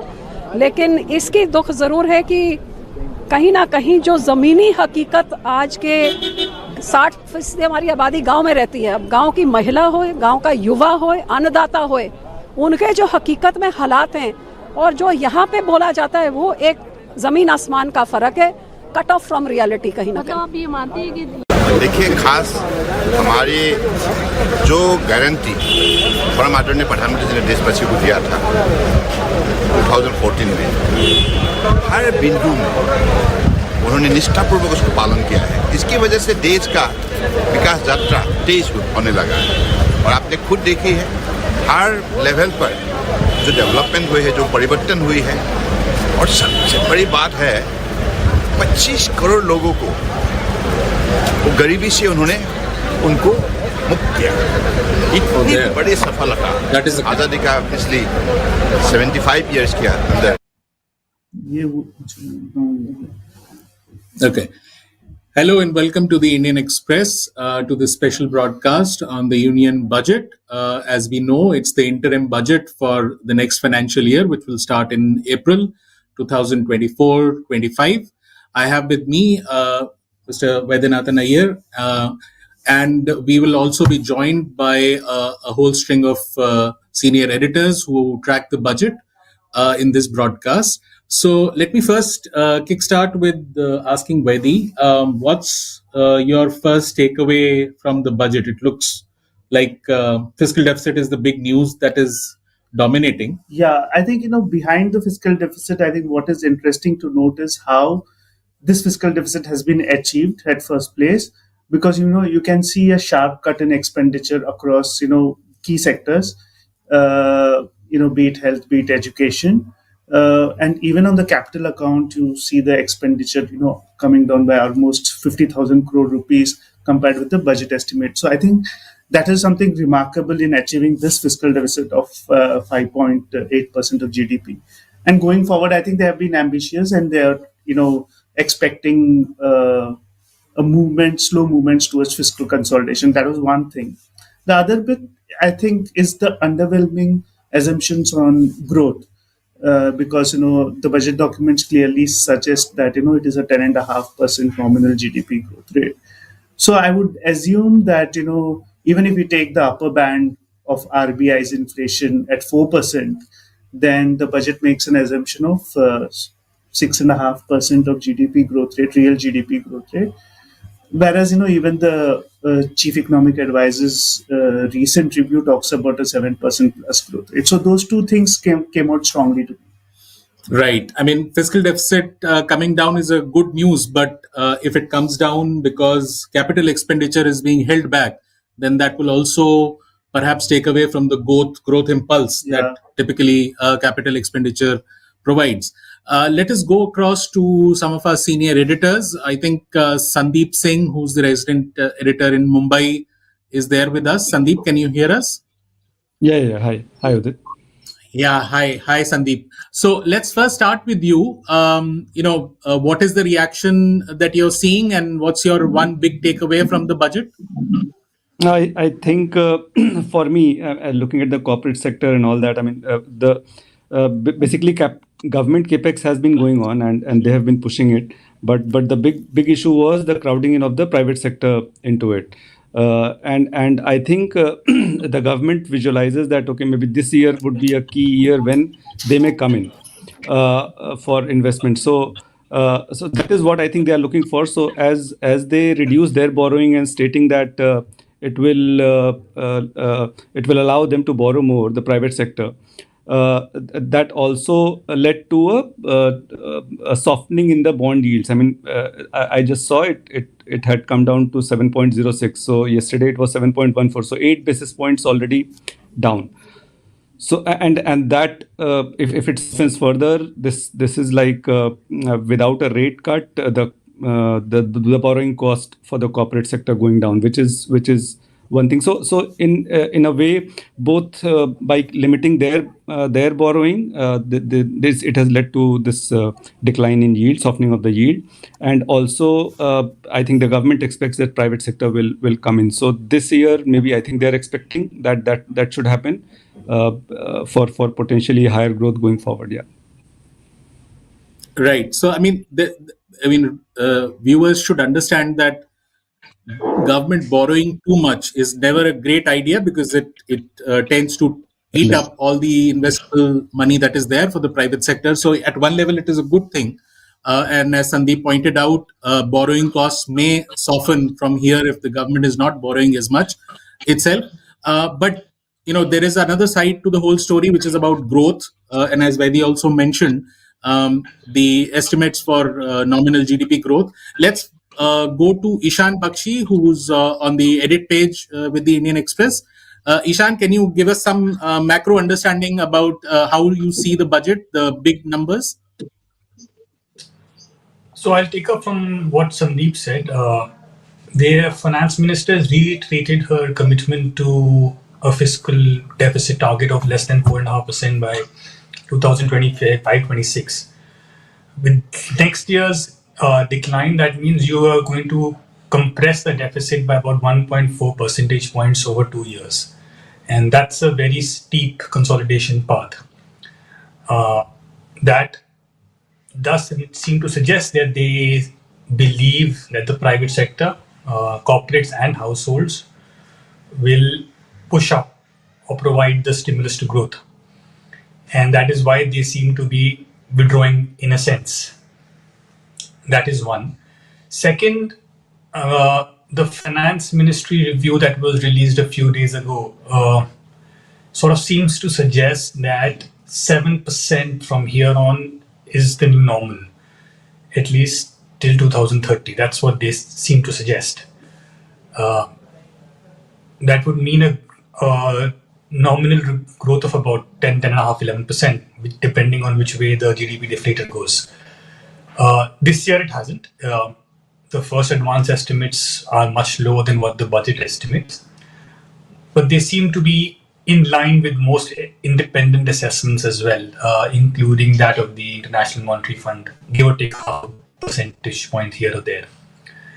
The third thing I would believe is that they are waiting for the elections to get over, and perhaps they will ramp up spending in certain areas once they present the full budget. We don't know how that will shape up, but I'm guessing that this is what has held them back this time. Right, absolutely. And let's go across to Harish, who tracks not just agriculture but also the rural economy. Harish, this being just before the election and interim budget, did you see any indication that this is like either targeted towards election? I mean, what's your sense on that aspect? I think there are two features of this budget, rather I would say two assumptions. First assumption is Modi government is coming back. Okay, so which is why there are no SOPs. You forget about no income tax SOPs. I mean, everybody expected that the PM Kisan, the outlay, the payments would be increased from say 6,000 rupees per year to 9,000 rupees. That hasn't happened. Okay, whereas if you remember the 2019-20 interim budget, you had actually PM Kisan was actually announced during that budget, and plus you had all those tax rebates and all which happened. But this time there's been nothing of that kind. So which means whereas if you remember in 2019-20 you had the assembly elections before that, and I think BJP had lost those Hindi heartland states, right? I mean, I think they lost Madhya Pradesh, they lost Rajasthan, they lost Chhattisgarh. Whereas this time it has been the reverse, they have surged, so I think so the first assumption is they are coming back, and hence no need for any populist giveaways or anything of this kind. The second assumption, I think, which even Sandeep was talking about, is that now it's going to be. I mean, after the elections, the private sector will come and it will be all and they are going to invest in a big way. See, the economy basically has four engines, right? I mean, Udit, you will know it better than me. One is private consumption. The second is private investment. The third is exports, and the fourth is private investment, right? And I think the first three engines are kind of sputtering, right? Whether it is consumption, whether it is right now I think it's only one engine which is firing, which is basically government expenditure, right? I mean, government spending has been huge. I mean, whether it is capital expenditure and also all those subsidies, etc., and those transfers. But the other three engines have not been really firing. See, whether it is private consumption, whether it is private investment, or whether it is exports, right? I mean, all three are kind of the same. So I think the assumption is that now that the government will borrow less, So therefore, there will be more resources. And once the new government comes in, there is certainty and all these things. The private sector, especially the corporate sector, will start investing huge, in a big way. And we haven't seen this, and this cycle has not been there for a long time, right? I mean, I think that is the whole calculation. So these are the two assumptions, I think. I mean, number one, we are coming back. Number two, the private investment is raring to go. Yeah. Right. So let's just check with Sandeep and then with Vaidi on the second assumption, which is on economics terms the most important one, whether the private sector will sort of join in this party. I mean, Sandeep, what's your reading on this thing? Is the private sector absolutely on the brink, right, about to join in? There is, I mean, when we talk to bankers here and even in the people in the India Inc., people are looking forward to it. But the thing that is holding back is that capacity utilizations have to reach a certain level before they can step in. But with this. And yes, there has been rise in capacity utilization levels. So a lot of people say that maybe by the end of this year we are still, say, 3 to 4 quarters away from the investments actually starting to happen.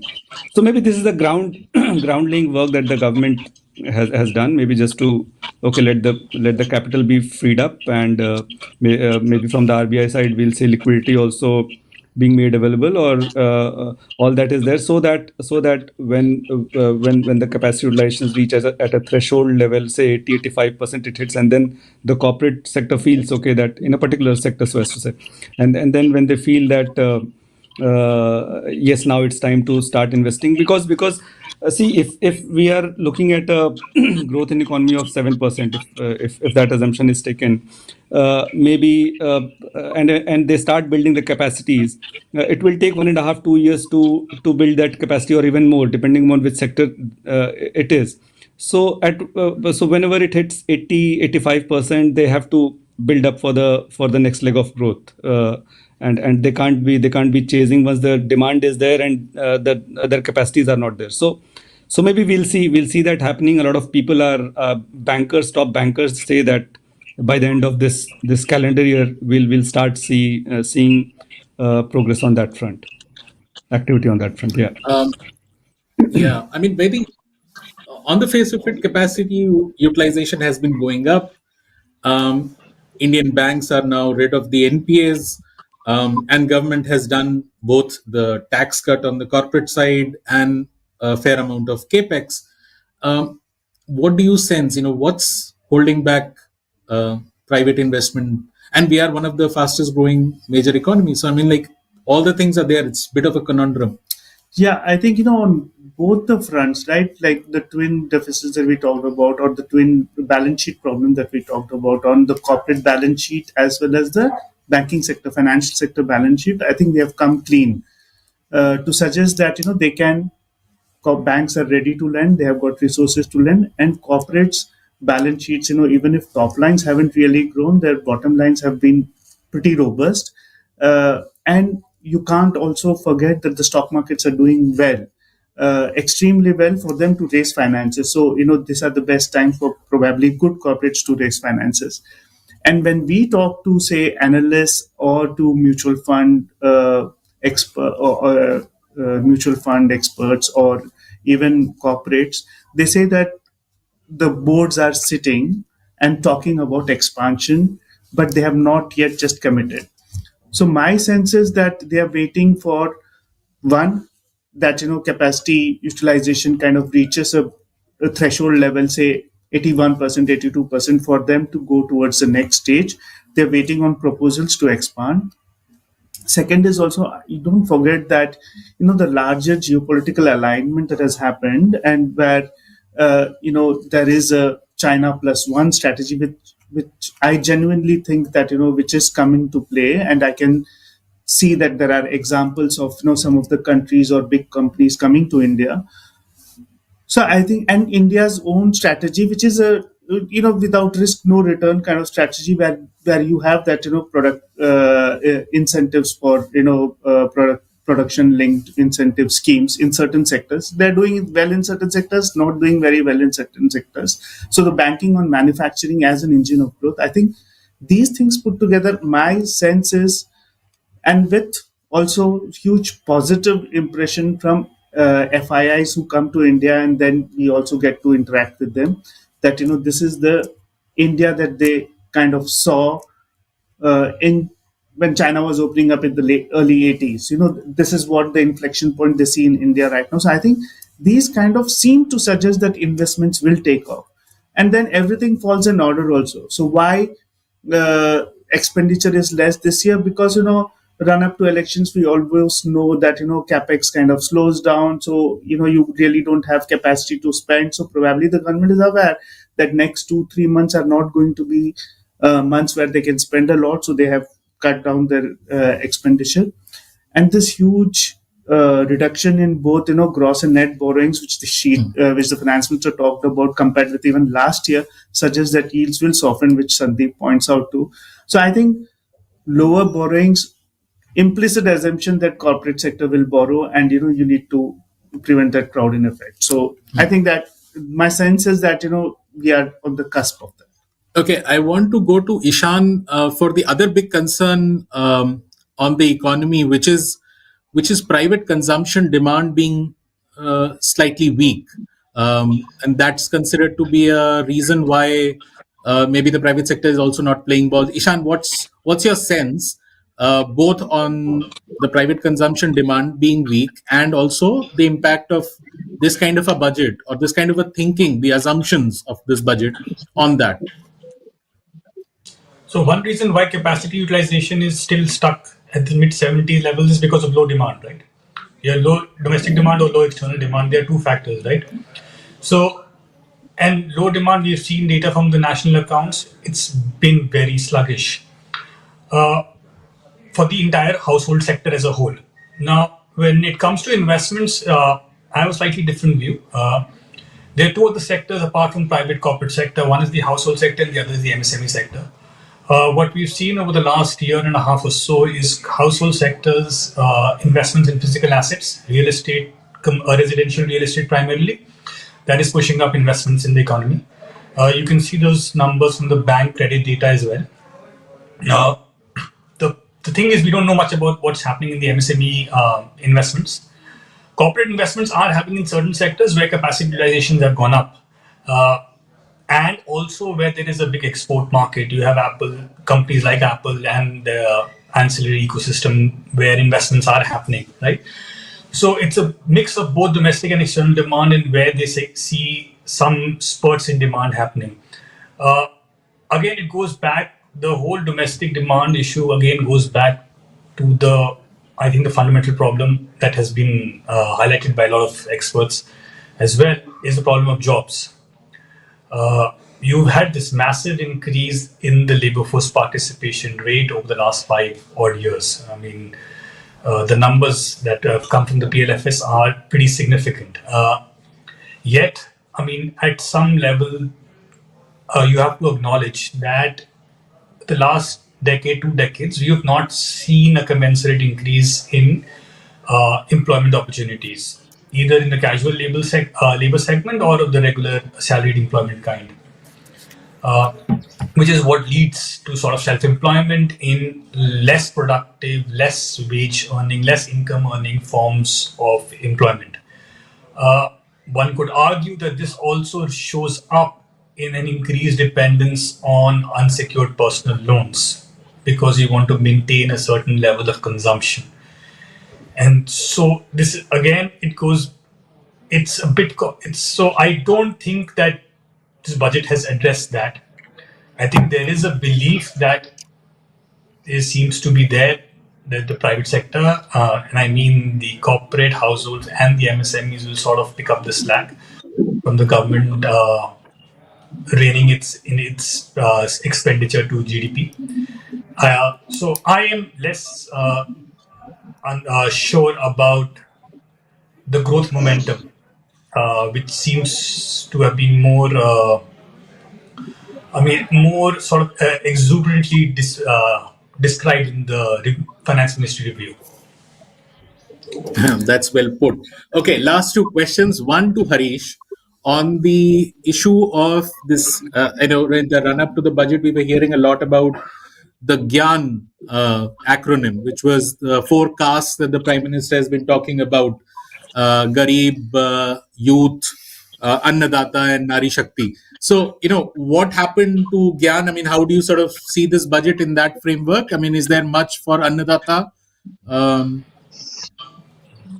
I think for the Garib and youth, the main thing is employment. I think that is the real Achilles heel of the economy today. There are no jobs. And you can see it in the like for example, see during the COVID period, you had a boom as far as the IT services and startups were there, right? I mean, you had I think basically because of the demand for digitization, etc. So if you look at I think just you look at the five big IT majors, you look at just TCS, Infosys, Wipro, HCL, and Tech Mahindra. I think their head count itself went up from something like I think about 11.5 lakh to about 16 lakh in a matter of I think a few quarters. Whereas if you see that has now started falling. I think in the last 1 year probably I think the number of the head count has fallen by has actually declined. Rather than net additions. And I think today we have news of even I think Wipro deciding to lay off. So I think one sector which was doing well was IT services, and the second was of course the startup thing, and that of course had to do mainly with because you had cheap money, because you had the central banks, ultra low interest rates, etc. So these two sectors are not kicking in. I think these two sectors, the employment doesn't seem to be very good, and which is why now you're seeing, people from whatever, there are no campus placements happening now in IIMs or IITs and all. You forget about other engineering colleges. So I think youth and poor, I think number one is employment. And the second thing which we have to ask is, after all this government spending, whatever 10 lakh crore of capex, why is it not leading to a crowding in of private investment? I think everything now depends on when the private investment, when that returns. I mean, as Vaidi says, the conditions are all very are perfect, right? I mean, we don't have we don't have a twin balance sheet problem, right? I mean, we have macroeconomic stability, we have political stability. Now, what more? So why is the private sector not investing? I think that is something which is a mystery for me, because under the usual Keynesian expenditures, government investment is supposed to crowd in private investment. We are not seeing, and private investment in turn is supposed to be generating jobs, whereas we have seen now jobs being shed even in the sectors which was doing very well even during the most bleak COVID period. Yeah, right. Yeah, that's true. I mean, the finance minister herself very eloquently asked the India Inc. Leaders, why isn't Hanuman flying on this issue? I would like to come to Sandeep for one last look at the markets. How have the stock markets reacted to the budget? Yeah. I mean, is there any message I there? think it's largely stable, which is a positive thing, because see, from a peak, you need one bad news to sort of trigger a correction. Yeah, you are at a peak and you are and it is holding. 100 points down is nothing on a base of 72,000. It is 0.15%. Yeah, so I think it has taken it positively. Because there's also profit booking that there are traders, investors, all kind of people are there in the market. A lot of people react to things, so they would profit book and then come later. But I think it's holding up. So I think there is optimism that is there from the budget. I mean, that is how I would see it based on how the markets have moved and reacted. Yeah. Because from a peak, I mean, you can't expect it will jump 2% from here or something. Now, I think it will see how it plays out. And it's also an interim budget, so maybe it will wait for July for broader things for the formal final budget to come for 24-25. So I think that is how I'd see it. Yeah. Okay. Thanks. So we'll wrap it up with the last comment from Vaidi. Vaidi, the interim budget is out and there seems to be no bad news. There is some conundrum still there, why one thing is happening or not. But the focus now shifts totally to politics. Yeah, I think so, because as Harish said in his very nicely put, that there seems to be an assumption that they have won the elections, because because they are leaving a lot of room for going forward or putting out their blueprint on several areas, including again going back to history and looking at 10 years of the UPA government or what has not gone well so far. So I think if at all aggressive blueprint of reforms, which I think hasn't quite happened in the last few years, they could have done that much more in the first few years of the second term. That probably is what officials in North Block are preparing for. Right. So with that, we'll finish this, special broadcast. The big takeaway is that government has held back its expenditure and tried to control its borrowing levels. But there are, different kinds of conclusions one can draw about this on growth, on jobs, and the overall momentum in the economy. And moreover, all the details are still there in the budget. Often we find a lot of details in the budget when we start reading the documents. So with that caveat, we'll bring this to a close. Have a good day. Thank you. Thank you for all the panelists also. Thank you. Thank you. तो मुझे लगता है कि निर्धारित है इस budget में दिया गया है, और आगे आने वाले समय में जब जुलाई महीने में जो आदरणीय अर्थमंत्री जी ने बताया, निर्मला सीतारमन जी ने, जब हमारी सरकार बनेगी फिर से और हम पूर्णांग बजट पेश करेंगे, संपूर्ण बजट पेश करेंगे, उसमें आपको पूरा लेखा जोखा सामने आ जाएगा। तो बांग्लाয় আপনার রিঅ্যাকশন চাইবো, যেভাবে অপোজিশন বলছে কি বাজেটটা পুরোই ঠান্ডা বাজেট, কিছুই নেই বাজেট। দেখুন, আমাদের অপোজিশন বরাবরই ঠান্ডাই থাকবে, ও তারাই ঠান্ডা আসলে, সেই জন্য তারা ঠান্ডার কথা বলছে। আমাদের অপোজিশন জানে যে এটা ভোট অন অ্যাকাউন্ট, পূর্ণাঙ্গ বাজেট নয়।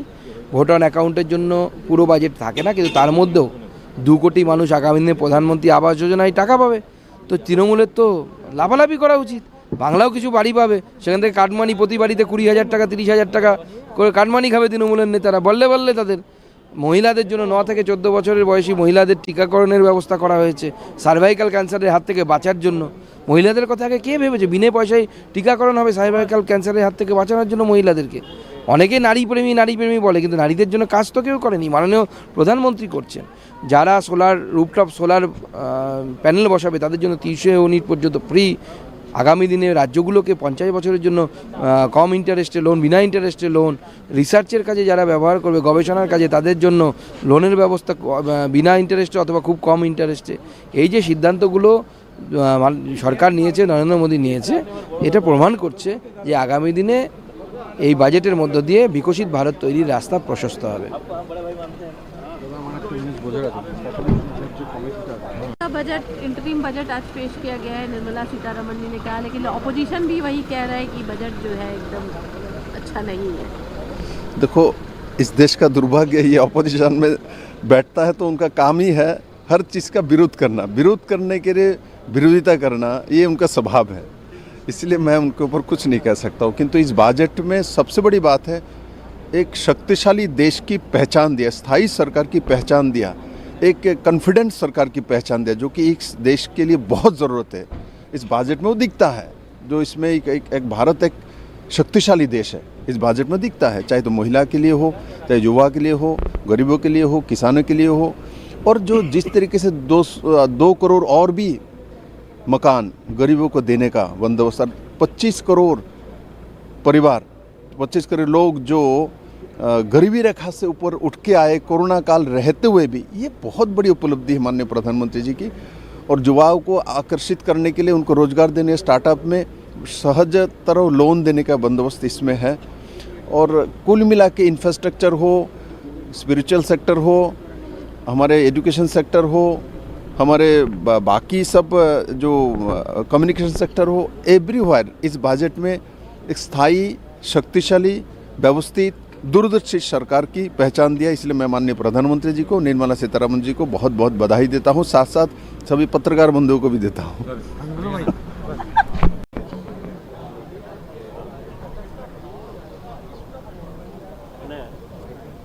Sir I need your one reactions on budget.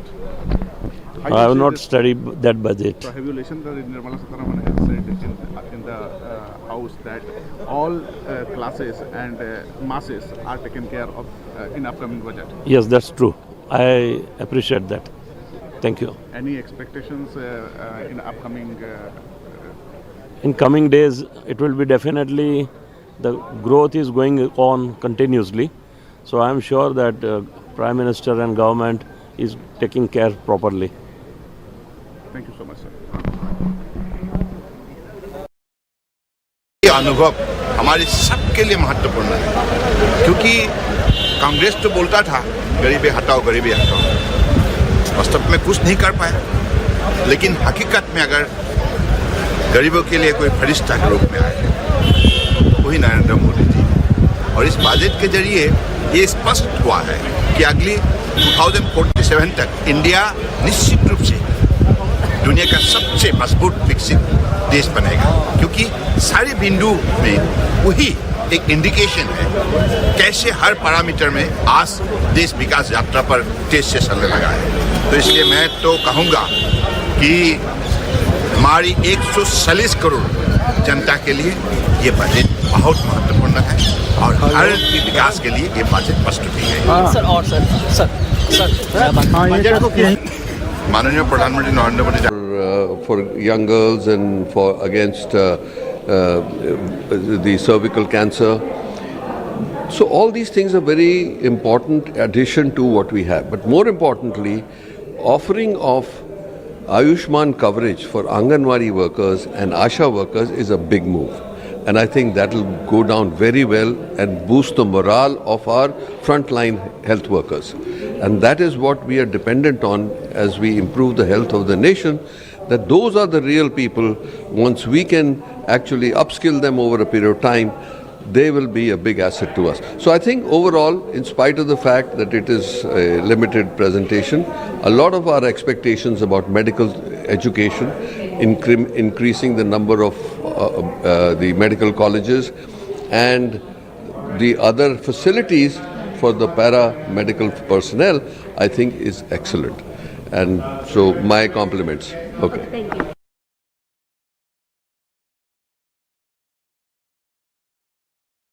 ডাঙৰীয়া 2014 চনত যি প্ৰতিশ্ৰুতিৰে তেখেতে দায়িত্বভাৰ গ্ৰহণ কৰিছিল সেই প্ৰতিশ্ৰুতি তেখেতে আখৰে পালন কৰিছিল। সেইকাৰণে আজি 10 বছৰ ভিতৰতে দেশৰ উন্নয়নটো ইমান ক্ষিপ্ৰতাৰে আগবাঢ়ি গৈছে। আজি 10ম স্থানৰ পৰা 5ম স্থানলৈ দেশৰ অৰ্থনৈতিক ব্যৱস্থাটো শক্তিশালী ৰূপ দিলে আৰু দেশৰ প্ৰতিগৰাকী নাগৰিক ইয়াৰ পৰা বিশেষভাৱে লাভান্বিত হৈছে। সেইকাৰণে সামাজিক নিৰাপত্তা অৰ্থনৈতিক উন্নয়ন সকলোৰে বাবে সম্ভৱ হৈছে। গতিকে সবকা সাথ সবকা বিকাশ নীতি প্ৰকৃতাৰ্থত প্ৰতিফলন হৈছে। গতিকে আজি দেশৰ অন্যান্য প্ৰান্তৰ লগতে উত্তৰ পূৰ্বাঞ্চলৰ 8খন ৰাজ্য কিমান পিছ পৰি আছিল কংগ্ৰেছৰ দিনত। কংগ্ৰেছে সম্পূৰ্ণৰূপে এখন অন্ধকাৰত ৰাখিছে। আজি সেই অন্ধকাৰত ৰখা গোটেই অঞ্চলটোক তেখেতে বিকাশ যাত্ৰাত যেনেধৰণে চামিল কৰিলে, যিমান যেনেধৰণে সহযোগিতা কৰিব লাগে বাজেটৰ পৰা, যিমান ধনৰ প্ৰয়োজন হয় যাতায়াত, যোগাযোগ, অনুষ্ঠান প্ৰতিষ্ঠান, শিক্ষা, বিজ্ঞান, কৃষি, উন্নয়ন আৰু বিভিন্ন ধৰণৰ সৰু ডাঙৰ উদ্যোগ সকলো ক্ষেত্ৰতে আজি মাননীয় প্ৰধানমন্ত্ৰী ডাঙৰীয়াই ভাৰতবৰ্ষক যেনেধৰণে গুৰুত্ব দিলে, উত্তৰ পূৰ্বাঞ্চলত যেনেকৈ গুৰুত্ব দিলে, তাৰ বাবে আমি সকলো গৌৰৱান্বিত।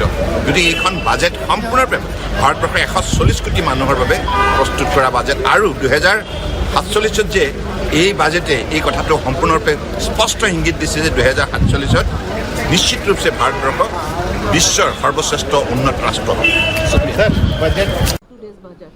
No, this is an interim budget, as you know, and this is certainly our Honorable Finance Minister has done an excellent job in summarizing what has happened and how India has transformed in the last 10 years. From a fragile 5 economy that was a situation in 2014, we are today the top 5 economies of the world. We are the fastest growing economy in the fastest growing major economy in the world. And it is clear today that India is on a launch pad to become a developed nation in our lifetime. So this has been an excellent summary, the interim budget, of what the qualitative and quantitative transformation of the Indian economy has gone through in the last 10 years. But the opposition criticized this particular budget. No, the opposition will obviously criticize it. What else can they do? They certainly can't admire our performance. The opposition's job is to criticize, and they'll continue to criticize even when they lose the next election. Sir, do you think that this budget is touch every common person's? Look, the last 10 years, the Prime Minister Narendra Modi's policies, his governance, his corruption-free governance, his use of technology in governance has ensured that every person, every Indian has been touched by the government and governance through various schemes and through the determination to make sure nobody is left behind. So Sabka Saath, Sabka Vikas, Sabka Vishwas has played out not just as a slogan, as a real governance ideology and a governance theme. When are you expecting the White Paper? কিছু বাংলায় জগন্নাথ দা আজকের বাজেটকে নিয়ে কি বলবেন, আপনার কি first reaction? এ budget আজকে স্বাধীনতার পর শ্রেষ্ঠ বাজেট, সবচাইতে অর্থ বরাদ্দ হয়েছে পিছিয়ে পড়া মানুষের উন্নয়নের জন্য এবং কিছু কিছু ক্ষেত্রে যেখানে ট্যাক্স আদায়ের গুরুত্ব দিয়ে সেই অর্থ পিছিয়ে পড়া মানুষের কাজে ব্যবহারের জন্য এই বাজেট। আজকে বাজেট को लेकर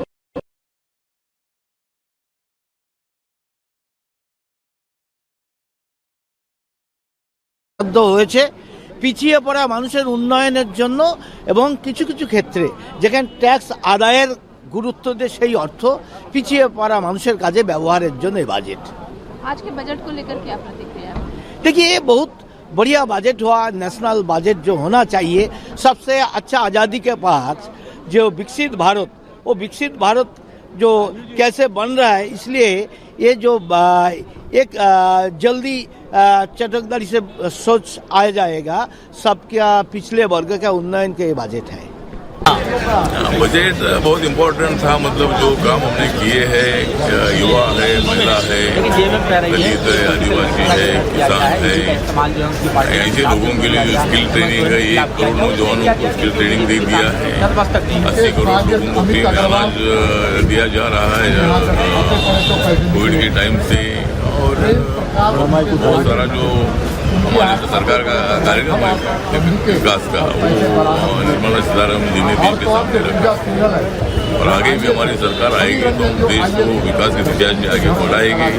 G20 का देश हमको मिली थी, इसका भी पूरी दुनिया भर में चर्चा हुई थी, इसीलिए देश का नाम पूरी दुनिया की लिस्ट में है, तो इसीलिए अगले 5 साल में हमको मौका मिलेगा विकास की गाड़ी हमारी बहुत तेजी से आगे बढ़ेगी। Sir, how you see this budget, and do you think that this budget meets? This was a budget that ensured stability, that ensured growth. For us, the focus on the healthcare sector and women especially was encouraging to see. 3 areas of focus, the first being mother and child health and encouraging more women to therefore come into the workforce. The vaccination program for young women, for young girl children, will prevent cervical cancers of the future. The third aspect of bringing Anganwadi and Asha workers into the Ayushman Bharat will ensure that they have access to quality healthcare. What was most encouraging to see was the grant, 50-year research grant without interest for innovation, and especially in the clinical space. Apollo has been very focused on clinical innovation, and therefore our clinical outcomes are at 1/10 of international cost. We believe that this will continue to increase standards of clinical outcomes, not only in Apollo but in other hospitals as well. This will also increase international patients coming into India's healthcare system because of the value that it creates. A common persons and common man in the country? See, first of all, you must remember this is an interim budget, so you can't expect too much, right? This is government now is at the end of its tenure, but it's a statement of this government when it comes into power, as we all expect it to in the next election. And the statement of intent shows that by and large they are going to increase all the efforts they have already made successfully as far as the economy is concerned, as far as welfare schemes are concerned, as far as growth is concerned, and as far as fiscal prudence is concerned. So by and large, it covers it. There is something in this budget for everything, and it takes care of all the parameters that are necessary for a healthy economy. As opposition, including Congress, is unhappy about this budget. When was the last time you saw the opposition happy? This was a budget that ensured stability, that ensured growth.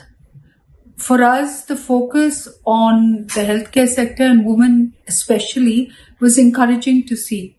3 areas of focus, the first being mother and child health and encouraging more women to therefore come into the workforce. The vaccination program for young women, for young girl children will prevent cervical cancers of the future. The third aspect of bringing Anganwadi and Asha workers into the Ayushman Bharat will ensure that they have access to quality healthcare. What was most encouraging to see was the grant, 50-year research grant without interest for innovation, and especially in the clinical space. Apollo has been very focused on clinical innovation, and therefore our clinical outcomes are at 1/10 of international cost. We believe that this will continue to increase standards of clinical outcomes, not only in Apollo but in other hospitals as well. This will also increase international patients coming into India's healthcare system because of the value that it creates. एक बहुत ही अच्छा balanced progressive budget, ज़्यादातर वही status को जिन्होंने जिस actions ने आज तक जो परिणाम दिए हैं उसी परिणामों को मेंटेन करते हुए उसी को एक बूस्ट देते हुए आज का बजट रहा। और माननीय प्रधानमंत्री जी का जो वचन विशेषकर महिलाओं के लिए था वो वचन भी माननीय वित्त मंत्री जी ने इस बजट के माध्यम से महिलाओं को भी कहीं आने वाले दिनों में स्पेशल जो है वो प्रावधान प्राप्त हो, उस प्रकार का बजट हुआ है। तो मैं मानती हूँ कि एक जवाबदेही वाली सरकार जो होती है, एक रिस्पॉन्सिबल जो गवर्नमेंट होती है, जब अपना लास्ट बजट पेश करती है चुनाव से पहले वाला, और जिस प्रकार से प्रोग्रेसिव सरकार रही है, जिस प्रकार से प्रोग्रेस हो रहा है इस देश का, उसकी प्रतीति कराता हुआ ये बजट है और बहुत ही अच्छा बैलेंस्ड, किसी पे लोड ना देता हुआ, किसी भी वर्ग, किसी भी तबके पे कोई एक्स्ट्रा लोड के बगैर ये बजट को मैं मानती हूँ। बिल्कुल ठंडा बजट कह रहा है। अब वो उनका काम है, उनको पता नहीं, हमेशा 2-3 हाइलाइट्स के माध्यम से उनका बजट पेश करने की हैबिट थी, तो वो वही करेंगे। स्वाभाविक रूप से किसी एक वर्ग, किसी तबके को बेनिफिट करते हुए उनके प्रीवियसली भी बजट रहे हैं। हालांकि और अगर आप देखें तो माननीय प्रधानमंत्री जी का बजट हमेशा से होलिस्टिक, ऑल इंक्लूसिव और प्रोग्रेसिव रहा है, और उसी दिशा में आज का भी बजट रहा है। ये जो बजट है वो सर्वस्पर्शी, सर्वव्यापी और सर्वांगीण विकास का बजट है, और अमृत काल के समय में इस बजट को आत्मनिर्भर भारत बनाने में महत्वपूर्ण भूमिका इस बजट के माध्यम से बनेगी, और हर वर्ग को, हर गरीब को ताकत देने वाला बजट। 11,11,111 करोड़ का बजट आवंटित किया गया इंफ्रास्ट्रक्चर के सेक्टर। ये बहुत महत्वपूर्ण है कि देश के विकास के लिए माननीय प्रधानमंत्री जी का बहुत संकल्प और इस पर उनका फोकस है कि इंफ्रास्ट्रक्चर के माध्यम से जो विकास को और तेज गति मिलनी चाहिए, इसमें माननीय प्रधानमंत्री जी के विजन के साथ इंफ्रास्ट्रक्चर को और बढ़ा करके भारत के डेवलपमेंट में महत्वपूर्ण भूमिका ये बजट निभाएगा। शुक्रिया sir.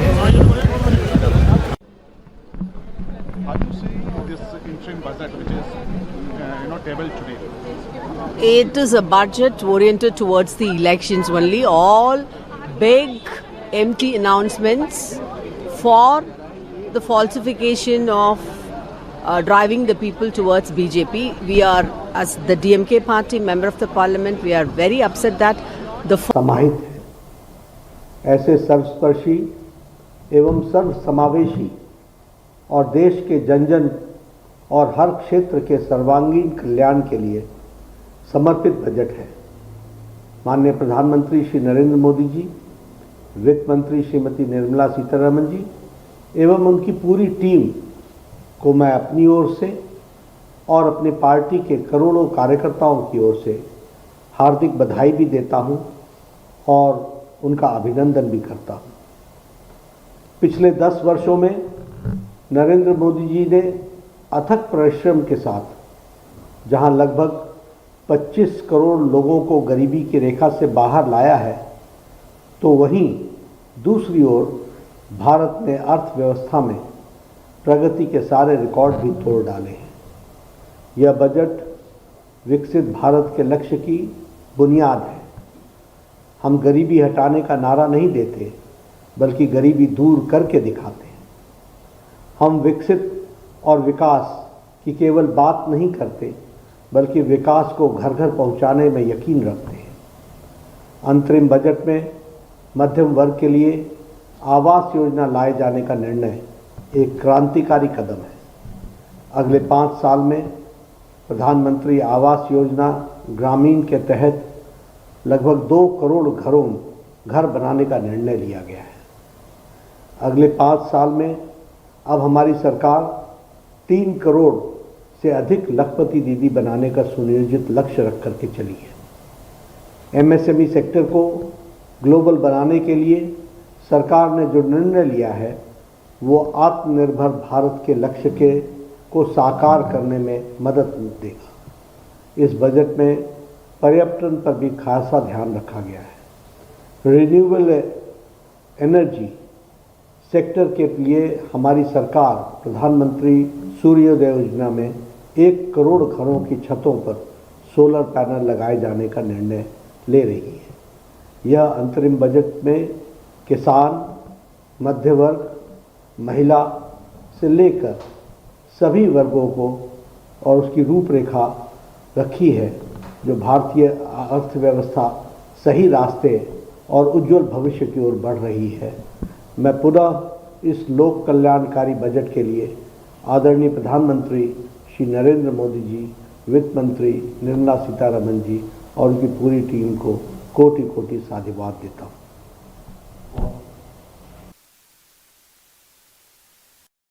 Funds which our Chief Minister had asked as the recent rain havoc relief fund that has not been announced, that is a great disappointment, and not a word about Manipur. That was also very disappointing to me as a woman. She is from a southern part of this country. How you see that you are saying that there is nothing on the flood and nothing for the Tamil Nadu? That's a major grouse, and Tamil Nadu has always stood up for all the progressive thoughts and ideas like secularism, treating for the equality of the people, and it will hold its ideal. But even after repetitive plea from the members of the parliament, our floor leader had went and met the Union Home Minister, and so much appeal had been given by the... ये तो ज़्यादातर जो media या जो mercy petition media जो है, या जो गोदी मीडिया है, या कुछ लोग आजकल मोदी मीडिया भी कहते हैं, उनकी बात ना करें। हकीकत क्या है, और हकीकत ये है कि अपोजिशन जो है इंडिया ब्लॉक बहुत मजबूत हुआ है और बहुत उभर कर सामने आया। मीडिया की बात कर रहे हैं, गोदी मीडिया, मोदी मीडिया की आप बात करें, लेकिन यहाँ पर सवाल ये है कि पॉलिटिशियन ही तो एकजुट नहीं हो रहे हैं। ममता दीदी ने तो बहुत से जगह पर राहुल आप इतनी जल्दी में क्यों हैं? नहीं दे रहे। आप इतनी जल्दी में क्यों हैं? अभी मैंने कहा कि पोस्ट नहीं, प्री नहीं तो पोस्ट हो जाएगा। हैं, साथ हैं। ये तो नहीं कहा कि हम इंडिया ब्लॉक के साथ नहीं है, साथ हैं। तरीके थोड़े अलग हो जाएंगे। और बिहार में जो हुआ है, अब उसमें मैं कह चुका हूँ, और आपके एएनआई को भी कह चुका हूँ और पीटीआई को भी कह चुका हूँ, तो मैं उसको रिपीट नहीं करना चाहता। Thank you. By the party leaders as well as the people, nothing has been announced for the relief, and that is the greatest disappointment and grouse. வெறும் வெற்று காற்றடைக்கப்பட்ட பலூன், ஒரு சின்ன ஊசி குத்துனா அப்படியே எல்லாம் வெளியே போயிடும். வெறும் வெற்று வார்த்தைகளில், வெற்று நம்பிக்கைகளில் வருகின்ற தேர்தலை ஒட்டி அறிவிக்கப்பட்ட ஒரு இடைக்கால பட்ஜெட் இது.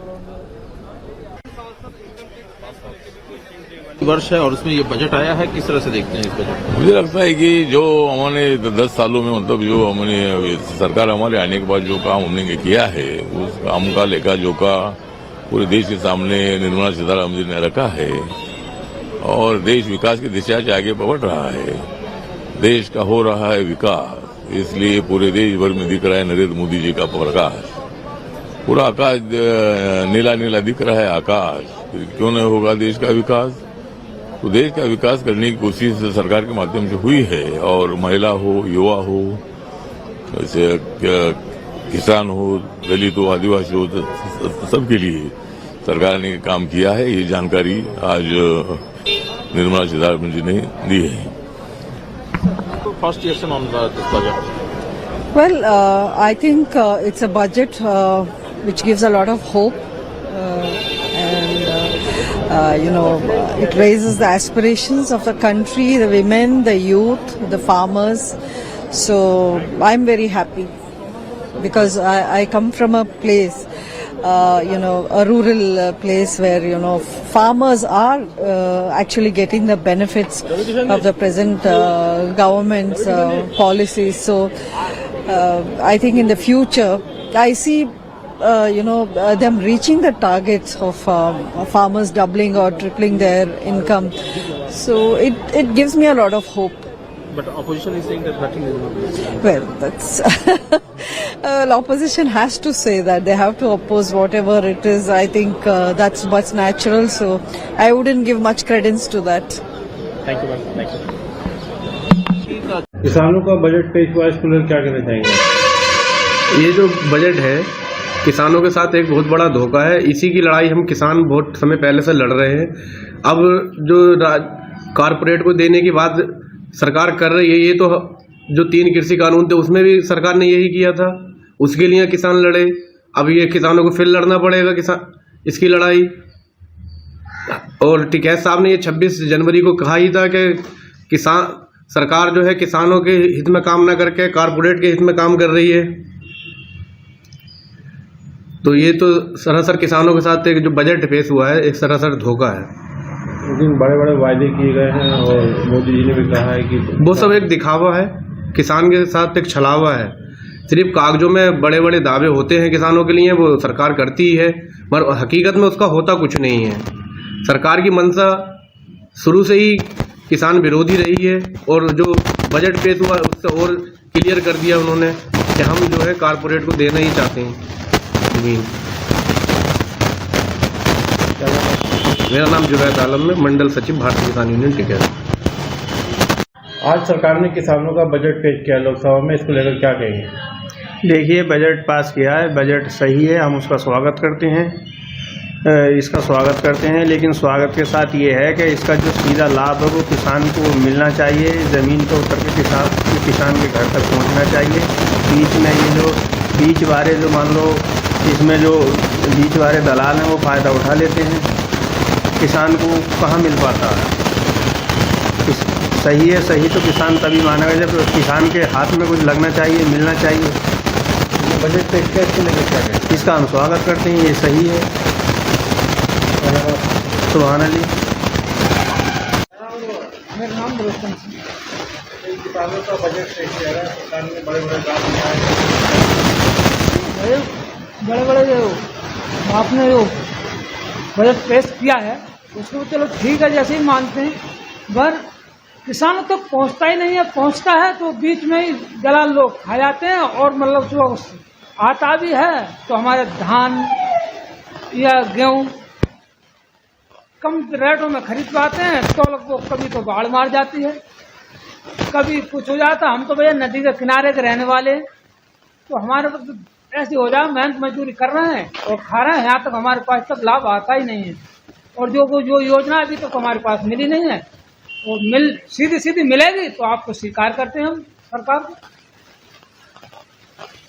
जी भाई, आज जो बजट पेश किया गया उसमें वित्त मंत्री ने कहा है कि किसानों के हित में काम होंगे और फसल कटाई के बाद निजी निवेश को बढ़ा दिया जाएगा, इसको क्या कहेंगे आप? देखो, हमने तो पहले ही कहते आ रहे हैं कि जो निजी निवेश को ये बढ़ावा दे रहे हैं तो खेती को समाप्त करना है और उद्योगपतियों के हाथों में देना है सारी खेती। और जो किसानों के बेटे हैं, जो किसान हैं, उन्हें बंधुआ मजदूर ये बड़ी बड़ी कंपनियां बनाएंगी। इस पर हमने पहले भी आंदोलन किया और आंदोलन जारी रहेगा। ये हमने पहले कहा, ये निजी निवेश को तो पहले से बढ़ावा दे रही गवर्नमेंट की पॉलिसी ये है कि खेती को कैसे समाप्त किया जाए, ये आंदोलन, ये प्रदर्शन कैसे समाप्त किए जाएं। यह है कि जब उद्योगपतियों के हाथ में सारी चीज़ें देनी, खेती भी उद्योगपतियों के हाथ में चली जाएगी, लाला के हाथ में चली जाएगी, तो किसी की जरूरत नहीं कोई लाला के खिलाफ धरना प्रदर्शन कर दे, प्राइवेट फैक्ट्री के साथ कैसे करोगे आप। तो ये सरकार की मंशा है और हमारी तो मांग ये थी, अगर किसानों को बढ़ावा देना है तो किसानों के लिए जो 5 एकड़ तक के किसान हैं उन्हें जो ट्रैक्टर लेता है उस पर 14-15% ब्याज लगता है। उस पर क्रेडिट कार्ड के हिसाब से ब्याज लगना चाहिए 3%। जो 5 एकड़ तक के किसान हैं उन्हें मतलब ब्याज मुक्त कर्ज देना चाहिए। और जो खेती है, जो गेहूँ 1978 को आधार मानते हुए 1978 में हमारा गेहूँ 76 रुपये क्विंटल बिकता था। 20 क्विंटल गेहूँ बेचने के बाद एक ट्रैक्टर आता था। 1 क्विंटल गेहूँ बेचने के बाद 1 तोला सोना मिलता था। आज सोने की कीमत 60,000 है। जो किसानों की चीज़ें थी, जो किसानों ने पैदा करा, उन पे तो कीमत बढ़ी 5%, 10%, और जो उद्योगपतियों ने पैदा किया उस पर 200 गुना, 300 गुना, 150 गुना कीमतें बढ़ी। तो किसान के बेटों का मुंह भंग इसी नहीं तो हो गया, वो शहर को अपनी 100 बीघे जमीन छोड़कर शहर की तरफ को एक लाला की नौकरी करने के लिए 5,000 की मजदूरी करने के लिए मजबूर है। और सरकार की यही मंशा है, इसीलिए निजी निवेश को बढ़ावा दे रही है। ये बजट जो आते हैं क्या किसानों के हित की बातें बताई गई हैं, इसको क्या मानते हैं? इसे भारतीय किसानों की टिकैत नकारती है। कहीं भी किसानों का कोई भी इसमें लाभ नहीं है, खाली लॉलीपॉप दे दिया। अगर लाभ होता तो खातों पे जो खाद है इनका खाद पे कीमत नहीं बढ़ती, जो किसान के इस्तेमाल में आने वाली दवाएं हैं उन पे कीमत नहीं बढ़ती, सब पे कीमतें बढ़ी हुई हैं। ये तो किसानों की एक झुंझुना दे दिया। किसानों को खुद एक पता, आप बताओ कहाँ है, एक जगह बता दो ये किसानों को यहाँ लाभ मिलेगा। कोई लाला किसी को लाभ दे देगा? निजी निवेश को आप बढ़ावा दे रहे हो, कौन सा ऐसा लाला किसी को अपना, वो पहला अपना निकालता बाद को आपको देगा? ऐसा कुछ नहीं है इसमें, इसे नकारते हैं और इसमें कुछ ऐसा नहीं है। किसानों के हित की कोई बात ही नहीं है। किसानों ने तो बहुत उम्मीद की थी कि हमें कर्जा मुफ्त मिलेगा। हमें ये नहीं चाहिए कि साहब हमें किसान सम्मान निधि मत दो, 2,000 रुपये का रोप मत दो, मगर उसकी फसल का लाभकारी मूल्य दे दो। जो बाजार में जो है उसकी हर चीज़ सस्ती कर दो, डीजल, पानी, खाद सब सस्ता करके। और आज गेहूँ की कीमत है 2300 रुपये, बाजार में प्राइवेट आज बिक रहा है 25-26 रुपये, 3,000। अब किसान का यही गेहूँ आ जाएगा, तो जब किसान का गेहूँ आएगा तो 1,800 रुपये। तो तुम उसका लाभकारी मूल्य नहीं दिलवा पाते, तो क्या बजट में पास किया है? बजट में कोई ऐसा कुछ हमें तो लगता नहीं जो कुछ किसान के हित में हो। हमें तो यही है किसानों के हित में जब भी होगा जब किसान का जो किसान खरीदता है, जो फसल में आने वाली इस्तेमाल चीज़ें हैं उनको सस्ता किया जाए, और जितना जो कर्ज है कर्ज ब्याज मुफ्त दिया जाए और किसान को आगे बढ़ाया जाए। तभी किसानों का पलायन रुकेगा गांव से, नहीं तो किसानों का पलायन नहीं रुक रहा, शहर की ओर किसानों के बेटे भाग रहे हैं। आपका नाम जानना चाहूँगा? और मेरा नाम हसीब अहमद, प्रदेश महासचिव भारतीय किसान union Tikait.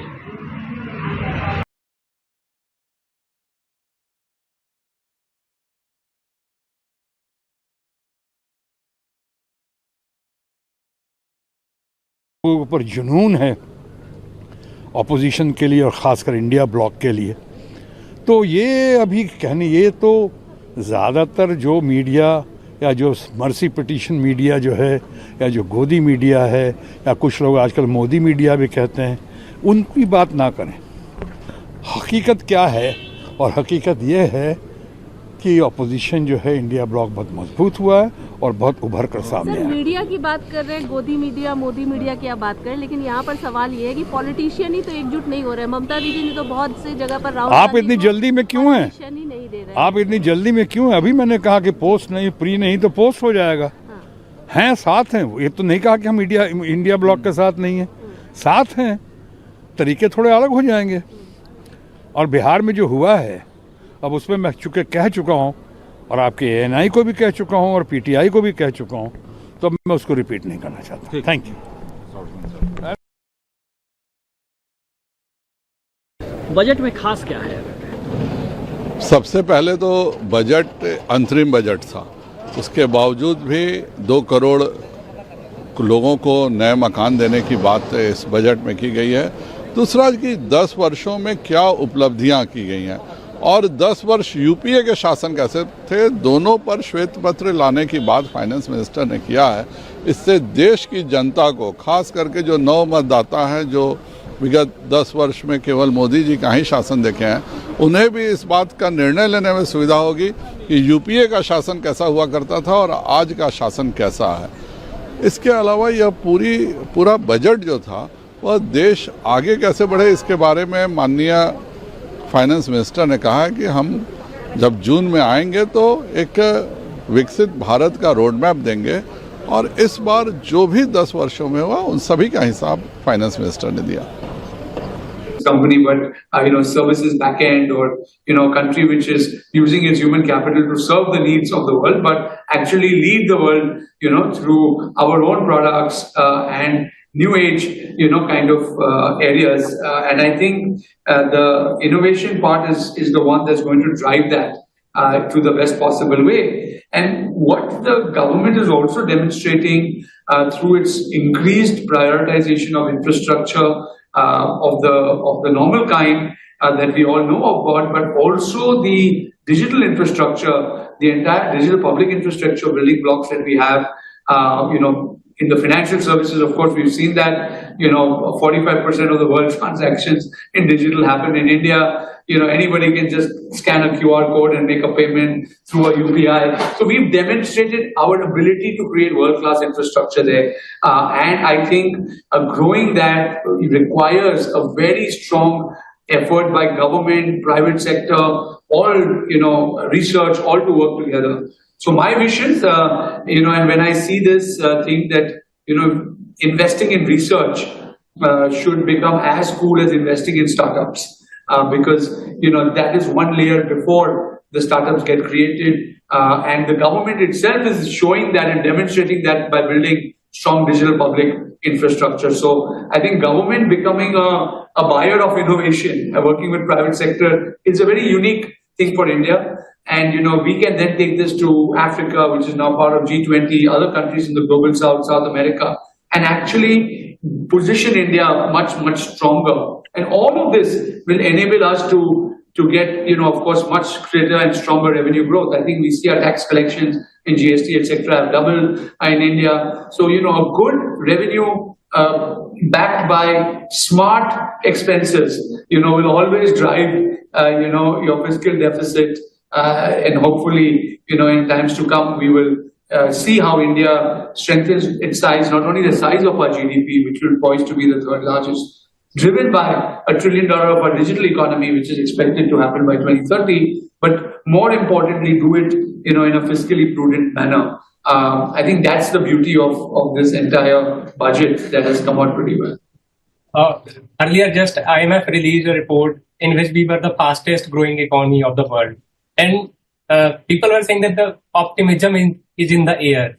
So how do you see that kind of optimism according to your industry in which you work, as a digital disruption happens and people are also skeptical about AI and future of industry 4.0. So how do you see your industry? How to take this? Sure. So I think, we are in a very disruptive industry by definition, right? So when we look at ourselves as drivers of leadership in the digital age, we operate in a manner where we have to be able to deal with uncertainty, new technologies, equip ourselves quickly. And therefore, if you see our group Jetline, which was earlier investing more in building more plants and more lines, and investing capital there, to Jet Synthesis, which is now, synthesizing in near real time systematically, but still at an accelerated pace in a more asset-like manner to be able to deliver outcomes to where the world is moving. We have become much greater adopters of Gen AI, much greater adopters of blockchain. Blockchain builds trust. Gen AI builds, better personalized service to customers. So we need to understand the power of these technologies. All are led on digital, and the ability to therefore deliver better experiences to consumers and customers at a lower price. If we look at the video gaming and esports industry, which comprises a large part of our new age businesses, we find that the world global industry is a $180 billion industry. India is not even a $2 billion industry. So we are less than 1% of the world industry. So our catch-up potential is huge from India. A large part of consumption in this economy happens with young people. So we have 17% of the probably the utilization of that consumption, but monetization or our contribution to the global industry is so small. So that clearly shows a very high growth CAGR for us of 40% for the next 10 years in areas like this. And we have to be able to deal with new technologies, because what happens is AI, for example, will change the way machine and man will work together, because so many jobs that man is doing will be taken over by machines. But then, how do you really create new skills with people to then be able to do a lot more? I think that's important. So in our industry, we see that happening, on the art side, we see that happening on many areas. ਇਸ budget ਨੂੰ ਬਿਲਕੁਲ ਇਸ budget ਖਾਲੀ ਖੋਖਲਾ ਸੀਗਾ, ਕੁਝ ਵੀ ਨਹੀਂ ਸੀਗਾ। ਖਾਸ ਤੌਰ ਤੇ ਭਾਵੇਂ ਕਿਸਾਨਾਂ ਵੱਲੋਂ ਦੇਖਿਆ ਜਾਏ, ਯੁਵਾ ਨੌਜਵਾਨਾਂ ਕਿਸੇ ਵੱਲ ਕੁਝ ਵੀ ਨਹੀਂ ਸੀਗਾ, ਸਿਰਫ ਆਪਣੀ ਖੋਖਲੀ ਪੀਠ ਥਪਥਪਾਉਣ ਦੀ ਗੱਲ ਸੀ। ਕਿਤੇ ਨਾ ਕਿਤੇ ਅੱਜ ਦਾ ਦਿਨ ਸੀਗਾ ਜਿੱਥੇ ਤੁਹਾਨੂੰ 2014 'ਚ ਜਿਹੜੇ ਤੁਸੀਂ ਵਾਅਦੇ ਲੋਕਾਂ ਨੂੰ ਕੀਤੇ ਸੀ ਕਿ ਹਿੰਦੁਸਤਾਨੀਆਂ ਦੇ ਅੱਛੇ ਦਿਨ ਆਣਗੇ, ਹਰ ਖਾਤੇ ਵਿੱਚ 5 ਲੱਖ ਰੁਪਏ ਆਣਗੇ, ਕਿਸਾਨਾਂ ਦੀ ਆਮਦਨ ਨੂੰ ਦੁੱਗਣਾ ਕੀਤਾ ਜਾਊਗਾ, 5 ਕਰੋੜ ਨੌਜਵਾਨਾਂ ਨੂੰ ਰੋਜ਼ਗਾਰ ਮਿਲੂਗਾ। ਅੱਜ ਤਾਂ ਉਹਦਾ ਵੇਰਵਾ ਦੇਣਾ ਸੀਗਾ ਵੀ ਕਿੰਨੇ ਨੌਜਵਾਨਾਂ ਨੂੰ ਤੁਸੀਂ 10 ਸਾਲਾਂ 'ਚ ਰੋਜ਼ਗਾਰ ਦਿੱਤਾ ਹੈਗਾ, ਕਿੰਨੇ ਕਿਸਾਨਾਂ ਦੀ ਤੁਸੀਂ ਆਏ ਦੁੱਗਣੀ ਕਰਤੀ ਹੈ, ਕਿੰਨੇ ਹਿੰਦੁਸਤਾਨੀਆਂ ਦੇ ਅੱਛੇ ਦਿਨ। ਇੱਕ ਪਾਸੇ ਤੁਸੀਂ ਕਹਿੰਦੇ ਹੋ 25 ਕਰੋੜ ਨੌਜਵਾਨਾਂ ਨੂੰ, 25 ਕਰੋੜ ਪਰਿਵਾਰਾਂ ਨੂੰ ਅਸੀਂ ਪੋਵਰਟੀ ਲਾਈਨ ਤੋਂ ਉੱਪਰ ਚੱਕਿਆ ਹੈ, ਤੇ ਅਗਲੇ ਸੈਂਟੈਂਸ ਤੇ ਤੁਸੀਂ ਆ ਕਹਿ ਰਹੇ ਹੋ ਕਿ 80 ਕਰੋੜ ਲੋਕਾਂ ਨੂੰ ਤੁਹਾਨੂੰ ਮੁਫਤ ਰਾਸ਼ਨ ਦੇਣਾ ਪੈ ਰਿਹਾ ਹੈ। ਮਤਲਬ ਦੇਸ਼ 'ਚ ਗਰੀਬੀ ਇੰਨੀ ਹੋ ਗਈ ਕਿ ਲੋਕੀ ਖੁਦ ਕਮਾ ਕੇ ਖਾਣ ਜੋਗੇ ਵੀ ਨਹੀਂ ਹੈ, ਸਰਕਾਰ ਨੂੰ ਰਾਸ਼ਨ ਦੇਣਾ ਪੈਂਦਾ ਹੈ। ਤੇ ਉਹ ਅੰਨਦਾਤਾ ਜਿਹੜਾ ਇਸ ਰਾਸ਼ਨ ਦਾ ਇੰਤਜ਼ਾਮ ਕਰਦਾ ਹੈ, ਖਾਸ ਤੌਰ ਤੇ ਪੰਜਾਬ ਦਾ ਕਿਸਾਨ ਜਿਹੜਾ ਸਭ ਤੋਂ ਵੱਧ ਯੋਗਦਾਨ ਦਿੰਦਾ ਹੈ, ਉਹਨਾਂ ਵਾਸਤੇ ਕੁਝ ਨਹੀਂ। ਸੋ ਨਾ ਕਿਸਾਨ ਵਾਸਤੇ ਕੁਝ। ਅੱਛਾ, ਔਰਤਾਂ ਦੀ ਬਹੁਤ ਵੱਡੀਆਂ ਗੱਲਾਂ, ਪਰ ਜਿਵੇਂ ਖੋਖਲਾ ਉਹ 33% ਰਿਜ਼ਰਵੇਸ਼ਨ ਸੀ, ਜਿੰਨੀ ਵੱਡੀ ਬਹੁਮਤ ਦੇ ਨਾਲ ਕਹਿੰਦੇ ਵੀ ਅਸੀਂ ਅਗਲੇ 2 ਸਾਲ ਦੇ ਅੰਦਰ ਜਾਂ ਅਗਲੇ ਇਲੈਕਸ਼ਨ ਤੇ ਜਾਂ 2 ਸਾਲ ਦੇ ਅੰਦਰ ਰਿਜ਼ਰਵੇਸ਼ਨ ਆਊਗਾ, ਲੇਕਿਨ ਅੱਜ ਤੱਕ ਕੋਈ ਐਕਸਪਾਇਰੀ ਡੇਟ ਹੀ ਨਹੀਂ ਸੈੱਟ ਕੀਤੀ ਵੀ ਇਹਦੇ ਬਾਅਦ ਆਊਗਾ। ਸੋ ਕੁਝ ਨਹੀਂ ਪਤਾ, ਗੱਲਾਂ ਬਹੁਤ ਸਾਰੀਆਂ ਹੈਗੀਆਂ, ਲੇਕਿਨ ਕਿਤੇ ਨਾ ਕਿਤੇ ਮਹਿਸੂਸ ਹੁੰਦਾ ਹੈ ਕਿ ਜ਼ਮੀਨੀ ਹਕੀਕਤ ਜਿਹੜੀ ਅੱਜ ਦੇ ਨੌਜਵਾਨਾਂ ਦੀ ਹੈਗੀ, ਕਿਸਾਨਾਂ ਦੀ ਹੈਗੀ, ਲੋਕਾਂ ਦੀ ਹੈਗੀ, ਤੇ ਇਹ ਸਰਕਾਰ ਜਿਹੜਾ ਇੱਕ ਬੜਾ ਸੁਨਹਿਰੀ ਚਿੱਤਰ ਦਿਖਾ ਰਹੀ है सामने, ਉਹਦੇ ਵਿੱਚ बहुत जमीन आसमान का अंतर हैगा। चुनावी बजट नहीं, मैं तो कहती हूँ एक तरीके से थोड़ी मुझे इसमें एरोगेंस नजर आ रही थी कि हम जुलाई में हम बजट पेश, या तो आपकी कोई प्लानिंग है जो देशवासियों को नहीं पता, क्योंकि हर एक इलेक्शन में जो भी यहाँ पहुंचता है, पहली चीज आपको ये पता है, you can not take any election for granted, क्योंकि इलेक्शन के रिजल्ट लोग क्या समझते हैं वो लोग ही जानते हैं। और आज की डेट में आप पहले से ही इतनी एरोगेंटली आप अनाउंस कर रहे हैं कि सही बजट हम जुलाई में करेंगे, तो पता नहीं आपने क्या प्लानिंग करी है और ये आपके पास ये ओवर कॉन्फिडेंस क्यों है, ये आप ही जानते हैं। लेकिन मैं ये जरूर समझती हूँ कि आज समा था कि 10 साल में जो 2014 में आपने बोला था, आप वही चीजें निकाल के लोगों को बताएं और उसका वेरवा दें, ना कि आगे के और सपने दिखाएं।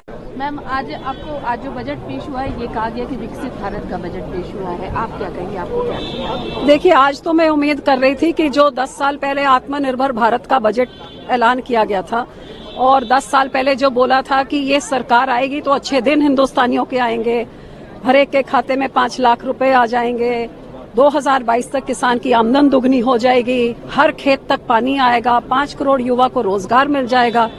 10 सालों के लंबे समय में उम्मीद तो ये थी कि जो वादे किए थे उनके क्या स्टेटस है आज 10 साल बाद, उसकी बात करेंगे। लेकिन interim budget speech, it was interesting in the sense that one should take a lesson from Prime Minister Modi how to manage populist posturing without breaking the bank. He has consistently managed to remain the most popular Prime Minister. He's cultivated that image of being a populist, but he hasn't really, the welfare spending he has done, but nobody can accuse him of being, indulging in fiscal profligacy. Today's interim budget is one classic example of that. I think I have with my colleague Shobna Subramanian. Shobna, what is your initial take? You're absolutely right. No one can accuse this government of being fiscally profligate. And with a 5.1% deficit targeted for FY25, I think they're absolutely on the path of fiscal consolidation. Yeah, absolutely. In fact, this interim budget's biggest story is that how the government has, normally interim budgets are supposed to be a simple accounting exercise. But over the last 3 or 4 interim budgets, as we have seen, and FE has done a detailed coverage on that, and the successive finance ministers have used the interim budget as a vehicle to bring in, to sell a story to the voters. This interim budget, however, has gone completely away from that path, and one must congratulate Finance Minister Nirmala Sitharaman for that. In this budget, you'll really need a microscope to find out what is exactly the takeaway for the voters. Apparently, there is nothing much. This budget, according to me, Shobna, it shows a confident government which believes in continuity and which thinks that the elections will come and go and they will emerge victorious. And now they are talking about how to consolidate. The fact this 5.1% fiscal deficit is clearly the biggest takeaway from this budget. Shobna. Yeah, no, you're absolutely right. I think they've been very prudent, very conservative. All the numbers are very, very balanced, and there is no even room. They've not left for too much optimism, whether it is on tax collections or any other receipts. In fact, as you know, there's no disinvestment head. It's part of miscellaneous capital receipts, which is fine. I mean, if they want to sell any assets later in the year, they can always sell that. It doesn't prevent them from monetizing any of the assets. So yes, it is very, very tempered, I would say. The expectations are not high, and they will not sort of disappoint people at the end of the year. Right, absolutely right. So just staying on this path of something which has surprised many, because many were expecting that she will come out with some IT rebate here. Last time Piyush Goyal, her predecessor, had come out with that PM Kisan scheme of 6,000 rupees, etc., etc. This budget has completely avoided that path at all. In fact, I would say that over the last few budgets of this government, and we must give credit to this government, that, it has been essentially, there have been fewer accounting tricks in the budget figures. Successively, I'm not talking specifically about the interim budget. There have been, a fine balance between, I would say, mindless austerity, that I won't spend anything, I'll just, store money so that there is no fiscal issue. There is a balance between mindless austerity and fiscal profligacy. As a result of which, I think the budget numbers have been credible.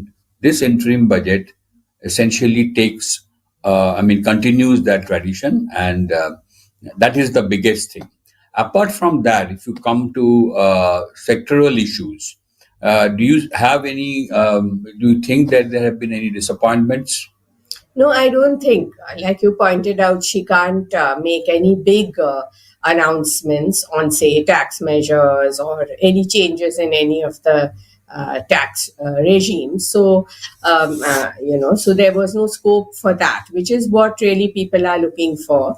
Any higher rebate in the new income tax regime, or, streamlining and rationalizing capital gains tax across assets. So since there was no scope for that, the finance minister has just left it there, put out the broad numbers. And then later in the year, in a few months from now, I think the government will get back to work, and then we'll see in July all the changes. In the meantime, there are announcements for specific sectors. They're not very big bang announcements, but for rural India, fisheries, agriculture, green energy, EVs, there are small announcements here and there. The key of which I would say is the Pradhan Mantri Awas Yojana Gramin, where another 20 million houses are proposed to be built. And, apart from that, here and there, some small measures, all of which will help. But I think she will sort of elaborate on them, or, we'll get more deeper insights and budgeting in July. Right, absolutely. One interesting takeaway, and I think it's a very good move, I thought, is this 1 lakh crore that she has announced for innovation. I mean, she's clearly saying that this is, I think possibly this is the only thing which has been targeted at the youth, as the budget papers say. Now that was a much needed step perhaps from the government because our R&D investment in R&D has been much less than what has been desired. So one hopes that this additional, we have to see the details because she just announced it, we don't know the details. But this 1 lakh crore, if it is used effectively, and this government had shown that they, as far as implementation is concerned, they have been excellent. So if this money is used properly, this will, some might say it is just a drop in the ocean, but at least a glass half full is better than seeing it as a glass half empty. I think that's a very significant, apart from what Shobna, you said about the small things for but specific industry groups. The point is, there is no effort to score any brownie points with the voters. That is the biggest thing. But I have, one disappointment with this interim budget. I think since the focus was mostly on a policy, blueprint that the government lays out if it comes back to power, I think she should have mentioned and also, maybe taken some more initiative on what we call the physical capital and the social capital. For example, on health, apart from announcing that some more aims, etc., will come up, she hasn't mentioned anything. If you look at the numbers, this government itself has set a target of investment in health of 2.5% of GDP. Actual numbers is just about 0.35%. Now this interim budget is also silent, and I hope that in the next budget, if this government comes back to power, which seems most likely, they will announce something on that. And the other disappointment I have is nothing specific on education. Now, social capital has to be built. Now, education doesn't mean some stray skilling initiative here and there. There has to be a proper strategic plan as far as investment in education is concerned. Now, on spending on education has actually decreased the share of total expenditure, which one wishes that the finance minister had at least told us something about it. But these are, maybe quibbles. I am sure in the next budget she will not disappoint us. But overall, as we have repeatedly said, this budget lays a firm blueprint for growth. Confident government believes in continuity, believes in fiscal rectitude. Markets will take heart from this fact. Shobna, anything else you want to add? No, absolutely. I think the markets will be very happy. I also think on health and education, if the government believes that it doesn't have the resources, because, it has to take care of defense, which is very, very important, I think it could, in July, come up with incentives for the private sector to invest in both health and education. So, that would be a better way to do it because, you can't expect the government to be spending on everything, though I agree, that social capital needs to be built. And we do need to up the ante on both fronts. Possibly there could be some sorts or incentives for the private sector to step up, investments in both health and education. Maybe we could see that in July. A lot of people are talking about how this reduced in that sense, meaning last year it was about 37% increase in capex. This time I think it is about 11% capex. So that has helped largely in the government bringing down its fiscal deficit number considerably. But there is a hope that now there is scope for private sector, more private sector borrowing to happen and private capex to happen, which has been disappointing so far. Do you agree that this might happen? Actually, if you look at the net number, it's a fall, but it's not a significant fall. I think it's 11.8 last year and 11.75 if my memory is right. Okay. So it's a fall. So to that extent, yes, you are, allowing the private sector to borrow. I mean, personally, I think that it will not be so high also. And the reason for that is that in June when the FPI bonds come in, so if you get even say 20 billion, that would be a big amount. Even if you get 15 to 18 billion, it would be a good amount. So I think for the moment the number is here, but because July will be after June, so we'll have a much better sense of the money that has come in then. Right. So then we'll have a better idea. So yes, I mean cost of capital will come down, but actually the net borrowing is not that much smaller. Right. So thank you for your patience. I mean, this was our rough summary of the budget, but we hope that in July some of the quibbles that we have or I have will be sorted out by the finance minister when this new government comes back to power. Thank you very much. The center to the states and the action to enable the states to get on the same momentum as the center has established is one that will take India far ahead, and therefore we welcome this budget. I think it's an excellent one. Thank you. अपनी पीठ थपथपा के कि बहुत stupendous काम, कमाल का बेमिसाल काम किया है और 25 करोड़ लोगों को पॉवर्टी लाइन से एलिवेट किया है, और अगले ही लाइन में आप कह रहे हैं कि 80 करोड़ हिंदुस्तानियों को, मतलब 70% आबादी को आपको राशन देना पड़ रहा है क्योंकि वो खुद कमा के खाने लायक नहीं उनकी हैसियत है। तो ये दोनों कॉन्ट्रडिक्शंस कैसे चलेंगी? आज बताना था कि कितने भारत की पॉपुलेशन 140 करोड़ में से आत्मनिर्भर कितने हो गए हैं, 5 करोड़ में से कितने युवा को आपने नौकरी दे दिया है, 2022 तक आपने 22-24 तक कितने किसानों की आमदन दुगनी हो गई है, कितना नमामि गंगा हो गया है या कितना स्वच्छ भारत हो गया, ये चीजों के जवाब देने थे ना। अब आप अगले 5 सालों में हम ये करेंगे, पहले तो पिछले 5 साल को इतना लंबा समय उसका लेखा जोखा दीजिए। सो वो कुछ देखने को नहीं मिला था। हाँ, ये मैं जरूर अप्रिशिएट करती हूँ कि कोई इन्होंने, जो मैं उम्मीद कर रही थी कि शायद वोटों की राजनीति के लिए रेवड़ी बांटेंगे, वो बांटने का काम नहीं किया। ये बहुत अच्छा एक फैसला था, लेकिन इसकी दुख जरूर है कि कहीं ना कहीं जो जमीनी हकीकत आज के 60% हमारी आबादी गांव में रहती है। अब गांव की महिला हो, गांव का युवा हो, अन्नदाता हो, उनके जो हकीकत में हालात हैं और जो यहाँ पे बोला जाता है वो एक जमीन आसमान का फर्क है। Certainly, our Honorable Finance Minister has done an excellent job in summarizing what has happened and how India has transformed in the last 10 years.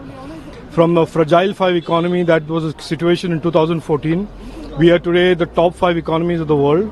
We are the fastest growing economy in the fastest growing major economy in the world. And it is clear today that India is on a launch pad to become a developed nation in our lifetime. So this has been an excellent summary, the interim budget, of what the qualitative and quantitative transformation of the Indian economy has gone through in the last 10 years. But the opposition criticized this particular budget. No, the opposition will obviously criticize it. What else can they do? They certainly can't admire our performance. The opposition's job is to criticize, and they'll continue to criticize even when they lose the next election. Sir, do you think that this budget has touched every common person? Look, the last 10 years, the Prime Minister Narendra Modi's policies, his governance, his corruption-free governance, his use of technology in governance has ensured that every person, every Indian has been touched by the government and governance through various schemes and through the determination to make sure nobody is left behind. So Sabka Saath, Sabka Vikas, Sabka Vishwas has played out not just as a slogan, as a real governance ideology and a governance theme. Agriculture and for women, we have seen an interesting committee to be formed on medical colleges, an interesting proposal on housing for middle class, a very interesting scheme on vaccinations for cervical cancer, which I'm very, very proud about. And apart from that, in terms of development, a focus on increased productivity, modern farming techniques, generally on green energy, as I mentioned. Something that I think was a very interesting one is a 1 lakh crore corpus for R&D on deep technology, which I think will be very, very interesting and good for India to protect its IP. So, like you coming from an industrial body, so do you rate it as an industrial friendly budget for the industries? I think I'm yet to read the fine print, but overall I would say yes, the fact that the corporate tax has remained similar, a focus on MSMEs, a focus on development, a focus, as I said, a foundation on just the larger full budget to come around. So I think in the current regime, when you have so much geopolitical instability in the world, and yesterday you saw the Fed announce stable interest rates. Given all these things, I think just having stability for right now is the right way forward. So if I were asked you to summarize the budget in a single sentence, okay, what would you say? I would say it's an exciting budget. It's positive, and as I said, a strong foundation for the full budget. I think there's not that much more for me to say right now, but we have to read the fine print, and the full budget should be very positive.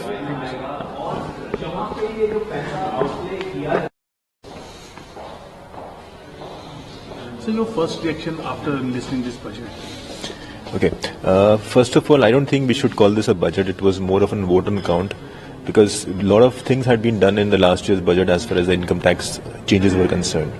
So in this year's budget, we were not expecting much on the tax rates front, and because this is not the norm also. Normally whatever happens in the previous budget, and now what will happen in the June-July budget will come after the new government comes in.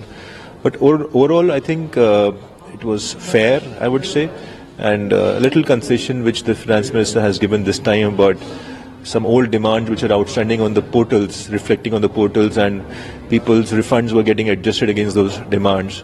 Those demands have been removed to an extent, although the threshold limit is very less, about 25,000 rupees for demands up to 2010-11 and 10,000 of demand for still assessment year 14-15. I think the amount is less, but it's a step in the right direction, that all those demands will now be removed from the income tax portal, and the income tax payer will be really facilitated on that account. So in terms of direct taxes, how would you say? See, I would say that we should have more coming in the next budget, which comes in June and July, which we have very high expectations. Because in last year's budget, there were a lot of changes to the income tax slabs which were done, and someone who's earning an income of 15 lakh rupees was getting a tax saving of up to 37,500. That is about at least 20% of his tax liability was getting reduced in the last year's budget. But in spite of that, the direct tax collections on personal income tax have increased by 26%. So there's a 20% tax reduction, and still the tax collection has increased by 26%, which clearly shows that the Indian taxpayer likes to pay tax at a moderate rate of tax. So if the tax rate reduces, the tax collection increases. So that should act as an incentive for the government to reduce the taxes more in the future for the personal income taxpayers, so that probably lower tax, lower burden on the middle class, and they have higher consumption available with them. So if I ask you to summarize this budget, what would you say? It's the election year, and so this is a roadmap. Yeah, yes. I think it's a roadmap to India's overall growth plan. The finance minister has projected a good increase in rate of taxes, a lot of financial discipline in the form of lower fiscal deficit. The target of the long-term fiscal deficit target is 4.2. So now she's aiming for a fiscal deficit of 5.1% in financial year 24-25, which is very good as against 5.7 right now. So all things are moving the right direction, and of course the main budget is going to come in June, July, and that is where we'll have more to comment. Thank you.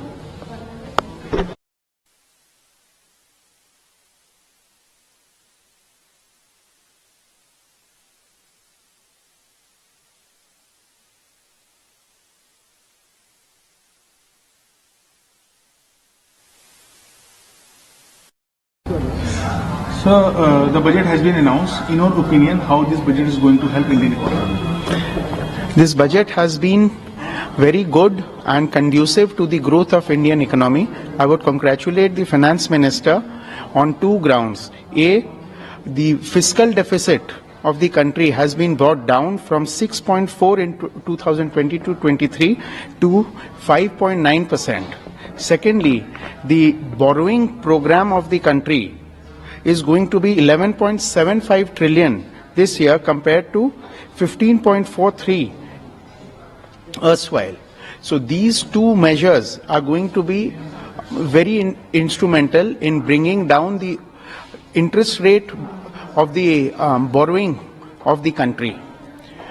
In future, we can expect a lowering of interest rates as the government's borrowing program is going to be much lesser, and this will also aid in improving the creditworthiness of the country, and we can expect a improvement and upgradation of the country's sovereign rating.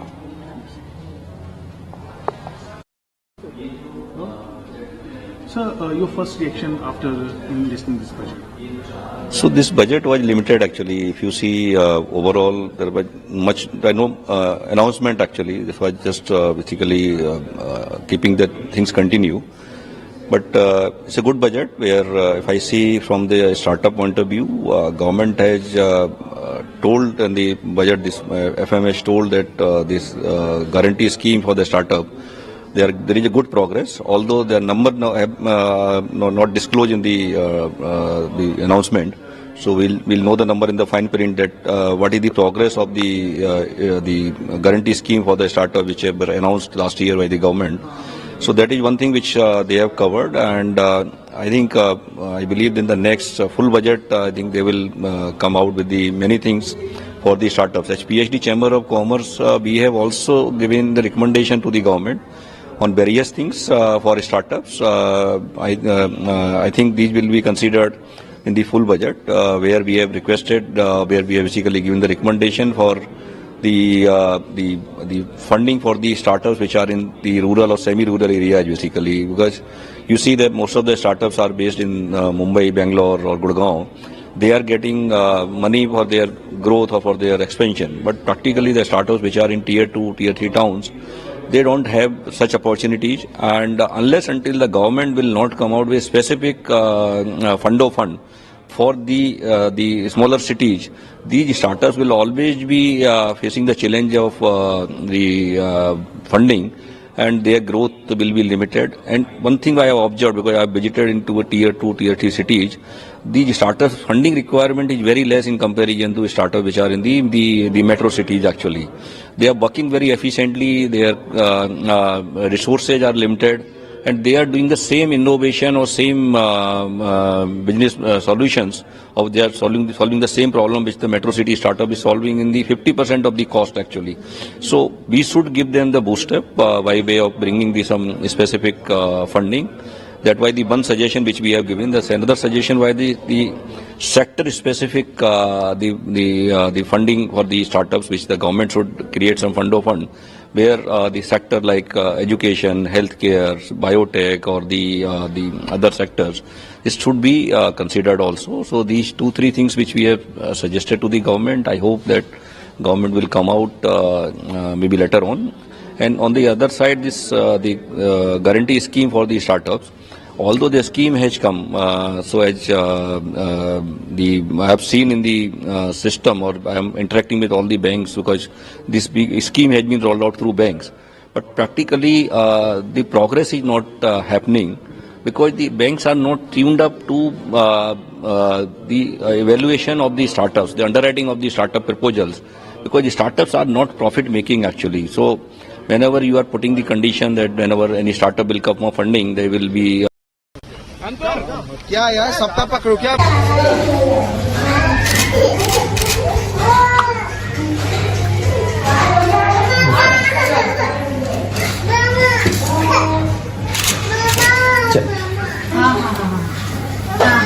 Asha worker, anganwadi worker और हम सब स्वास्थ्य विभाग के सब लोग एक साथ ही जुड़े हैं।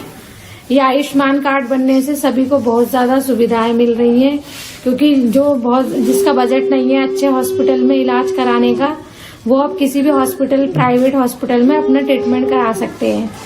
तो महिलाओं के लिए तो ये बहुत ज्यादा अच्छी बात है, क्योंकि डिलीवरी जो ऑपरेशन से होती है, अच्छे से अच्छे हॉस्पिटल में हम लोग डिलीवरी करवा सकते हैं।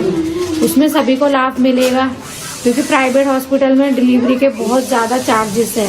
आयुष्मान कार्ड से हम डिलीवरी या कोई भी ट्रीटमेंट बहुत अच्छे से हॉस्पिटल में करवा सकते हैं। तो इसका फायदा मिला। कोविड जैसा टाइम भी था तो उसमें भी बड़ी परेशानी रही, बहुत ज्यादा दिक्कत हुई। स्वास्थ्य विभाग ने तो बहुत ज्यादा मदद करी है अपनी ड्यूटी कर करके कोरोना काल में। तो वित्त मंत्री जी ने महिलाओं के लिए और जो घोषणा की है, कितनी अच्छी घोषणा है, बहुत अच्छी घोषणा करी है मंत्री जी, वित्त मंत्री जी का धन्यवाद।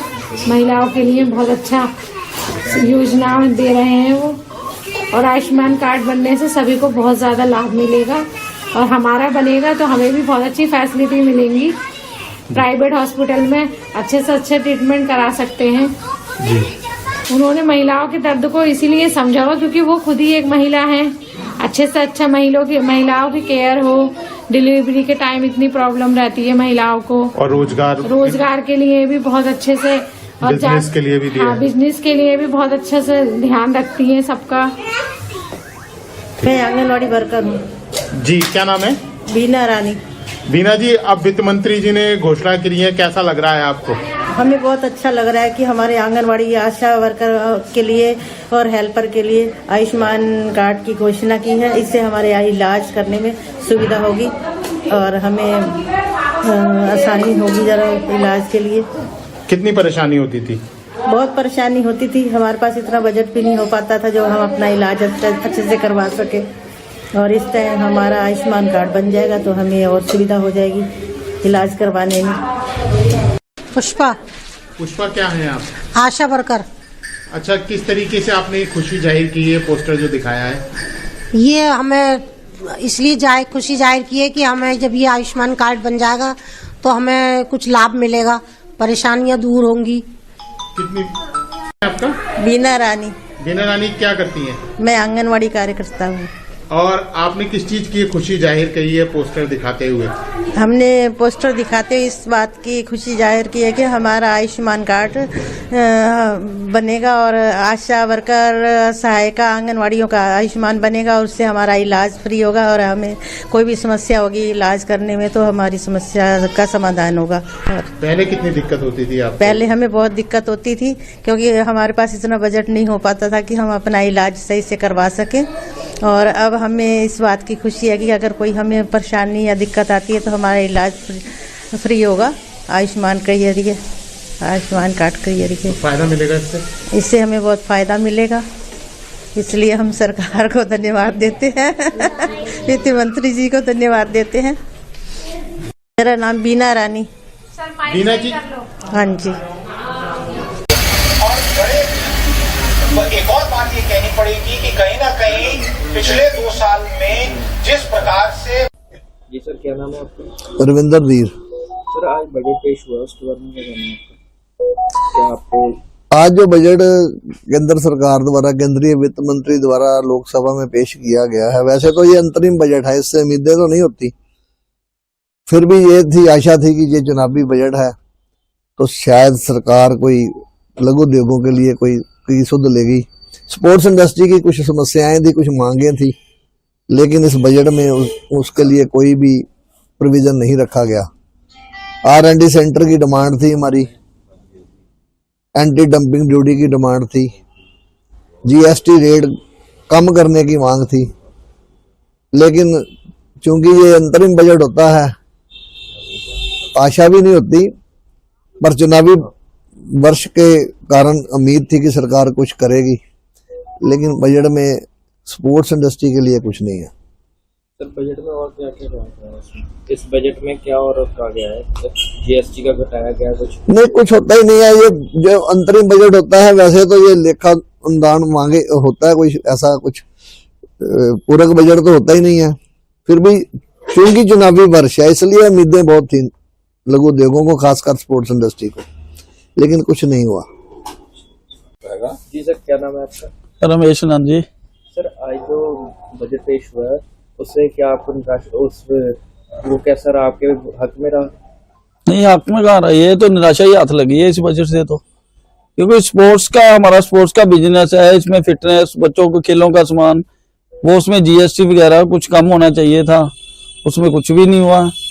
अगर खेल की प्राइस ही बहुत होगी तो बच्चे खेलेंगे कैसे, देश कैसे आगे बढ़ेगा। चला गया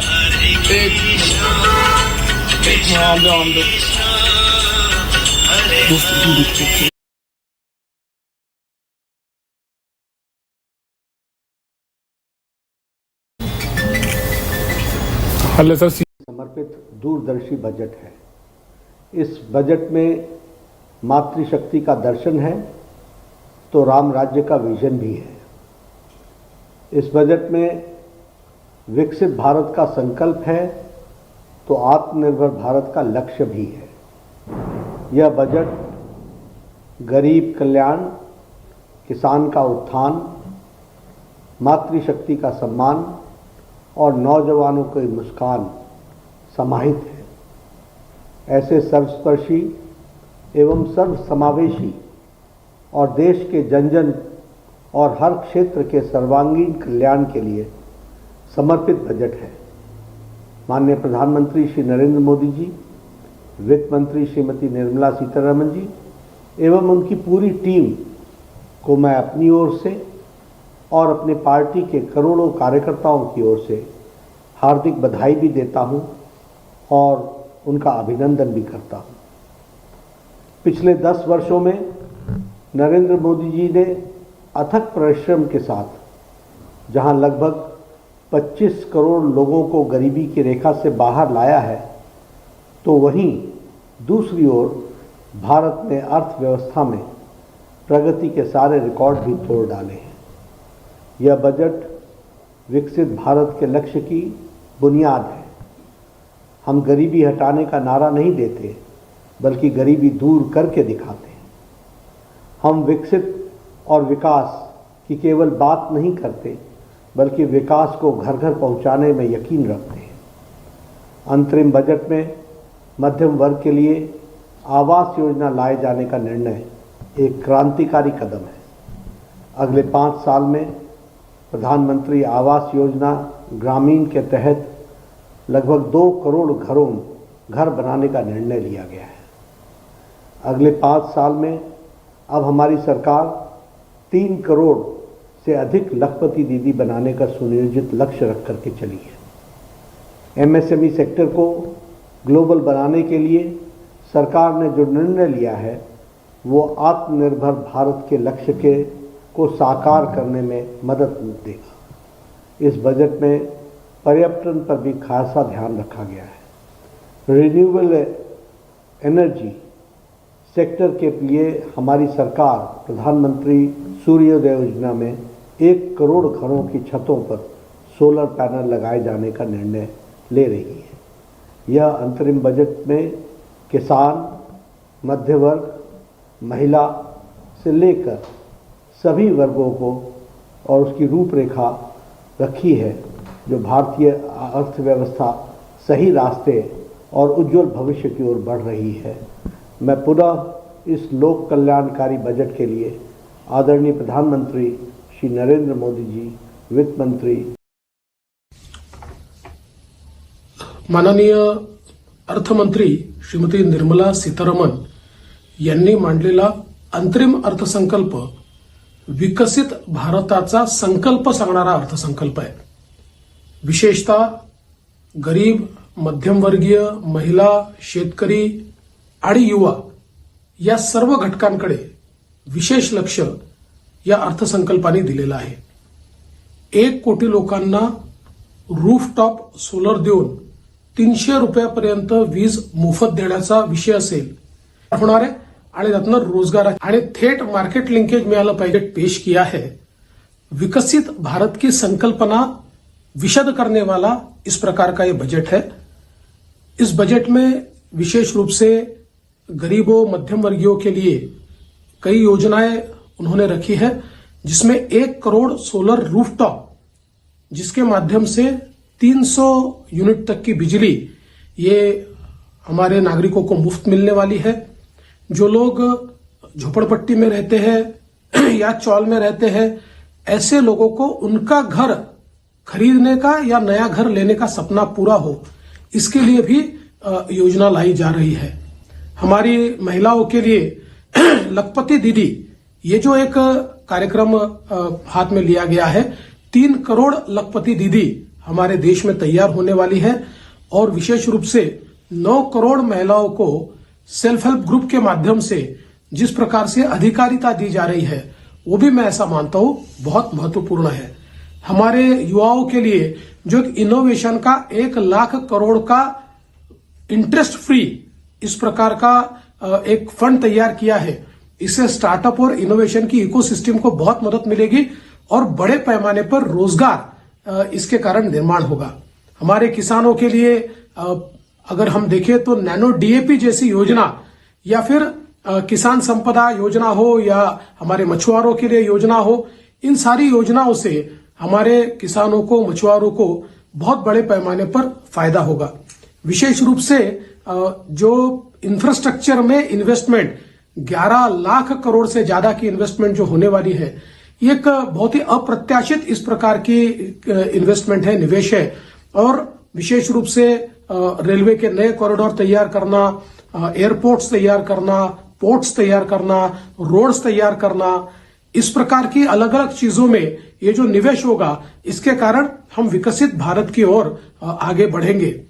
इसमें मैं एक और चीज के लिए अर्थ मंत्री जी का बहुत अभिनंदन करना चाहता हूं कि उन्होंने बहुत आत्मविश्वास के साथ ये कहा है कि जब पूरा बजट पेश होगा तो विकसित भारत का रोड मैप उस बजट में रखा जाएगा। मैं अर्थ मंत्री निर्मला सीतारमन जी का बहुत बहुत अभिनंदन करता हूं।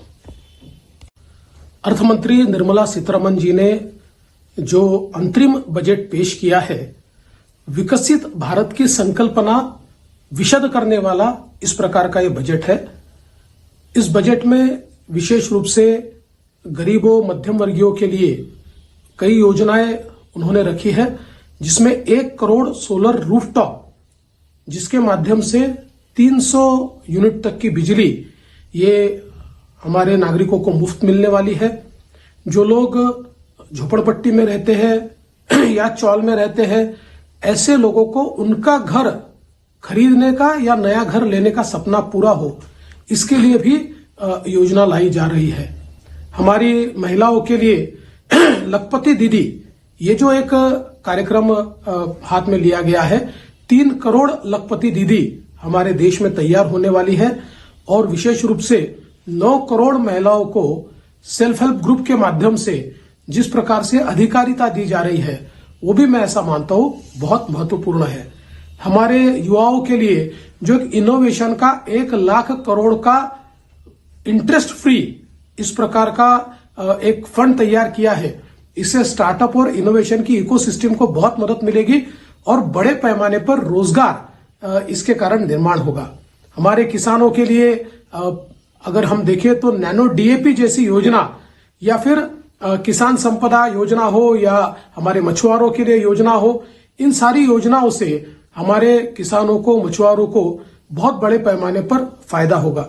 विशेष रूप से जो इंफ्रास्ट्रक्चर में इन्वेस्टमेंट 11 लाख करोड़ से ज्यादा की इन्वेस्टमेंट जो होने वाली है, ये एक बहुत ही अप्रत्याशित इस प्रकार की इन्वेस्टमेंट है, निवेश है।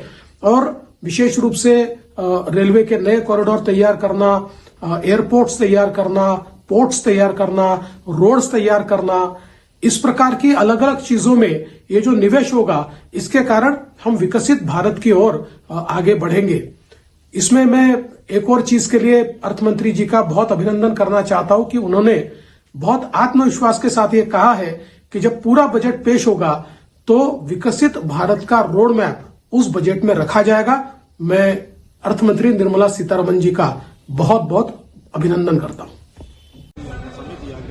लेकिन जो प्रशासन है उसने कल से ही कार्रवाई शुरू कर दी। नीलेश यादव ने भी उसके ऊपर जताया है संदेह कि अपनी टिप्पणी करी है कि इतनी जल्दी जो है सब चीजें हो रही हैं कि जो दूसरा पक्ष है उसको अपना लीगल कोर्स ऑफ एक्शन जो है प्रिवेंटिव मेजर लेने की भी उसको समय नहीं दे रहा। देखिए, ये तो इनकी पटकथा 2024 के चुनाव के लिए लिखी जा रही है, क्योंकि इनको लग रहा था कि हम अयोध्या में जो है चारों शंकराचार्यों को घर बिठा करके और जो है खुद करके कुछ हो जाएगा, तो वो तो जनता ने उसको दिखा दिया, कुछ नहीं है वो चल रहा। अब नया ये शगुफा छोड़ा है और मैं उस पर नहीं जाना चाहता कि ऑनरेबल कोर्ट ने जो डिसीजन दिया है वो मेरे ख्याल जज साहब कल ही रिटायर हो गए थे फैसला करते हुए, और दूसरे पक्ष को न्याय की प्रक्रिया तो कम से कम न्याय दो ना दो, कम से कम ऐसा लगे तो सही कि हाँ न्याय की प्रक्रिया पूरी हुई है।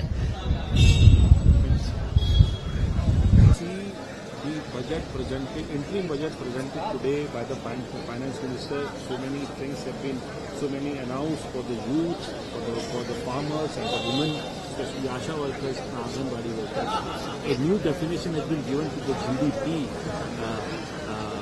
How do you see this now? See, this budget is, if you speak generally, it's very disappointing. And about the whatever is announced, they had 10 years to implement everything. Now, when there is only less than month left out, what is the point of saying anything? And what is the point of now? This is a election stunt. What else can you expect in a budget like this when in 10 years they didn't do anything for women, they didn't do anything for the youth, and now they want this to be, make it look like a very glossy and bright and nice, and again showing the carrot. They want to show the carrot, so whatever they are showing is all schemuകൾ പറയുന്നത് എന്തിനു വേണ്ടി महिला है उन्होंने ਲਈ ਹੈਗਾ ਇਹ budget ਫੁੱਲ ਫਲੈਜ budget ਅਸੀਂ ਜੁਲਾਈ 'ਚ ਪੇਸ਼ ਕਰਾਂਗੇ, ਲੇਕਿਨ ਸਰਕਾਰ ਤਾਂ 10 ਸਾਲ ਦੇ ਜਿਹੜੇ ਕੰਮ ਹੈਗੇ ਨੇ ਉਹ ਵੀ ਗਿਣਾ।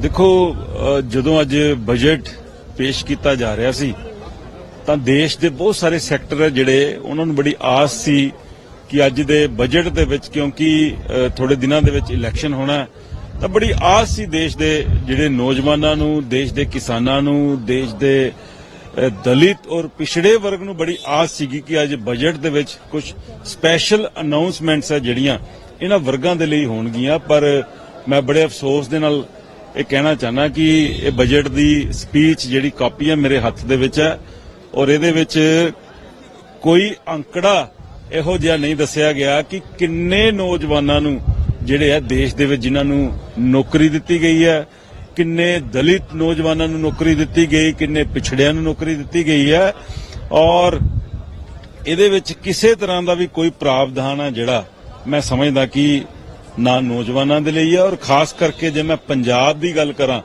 ਤਾਂ ਜਿਹੜੀ PM ਸਨਮਾਨ ਯੋਜਨਾ ਜਿਹੜੀ ਹੈ ਕਿਸਾਨਾਂ ਦੇ ਲਈ ਜਿਹੜੀ ਬਣਾਈ ਗਈ ਸੀ, ਪੰਜਾਬ ਦੇ ਵਿੱਚ ਜਿਹੜਾ 17 ਲੱਖ ਕਿਸਾਨ ਇਹੋ ਜਿਹੇ ਹੈ ਜਿਨ੍ਹਾਂ ਨੂੰ ਇਹਦੇ ਵਿੱਚੋਂ ਉਹਨਾਂ ਨੂੰ ਵਾਂਝਾ ਕਰ ਦਿੱਤਾ ਗਿਆ। ਸੋ ਮੈਂ ਸਮਝਦਾ ਕਿ ਇਹ ਜਿਹੜਾ ਬਜਟ ਹੈ ਬਿਲਕੁਲ ਖੋਖਲਾ ਬਜਟ ਹੈ। ਇਸ ਬਜਟ ਦੇ ਵਿੱਚ ਸਿਰਫ ਤੇ ਸਿਰਫ ਭਾਰਤੀ ਜਨਤਾ ਪਾਰਟੀ ਨੇ ਜਿਹੜੇ ਹੈ ਆਪਣੇ ਕਸੀਦੇ ਜਿਹੜੇ ਉਹ ਇਹਦੇ ਵਿੱਚ ਗਾਏ ਆ। ਕਰਕਸ ਜੇ ਮੈਂ ਗੱਲ ਕਰਾਂ ਤਾਂ ਕਿਸੇ ਤਰ੍ਹਾਂ ਦਾ ਕੋਈ ਬੈਨੀਫਿਟ ਹੈ ਨਾ ਦੇਸ਼ ਦੇ ਨੌਜਵਾਨਾਂ ਨੂੰ ਹੈ, ਨਾ ਦਲਿਤਾਂ ਨੂੰ ਹੈ, ਨਾ ਹੀ ਕਿਸਾਨਾਂ ਨੂੰ ਹੈ। ਕਿੰਨੇ ਨੰਬਰ ਦਿਓਗੇ ਤੁਸੀਂ ਇਹ ਬਜਟ ਨੂੰ 10 ਦੇ ਵਿੱਚੋਂ ਮੈਂ 2 ਨੰबर ਦਵਾਂਗਾ ਸਿਰਫ। आखिरी कार्यकाल का जो है बजट पेश किया है, कैसे क्या कहेंगे? मेरा अपना मानना है कि सरकार अभी भी डिनायल में है। सरकार अभी भी समस्याओं को सुधारने की तो बात छोड़ दीजिए, स्वीकार करने के लिए भी तैयार नहीं है। इस बजट में ऐसा कुछ नहीं है जिससे उपभोग बढ़ेगा। इस बजट में एग्रीकल्चर, कृषि के लिए कुछ नहीं है। इस बजट में 42 बार वित्त मंत्री ने प्रधानमंत्री बोला, लेकिन एक बार भी नौकरी, जॉब्स या एम्प्लॉयमेंट नहीं बोला। तो असलियत यह है कि इस बजट से, इसके फाइन प्रिंट से 3-4 चीजें साफ हो गई हैं कि चाहे कृषि हो, चाहे शिक्षा हो, चाहे स्वास्थ्य हो, चाहे सोशल वेलफेयर हो, जितना बजट में अमाउंट किया गया था उससे कम खर्चा किया गया है इस साल। और फिर आते हैं डिफेंस पे, फर्टिलाइजर पे और फूड सब्सिडी पर। इस साल जितना खर्चा किया गया उससे कम बजट किया गया अगले साल के लिए। तो सरकार की जो नीति और नियत है वो साफ नहीं हो पा रही है। और रूरल सेक्टर में, कृषि में और ग्रामीण क्षेत्रों का जो दर्द है वो साफ बयां हो रहा है। सरकार ने 60,000 करोड़ रुपए आवंटित किए थे मनरेगा के लिए, खर्चा 86,000 करोड़ करने पड़ रहे हैं और उसके बाद भी सरकार मुगालते में है। मेरा अपना मानना है कि ना कृषि पर, ना रोजगार के सृजन पर और ना आम आदमी के लिए इस बजट में कुछ भी है। मैम, लेकिन निर्मला सीतारमण जी कह रही है कि 2047 में विकास करेगा भारत, इसके लिए बजट है ये। नहीं, ऐसे जुमले तो हम 10 साल से सुन रहे हैं। 2022 में 5 ट्रिलियन इकोनॉमी हो जानी थी, हर साल 2 करोड़ रोजगार बनने थे। हर सबके सिर पर छत हो जानी थी, ऐसे जुमले हम सुन रहे हैं। और निर्मला सीतारमण जी ने एक और जुमला आज बोला। निर्मला जी ने पार्लियामेंट के अंदर सपाट झूठ बोल के कहा इनकम 50% बढ़ गई है, बल्कि सरकार का अपना डेटा, जो सरकार का अपना डेटा आता है पीएलएफएस का, उसमें पूरी तरह से साफ है पीएलएफएस का कि 25% रियल इनकम घटी है। तो या तो निर्मला जी गलत बोल रही हैं या डेटा गलत बोल रहा है सरकार का। तो इस तरह के जुमले, इस तरह का झूठ 10 साल का पर्याय बन चुके हैं। एक बार फिर निराशा लगी है कि ना रोजगार के लिए, ना किसानों के लिए, ना गरीबों के लिए, महिलाओं को भी कुछ नहीं किया गया। बिल्कुल बड़ी बड़ी बातें हैं लखपति दीदी और इन सब चीजों की। असलियत यह है कि महिलाओं का सबसे बड़ा दुश्मन महंगाई होता है। असलियत यह है कि महंगाई के चलते एक औरत एक रोटी कम खाती है रात को कि उसके घर के बच्चे खा लें। उनके लिए क्या है इस बजट में? महिलाओं के रोजगार के लिए क्या है इस बजट में? असलियत यह है कि ना कृषि के लिए, ना रोजगार के लिए, ना युवाओं के लिए कोई बड़ा विजन ही नहीं है, कोई बड़ा बजट ही नहीं है। और ये 10 साल से जुमले हम सुन रहे हैं, उसमें एक और जुमला ऐड हो गया। जो नियत और नीति है वो सरकार के आंकड़े दिखा रहे हैं कि आप कृषि पर, आप स्वास्थ्य पर, आप शिक्षा पर, आप सोशल वेलफेयर पे पैसा काट रहे हैं, पैसा कम खर्च कर रहे हैं। और अगले साल के लिए भी food subsidy, fertiliser subsidy, defence तक पे खर्चा कम करने की बात हो रही है। तो ये किस तरह से विकसित भारत का बजट है, ये शायद सिर्फ निर्मला जी और जुमलेबाजों की टोली ही बता सकती है।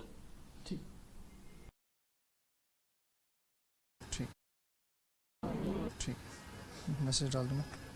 ठीक है मैम, आज 2024 का बजट पेश हुआ है, उस पर आपकी क्या प्रतिक्रिया, कैसे देखते हैं? जो भारतीय जनता पार्टी शासित केंद्र सरकार ने आज बजट प्रस्तुत किया है वो बिल्कुल इस बात को साबित कर देता है कि ये एक जुमलों की सरकार है। मोदी जी ने वादा किया था 2014 में कि बहुत हुई बेरोजगारी की वार, अब की बार मोदी सरकार, कहा था कि हर साल 2 करोड़ नौकरियां देंगे। आज 10 साल बीत गए, कहां है नौकरियों का हिसाब किताब? क्या 20 करोड़ नौकरियां इस देश के लोगों को मिली हैं? बिल्कुल नहीं मिली। बहुत बड़ी बात होगी अगर 1 करोड़ भी नौकरियां पिछले 10 सालों में मोदी सरकार ने देश के युवाओं को दी हैं। आप प्राइवेट नौकरियां छोड़िए, आज के दिन में सेंट्रल गवर्नमेंट की 10 लाख से ज्यादा वैकेंसियां खाली हैं, पोस्ट खाली हैं, लेकिन वहां पे भर्तियां नहीं हो रही हैं। तो जो युवा रोजगार ढूंढ रहे हैं, ना उनको प्राइवेट सेक्टर में नौकरियां मिल रही हैं, ना उन्हें सरकारी सेक्टर में नौकरियां मिल रही हैं। आज फिर से एक नया जुमला हो गया कि 55 लाख नौकरियां हम देंगे। भाई अभी तक 10 साल में कितनी नौकरियां दी? दूसरी बात, महंगाई की वार शायद आज जितनी है 10 साल पहले भी उतनी नहीं थी। आज आटा, दाल, सब्जी, एलपीजी, पेट्रोल, डीजल, एक आम आदमी को, एक आम परिवार को जो खर्चा करना है उसको अपना महीने का खर्चा नहीं चल रहा है। लेकिन आज के बजट में भी महंगाई की वार कम करने के लिए एक भी कदम नहीं उठाया गया है। दिल्ली के लिए बजट कितना मायने रखेगा, कितना पास होगा, कुछ है इसमें? दिल्ली के प्रति सौतेला व्यवहार हमेशा केंद्र सरकार करती आई है। उन्होंने उसी ट्रेंड को कंटिन्यू किया है। दिल्ली को अगर अपना rightful share of central taxes मिले, जो दिल्ली के लोग इनकम टैक्स के तौर पर देते हैं, तो दिल्ली को कम से कम केंद्र सरकार से 15,000 करोड़ मिलना चाहिए। लेकिन कितना मिला है? 1,000 करोड़। दूसरी बात, देश भर की अर्बन लोकल बॉडीज के लिए केंद्र सरकार ने बजट में पैसा रखा है, लेकिन दिल्ली की एमसीडी के लिए 1 रुपया भी नहीं रखा है। तो ये बिल्कुल साफ है कि दिल्ली के प्रति सौतेला व्यवहार है। लेकिन दिल्ली सरकार दिल्ली के लोगों के विकास के प्रति प्रतिबद्ध है। हम तो काम करते रहेंगे, लेकिन केंद्र सरकार का ये सौतेला व्यवहार ठीक नहीं है। आज के बजट में मुख्य पॉइंट रहे कि आयुष्मान जो कार्ड है उसको बढ़ाया जाएगा, जो आंगनबाड़ी के वर्कर्स हैं उन तक भी पहुँचाया जाएगा। एक लखपति दीदी योजना है उसको भी बढ़ावा देने की बात हुई। उसके साथ जो अपना बजट है डिफेंस का, उसको भी 11% के आसपास बढ़ाया गया है। तो ये कुछ पॉजिटिव पॉइंट देखती हैं आप इनको? या देखिए, आज के दिन में आयुष्मान भारत के नाम पर इतनी ज्यादा टर्म्स एंड कंडीशंस हैं। आपके घर में 2 व्हीलर तो नहीं है, आपके घर में फ्रिज तो नहीं है, आपके घर में कूलर तो नहीं है, तो वास्तविक तौर से आयुष्मान भारत किसके लिए उपलब्ध है? दूसरी तरफ आप देखिएगा तो हेल्थ के में जो पूरा एक्सपेंडिचर किया गया है वो बजट के 1.5% मात्र है। शिक्षा पे जो बजट दिया गया है वो पूरे बजट का 2% मात्र है। तो ये सब बिल्कुल जुमले हैं कि हम दीदियों को लखपति बनाएंगे, हम महिलाओं को रोजगार देंगे, हम शिक्षा देंगे, हम स्वास्थ्य की व्यवस्था देंगे, जबकि वास्तविक तौर पे कोई भी बजट एलोकेशन नहीं।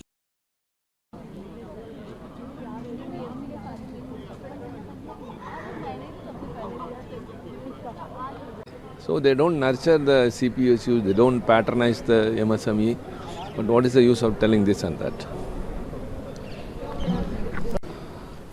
தேர்தலுக்கு முன்பாக ஒன்றிய பாரதிய ஜனதா கட்சி அரசு இன்றைக்கு और जिस देश की फाइनेंस मिनिस्टर एक महिला हैं, जिस देश के प्रमुख ओहदों पे महिलाएं हैं, जिस देश में अगर हम 26 जनवरी की परेड देखें तो महिलाएं उसको लीड कर रही हैं, और आप एक जर्नलिस्ट हैं ANI की, आप महिला हैं, और मैं भी एक प्रवक्ता होने के नाते, एक महिला मोर्चा की अध्यक्षा होने के नाते यहाँ पर खड़ी हूँ, तो देश में आज भारत माता की जय सही में दिख रही है, बहनों की जय सही में दिख रही है। ये केवल कहने की बात नहीं है, जो कहा सो किया, जो वादा किया था बहनों से वो मोदी जी ने पूरा किया।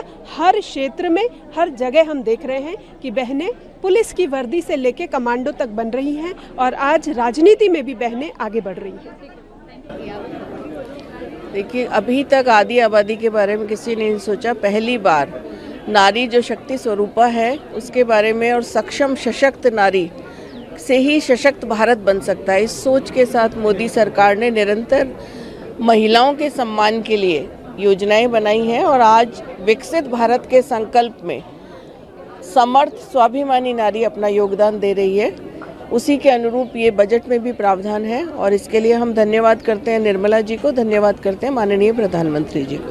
नारी शक्ति रोजगार अधिनियम भी पास किया गया था, इसके लिए क्या कहेंगे? देखिए, बहुत पहले ये हो जाना चाहिए था, लेकिन ऐसी सोच नहीं थी। पहली बार महिलाओं को पॉलिसी मेकिंग में, डिसीजन मेकिंग में भागीदार बनाया गया है, और ये महिला के सम्मान में वृद्धि के साथ साथ महिलाओं को आगे बढ़ाने के लिए, क्योंकि हमारा देश गार्गी मैत्रेयी का देश रहा है और महिलाओं का सम्मान हमारी सोसाइटी में हमेशा होता रहा है, लेकिन मोदी सरकार का विजन है कि उस आधी आबादी को सशक्त बनाना, पॉलिसी मेकिंग में, डिसीजन मेकिंग में भागीदारी देना, इसके लिए हम उनका आभार व्यक्त करते हैं।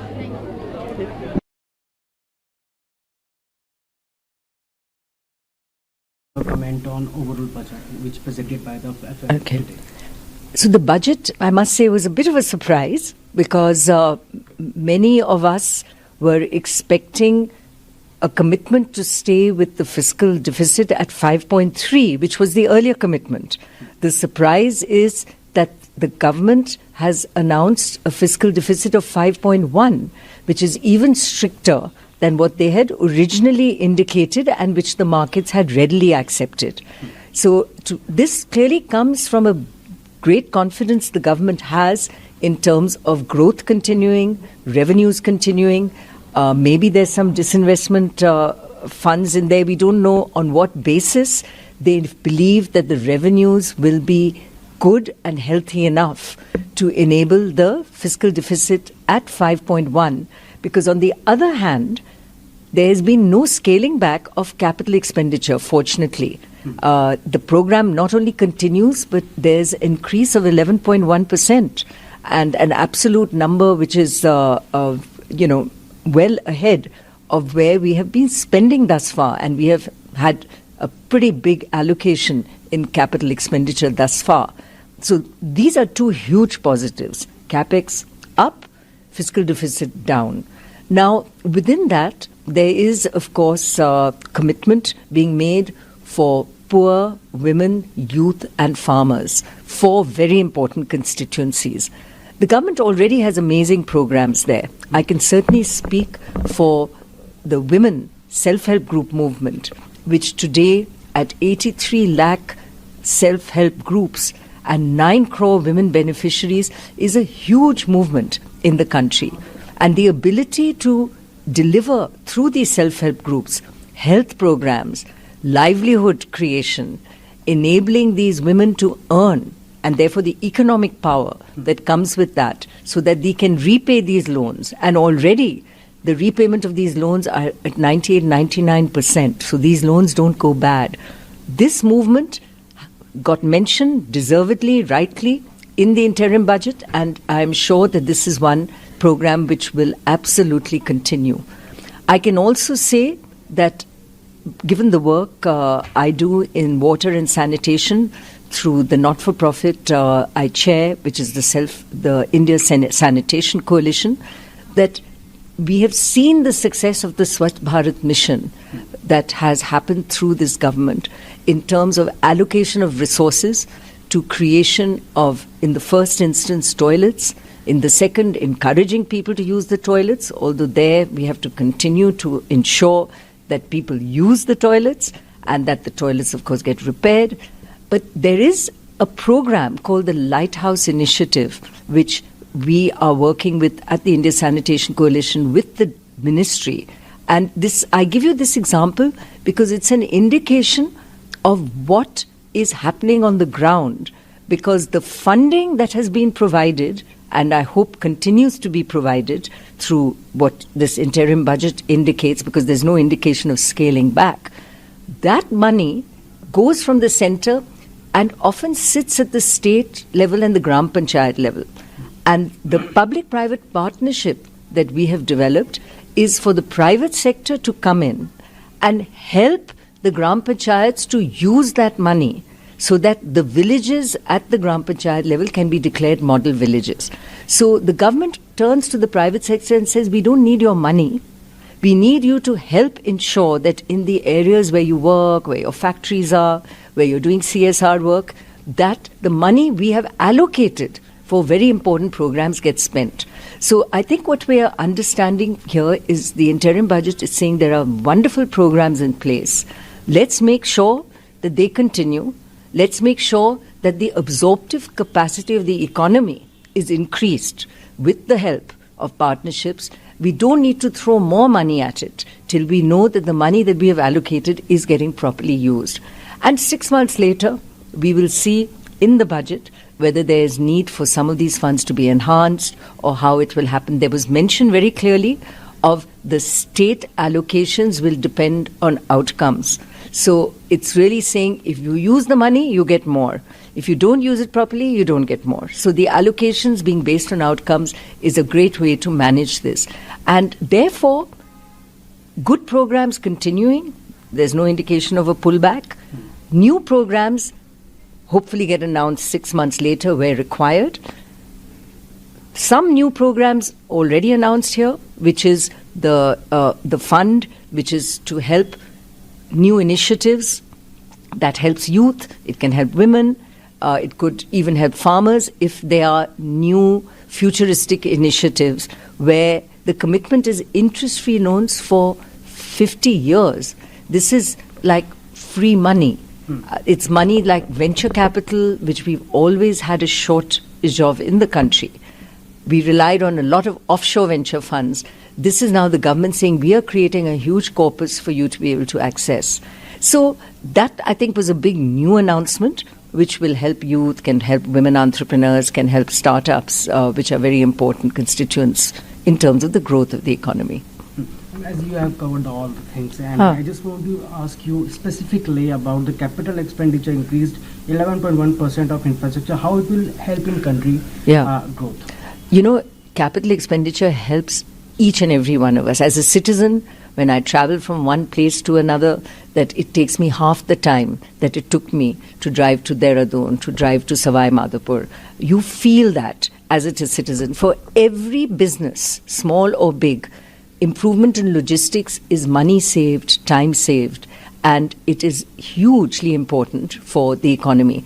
So we are seeing the logistics, and the finance minister mentioned logistics in many ways through the interim budget discussion.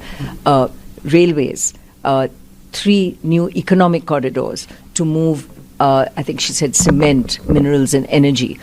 That helps in terms of the speed at which goods move. That saves money, it saves time, it gets goods to where they should. As passengers, announcement of more Vande Bharat bogies being converted. That helps you and me as citizens when we travel. More airports, that helps goods, it helps us as citizens. The improvement of logistics in the country, ports, I mean, there's no end to the logistics support and the benefit it provides the economy as a whole at every level. Smooth movement of goods, smooth movement of people.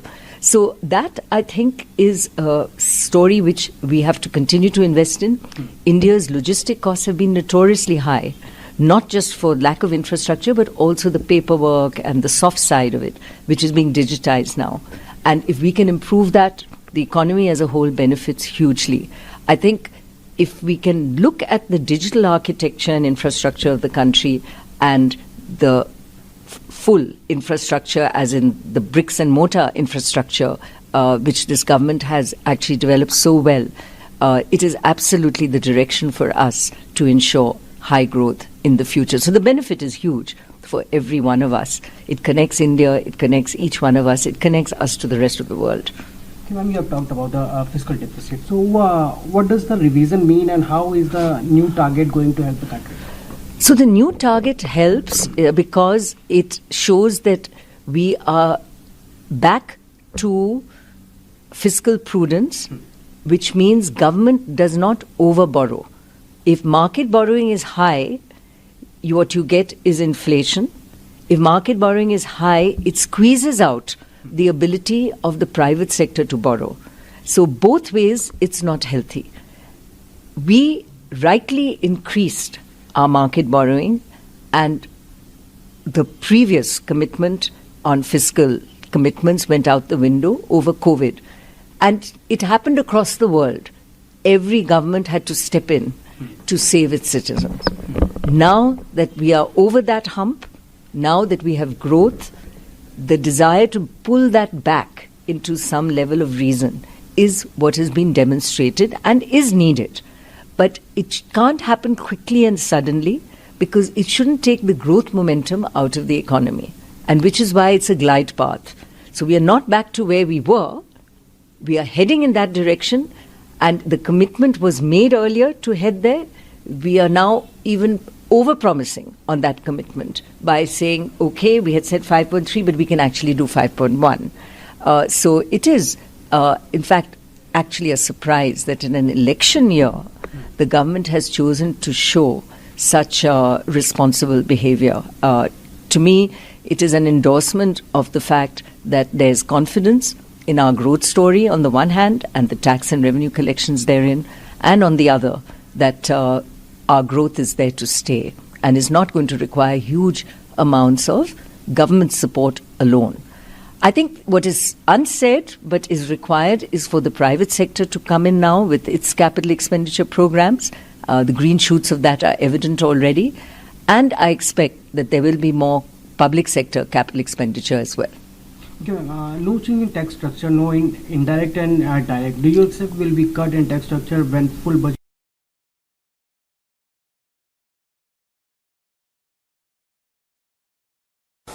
It's an interim budget, and she has very clearly marked what all we have done and what is to be done in the coming years, particularly the infrastructure activities which are going to take place in the country, the continuation of the infrastructure activities, and also what all we have done for the women, for the youths, farmers.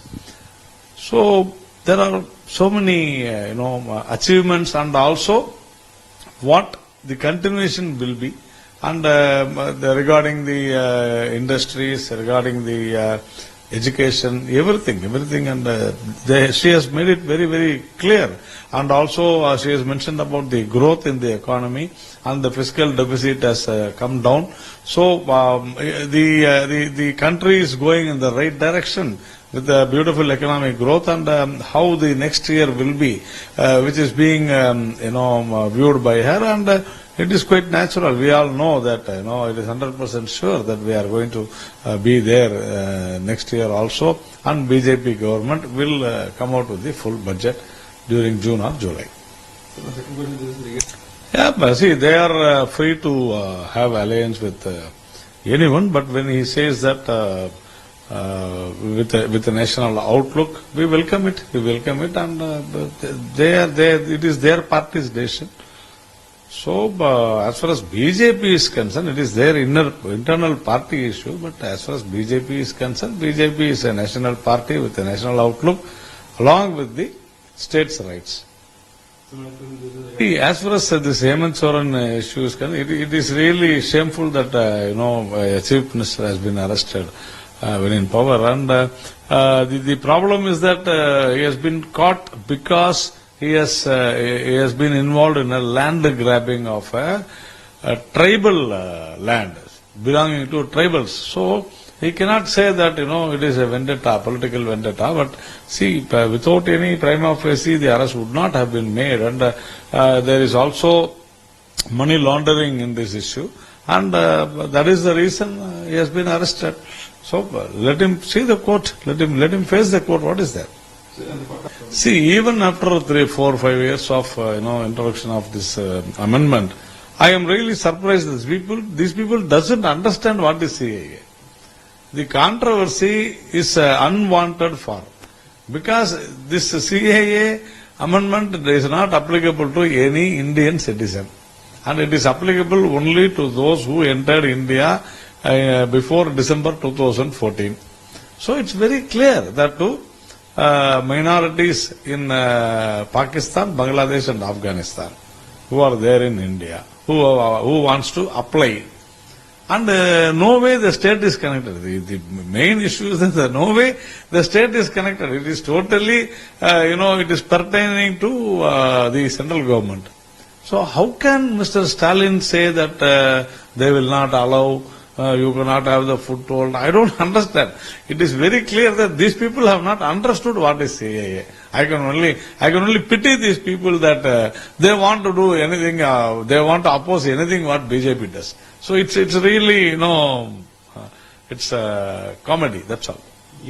See, again, but he was very, very clear when he was in power. So he told, in fact, he explained about the CAA in a very excellent manner when he was the Chief Minister of Tamil Nadu. I think he will stick on to what he said.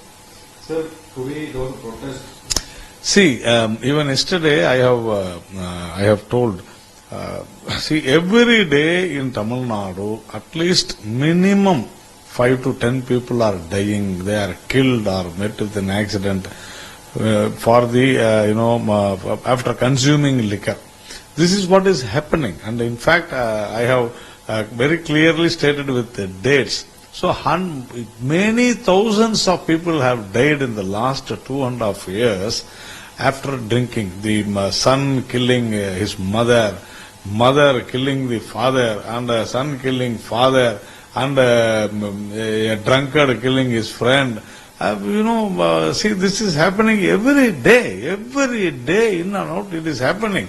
And I am really astonished to see why these people are not taking any steps to close this taskmark. The government itself is selling the liquor. So instead of doing that, they kill, whether it is murders. Every day murders are happening and suicides are happening, accidents are happening. You people don't bother about that, but it is your inefficiency in education that you have not, you don't have the standard of education.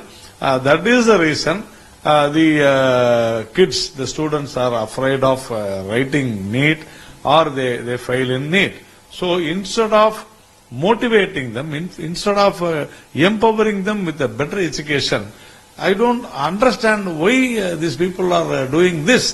First and foremost is that you close your taskmark shops, which creates hundreds and hundreds of murders. Do that. Don't talk about this. It is a Supreme Court order.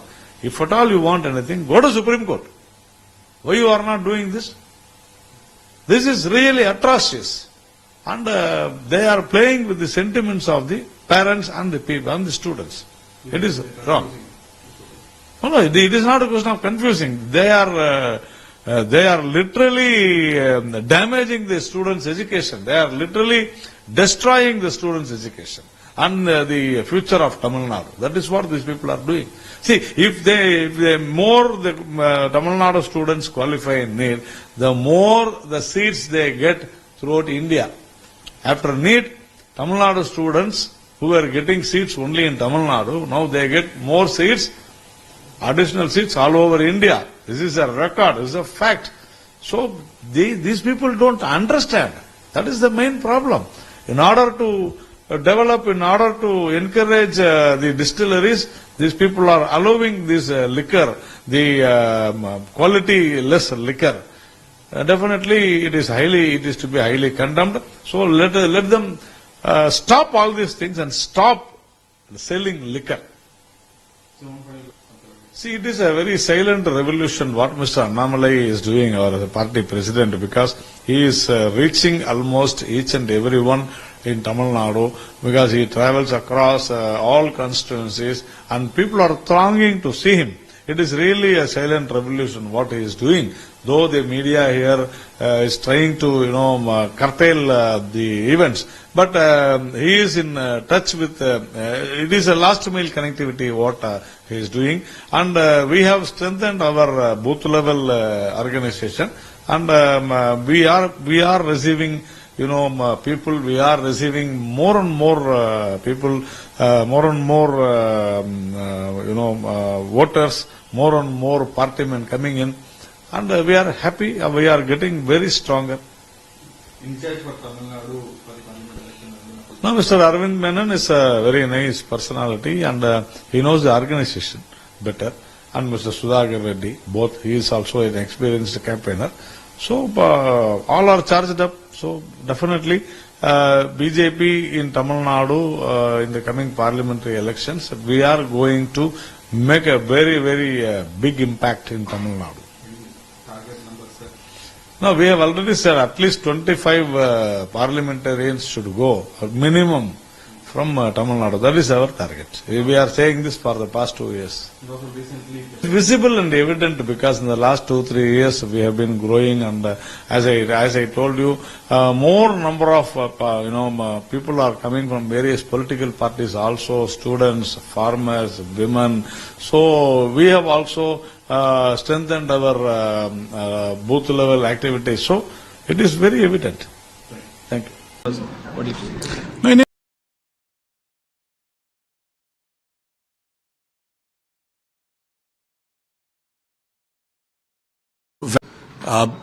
It's very difficult to achieve all three objectives by a government, and they have proved over the last 10 years that somewhere they've been able to create a brick by brick a social security framework which is available to every citizen of India irrespective of caste, creed, religion, region, language, and that includes providing houses to poor in rural areas. They have mentioned 3 crore houses were provided over the last 10 years, and 2 crore more will be provided in the next 5 years. Even for urban poor or middle class, they want to provide housing facilities in some ways, so that you can see coming up in the next budget. And so, of course, providing food, providing free food for 80 crore people, free ration, Ayushman Bharat, that is for the medical and health-related activities, then pension scheme, Atal pension scheme, and insurance scheme also. So they are basically slowly, brick by brick, they have built what is known in the world as social security in developed countries. And if you have to become or call ourselves as a developed country in 2047, if we don't have that, then literally we are not taking every citizen along. And that's where, without brouhaha, this government has been able to build and also execute. It is one thing to announce, the other thing to execute. They've been able to execute a framework using direct benefit transfer, Jan Dhan Aadhaar Mobile, very high-tech activities. The world is not still used to any country doing at this scale. And that's where I think this government is focused on creating that basic social security framework based on which India can create a runway to become a developed country in 2047. And so I'm pretty much extremely proud of the social security framework that is created over the last 10 years vis-a-vis other achievements. There have been great achievements on infrastructure, on fiscal controls, on the growth, but the social security is what gets you everyone along and gives everyone an equal opportunity to live with dignity and also realize their potential. And then infrastructure is what is going to give you the ability to create that growth using everyone's hard work and skills. So how you look this Vande Bharat or rail network in budget? What you think? So in a way, we are spending a lot of money on creating infrastructure of roads, ports, airports. We have always had a situation where there were comments made by international experts that our logistics costs are high. That's why the manufacturing is not coming into India, because it was supposed to be in high double digits. Whatever has happened over last 10 years in terms of roads, ports, airports, the logistics cost has come down to, by many estimates, to a higher single digits from double digits, and that's a very welcome move. But the Atmanirbhar technology that has been developed in Vande Bharat and many metros, that is going to basically reduce the cost of logistics even further, not only of freight but also passenger traffic. And that's where basically government is now very keen to use indigenously developed technologies for high-speed train, the bogies and things like that, instead of importing from outside, because it happens at a much, literally fraction of a cost, and we are able to cover the entire country in a very short time. That's where, for me, the focus on railways, the budget outlays have been increased, and execution has been the mainstay. Sir, after budget, market is flat. I'm not positive. What do you have to say about this? No, in a way, the expectations get built up. This was a vote on account, so not much was expected either. But internationally, there is a issue on the US interest rates and European interest rates going down. So once that clarity comes, you will see a lot of foreign money coming in. Indians have been investing. The Nifty has given the highest returns across all the large markets in the world over last 3 years and last 1 year and last 2 years. And that's where Indian investors have been putting a lot of money. So what I look at is how the budget is directionally.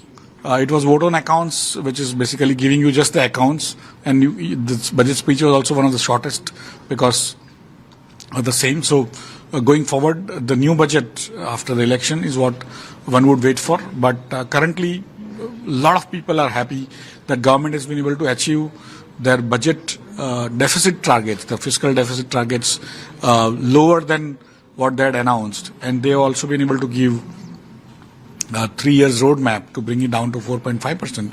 And so these are very, very positive numbers that have been given.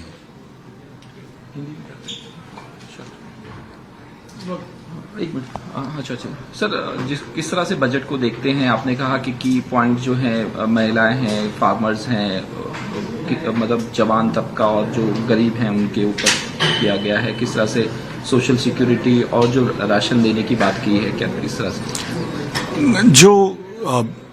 जब budget पेश हो रहा था तब speech को सुनते सुनते मेरे दिमाग में 3 शब्द आए थे कि एक वेलफेयरिज्म, एक ग्रोथ और एक फिस्कल रिस्ट्रेंट. तो वेलफेयरिज्म, जो सोशल सिक्योरिटी जो विकसित देश हैं, उन्होंने सभी नागरिकों के लिए एक मिनिमम जीने की सुविधा दी हुई है, जिसमें खाने की जो हम आज उसको फ्री राशन के नाम से जानते हैं, भारत में 80 करोड़ लोगों को मिलता है, या उनकी हेल्थ के लिए आयुष्मान भारत जैसे हमने क्रिएट किया है, या तो उनके ओल्ड एज पेंशन के लिए भी सुविधा अटल पेंशन योजना बनाई है, इंश्योरेंस स्कीम भी बनाई गई है जो आफ्टर डेथ फैमिली के लिए फायदेमंद होती है, और जो स्कूलिंग, स्किल डेवलपमेंट, वो सभी चीज जो है वो सोशल सिक्योरिटी के दायरे में आती है. और उसमें ये सरकार ने, मुझे लग रहा है, बहुत ध्यान दिया है. और जनधन आधार मोबाइल और डायरेक्ट बेनिफिट ट्रांसफर के तहत उन्होंने एक चीज बनाई है जिसमें जो लीकेज होती थी वो बहुत कम हो गई है या तो नहीवत है, जिसकी वजह से जो बेनिफिशियरी है उनको वो बेनिफिट पहुंच रहे. तो मुझे लग रहा है ये एक बहुत बड़ी उपलब्धि है. और कोई भी देश अपने आप को विकसित देश कहता है तो उसके लिए ये मिनिमम सोशल सिक्योरिटी एक मिनिमम बेसिक रिक्वायरमेंट होती है. तो जो अब धीरे धीरे करके भारत देश अपने नागरिकों लिए एक पूर्ण करने जा रहा है, और उसी के ऊपर फिर आप इंफ्रास्ट्रक्चर बनाते हो तो जितने भी नागरिक जो है वो अपने स्किल्स के द्वारा अपने जीवन को और अच्छा कर सकते हैं और ग्रोथ आ सकता है. दूसरे देशों को जो मैन्युफैक्चरिंग चाहिए या सर्विसेज चाहिए वो दोनों दे सकते हैं. तो उसी की वजह से ये जो इंफ्रास्ट्रक्चर पे जोर रहा, जिसकी वजह से अब ग्रोथ आपको मोमेंटम दिखने लगा है. तो अगले 25 सालों में ये बेसिक जो बुनियादी चीजें बनाई गई है सोशल सिक्योरिटी की, तो वो 4 तबका, जैसे 4 कास्ट कही आदरणीय प्रधानमंत्री जी के नाम से मैडम वित्त मंत्री जी ने, कि गरीब, युवा, किसान और महिला, ये 4 अलग कास्ट है और उनको अलग अलग तरीके से ट्रीट किया जाए, उनको बेनिफिट और दिए जाएंगे। तो क्योंकि उनके पास एक डायरेक्ट बेनिफिट ट्रांसफर की भी एक सुविधा है जो पहले किसी ने सोची नहीं थी, किसी ने बनाई नहीं थी और टेक्नोलॉजी के द्वारा उपलब्ध की गई है। तो मुझे लग रहा है कि ये 4 चीजों पे ज्यादा आगे जाके भी भार, ये 4 ग्रुप्स पे ज्यादा भार दिया जाएगा। युवाओं को स्किल की आवश्यकता है, रोजगार की आवश्यकता है। स्किल के बगैर रोजगार जो है उतना अच्छा नहीं रहता है, तो स्किल्स वगैरह दी जाएगी। जो महिलाओं को भी कैसे बुनियादी सुविधा दे सकते हैं इन टर्म्स ऑफ हेल्थ, और परिवार के लिए जो चाहिए होता है, बच्चों की शिक्षा वगैरह, उसके ऊपर ज्यादा ध्यान दिया जाएगा। सर हाँ, और गरीबों को ये जो सोशल सिक्योरिटी की जो बातें हैं उस पर ज्यादा ध्यान दिया जाएगा। तो मुझे लग रहा है कि ओवरऑल ये 4 तबकों को साथ में लेकर के चला जाएगा। उसके सामने इंफ्रास्ट्रक्चर बनाया जाएगा जो ग्रोथ मोमेंटम दे सके, बिजनेसेस अपने आप अच्छा बढ़ सके, जहां पर ये जो 4 ग्रुप्स है उसके साथ दूसरे ग्रुप भी जुड़ के वो चीजों को एक तरह से वर्चुअस साइकिल बना के आगे चलेंगे। सर देखा गया कि जो चेंज नहीं हुआ है डायरेक्ट इनडायरेक्ट टैक्सेस में, कोई स्लैब में, किस तरह से देखते हैं? और दूसरी बात, बजट आने के बाद मार्केट फ्लैट है, कुछ ना ज्यादा ऊपर गई नीचे गई, किस तरह से देखते हैं? एक तरह से टैक्सेस का अनाउंसमेंट नहीं किया है, वो भी दर्शाता है कॉन्फिडेंस कि आपने टैक्स तो बढ़ाया नहीं है लेकिन आपका फिस्कल डेफिसिट आपने कम करने की बात कही है 5.8% से 5.1% और फिर 4.5%। तो आपको लग रहा है कि टैक्स बढ़ेगा। टैक्स क्यों बढ़ेगा? क्योंकि ग्रोथ बढ़ेगा। तो आपने एक तरह से ग्रोथ का प्रेडिक्शन अच्छा किया है कि जो आपके टैक्स में रिफ्लेक्ट होगा। तो मुझे लग रहा है कि ये चीजें जैसे जैसे लोग ज्यादा पढ़ेंगे वैसे वैसे उनको ध्यान में आएगा कि ये सरकार जो है वो अलग तरीके से सोच रही है। और दूसरा है कि जो भी बिजनेसमैन खास करके फॉरेन से आते हैं, बट जो इंडियन बिजनेसमैन ऑल्सो थोड़े हर साल जो टैक्स चेंज होते हैं उससे तंग आ जाते हैं। तो एक कंसिस्टेंट फ्रेमवर्क जो बन जाता है, जो डायरेक्ट टैक्स का भी और इनडायरेक्ट टैक्स का भी, तो उससे कईयों को एक्सपेक्टेशंस में अपने बजट बनाने में राहत मिलती है। तो मुझे लग रहा है कि वो चीज भी ध्यान में रखा गया है कि ज्यादा टिंकरिंग जो पहले होता था वो न हो। और ओवरऑल कहीं ना कहीं जो ग्रोथ का मॉडल जो बनाया गया है कि इंफ्रास्ट्रक्चर और सोशल सिक्योरिटी को लेकर के और फिस्कल रिस्ट्रेंट रख के, क्योंकि जब देश में बहुत खर्चा हो जाता है और उसके सामने ग्रोथ नहीं आता है तो देश एक समस्याओं का सामना करता है कि जो उनकी ऋण लेने की क्षमता कम हो जाती है। तो वो फिस्कल रिस्ट्रेंट रख के करेंगे तो मुझे लग रहा है कि आगे जाकर के ग्रोथ और उत्तरोत्तर बढ़ सकता है। हाँ सर, मार्केट के बारे में बोले।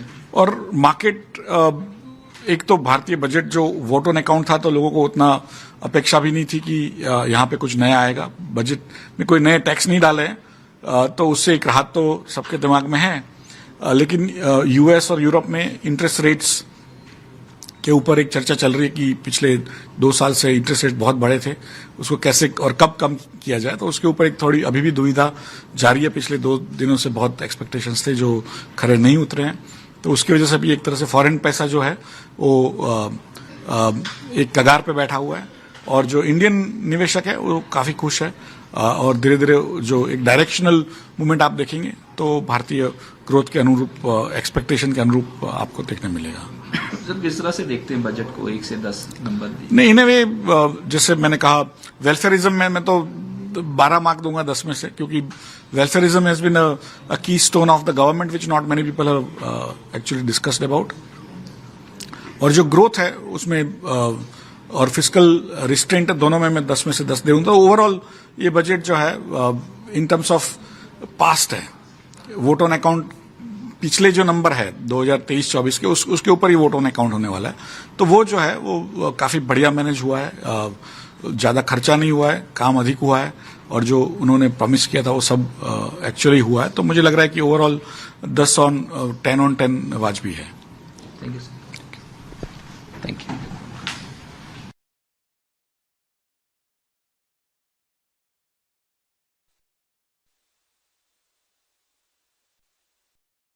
मैं ये भी देख रहा हूं कि भाजपा को और भाजपा के नेताओं को जो है विपक्ष के नेताओं की ज़्यादा चिंता रही लोगों की बजाय। आज जो सत्ता में है लोगों के काम कराएं, विकास कार्य कराएं, लेकिन जो है विपक्ष के नेताओं की उनको ज़्यादा चिंता रहती है। अभी मैं मुख्यमंत्री जी का बयान था 2-3 दिन पहले, हमने देखा कुछ रोज़ पहले मुख्यमंत्री जी कह रहे थे कि कांग्रेस की सेहत के लिए ये अच्छा हो कि दीपेंद्र को पीछे कर दिया गया। आपने भी देखा होगा बयान। अब मुख्यमंत्री जी को कांग्रेस की इतनी सेहत की चिंता और वो हमें ये सुझाव दे रहे हैं कि दीपेंद्र को पीछे करें तब कांग्रेस सेहत सुधरेगी। तो कांग्रेस की हम समझ रहे हैं कि वो बड़ी अच्छी सच्ची नीयत से कांग्रेस की सेहत की वो शायद जो है चिंता कर रहे होंगे, हमारी चिंता कर रहे होंगे। तो क्या ऐसे ही अभी कल मैं देख रहा था उनके पूर्व प्रदेश अध्यक्ष का जो बयान था। तो ये लोग जो मैं समझता हूँ कि विपक्ष को निशाने पे लेते हैं, मेरे को निशाने पे लेते हैं, ये इनकी कार्यशैली का हिस्सा बन गया है। मैंने तो कल भी कहा नारनौल में कि शायद इसलिए निशाने पे लेते हैं कि ईमानदारी से हम लोगों की लड़ाई लड़ रहे हैं, हर वर्ग की लड़ाई लड़ रहे हैं, हरियाणा के विकास की लड़ाई लड़ रहे हैं। किसी के साथ अन्याय हो तो हम ईमानदारी से लड़ाई लड़ते हैं। चाहे वो अग्निपथ योजना जब कैंसिल हुई तो हम जवान के साथ खड़े हुए, 3 कृषि कानून का ले आए तो हम किसान के साथ खड़े हुए, महिलाओं के साथ अन्याय हुआ तो हमने अपनी बेटियों, खिलाड़ियों, पहलवानों का साथ देने का काम किया। और शायद ये बातें इनको सही नहीं लगती, इसीलिए ये शायद निशाने पे लेते हों। लेकिन अब ऐसा समय आ गया है कि जब भाजपा के सारे नेता प्रेस में मेरे खिलाफ बयान अच्छे से उनके बयान नहीं छपे, तो उस रात जब मैं बयान जब जो है रात को सोते टाइम जब बयान दिखते हैं कि सभी ने ठोक के आज खिलाफ बोले हैं, बीजेपी सारी लोगों के कामकाज छोड़ के, सरकार की चिंता छोड़ के मेरी ही चिंता कर रही है, तो बयान पढ़ने के बाद मेरे को नींद अच्छी आ जाती है क्योंकि मुझे लगता है कि शायद मैं सही में ईमानदारी से जो है ये लोगों के हकों की लड़ाई लड़ रहा हूँ। अब आपने 10 साल बजट पहले भी देखे होंगे, ये लास्ट बजट है 2024 के चुनाव से पहले, तो क्या आपको लगता है कि कुछ मिलेगा? देखिए मैं समझता हूँ ये जो बजट है, ये बजट तो एक तरीके से घोषणा पत्र आप मान सकते हैं इसको, लेकिन आज का जो क्रियान्वयन करने का समय था वो तो जो है मैं समझता हूँ कि पिछले 10 वर्ष में जो हो सकता था हो गया। अब तो अगली बात कह रहे हैं, अगली बात तो चुनाव के बाद की बात है। ये तो इंटरिम बजट के रूप में इसको देखा जाना चाहिए। दुर्भाग्य ये है कि केंद्र सरकार के हरियाणा के बड़े बड़े प्रोजेक्ट इन 10 वर्षों में हरियाणा से स्थानांतरण किए गए या ठंडे बस्ते में डाल दिए गए, जो कि हरियाणा के लिए मंजूर शुदा प्रोजेक्ट है। और कोई एक नई बड़ी परियोजना केंद्र सरकार की तरफ से हरियाणा में किसी भी बड़ी परियोजना का बजट दिया नहीं गया। अभी 10 वर्ष में जो ये बजट है, ये तो इंटरिम बजट है, इसको तो हम घोषणा पत्र के रूप में आप ले सकते हैं। आगे करेंगे नहीं करेंगे वो तो समय बताएगा। 10 साल से तो उन्होंने कुछ किया नहीं। ये इस बात का हमें थोड़ा सा जो है बजट को लेके ही कहना है। Bhajpa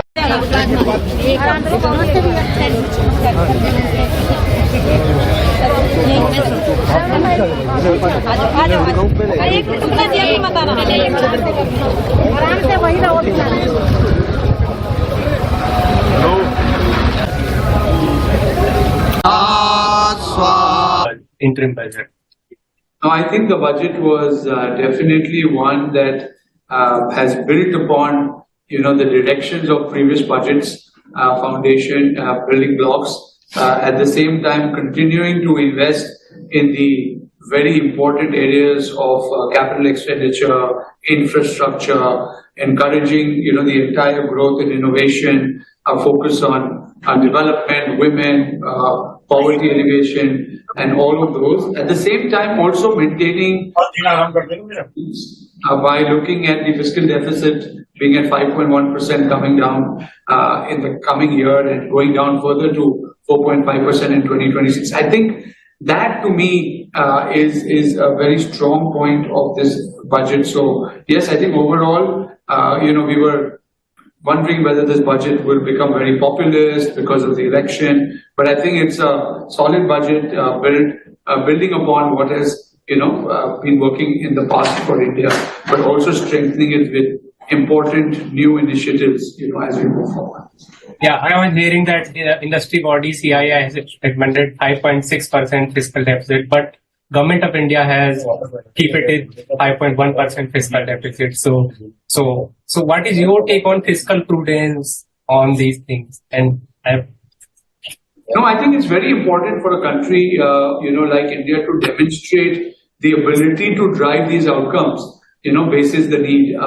Yes, during the pandemic, our fiscal deficit did go up a little bit. It was 5.8%, but showing that we are working, to bring it down and still increasing our expenditure when it comes to capital expenditure, and important initiatives is very, very important. I think the entire 1 lakh crore allocation of the corpus to research and development and a long-term perspective of 50 years at near 0% or, very low interest rates, I think is a big driver of innovation. Hemant Soren को गिरफ्तार करेगा लेकिन हेमंत विश्व शर्मा को नहीं करेगा. हेमंत विश्व शर्मा हो, अजीत पवार हो, Narayan. I think for a country like India, we have to see how we can be more valuable to the world, not only as a services company, but, services backend or, country which is using its human capital to serve the needs of the world, but actually lead the world, through our own products, and new age, kind of areas. And I think the innovation part is the one that's going to drive that to the best possible way. And what the government is also demonstrating through its increased prioritization of infrastructure of the normal kind that we all know about, but also the digital infrastructure, the entire digital public infrastructure building blocks that we have, in the financial services, of course, we've seen that, 45% of the world's transactions in digital happen in India. Anybody can just scan a QR code and make a payment through a UPI. So we've demonstrated our ability to create world-class infrastructure there.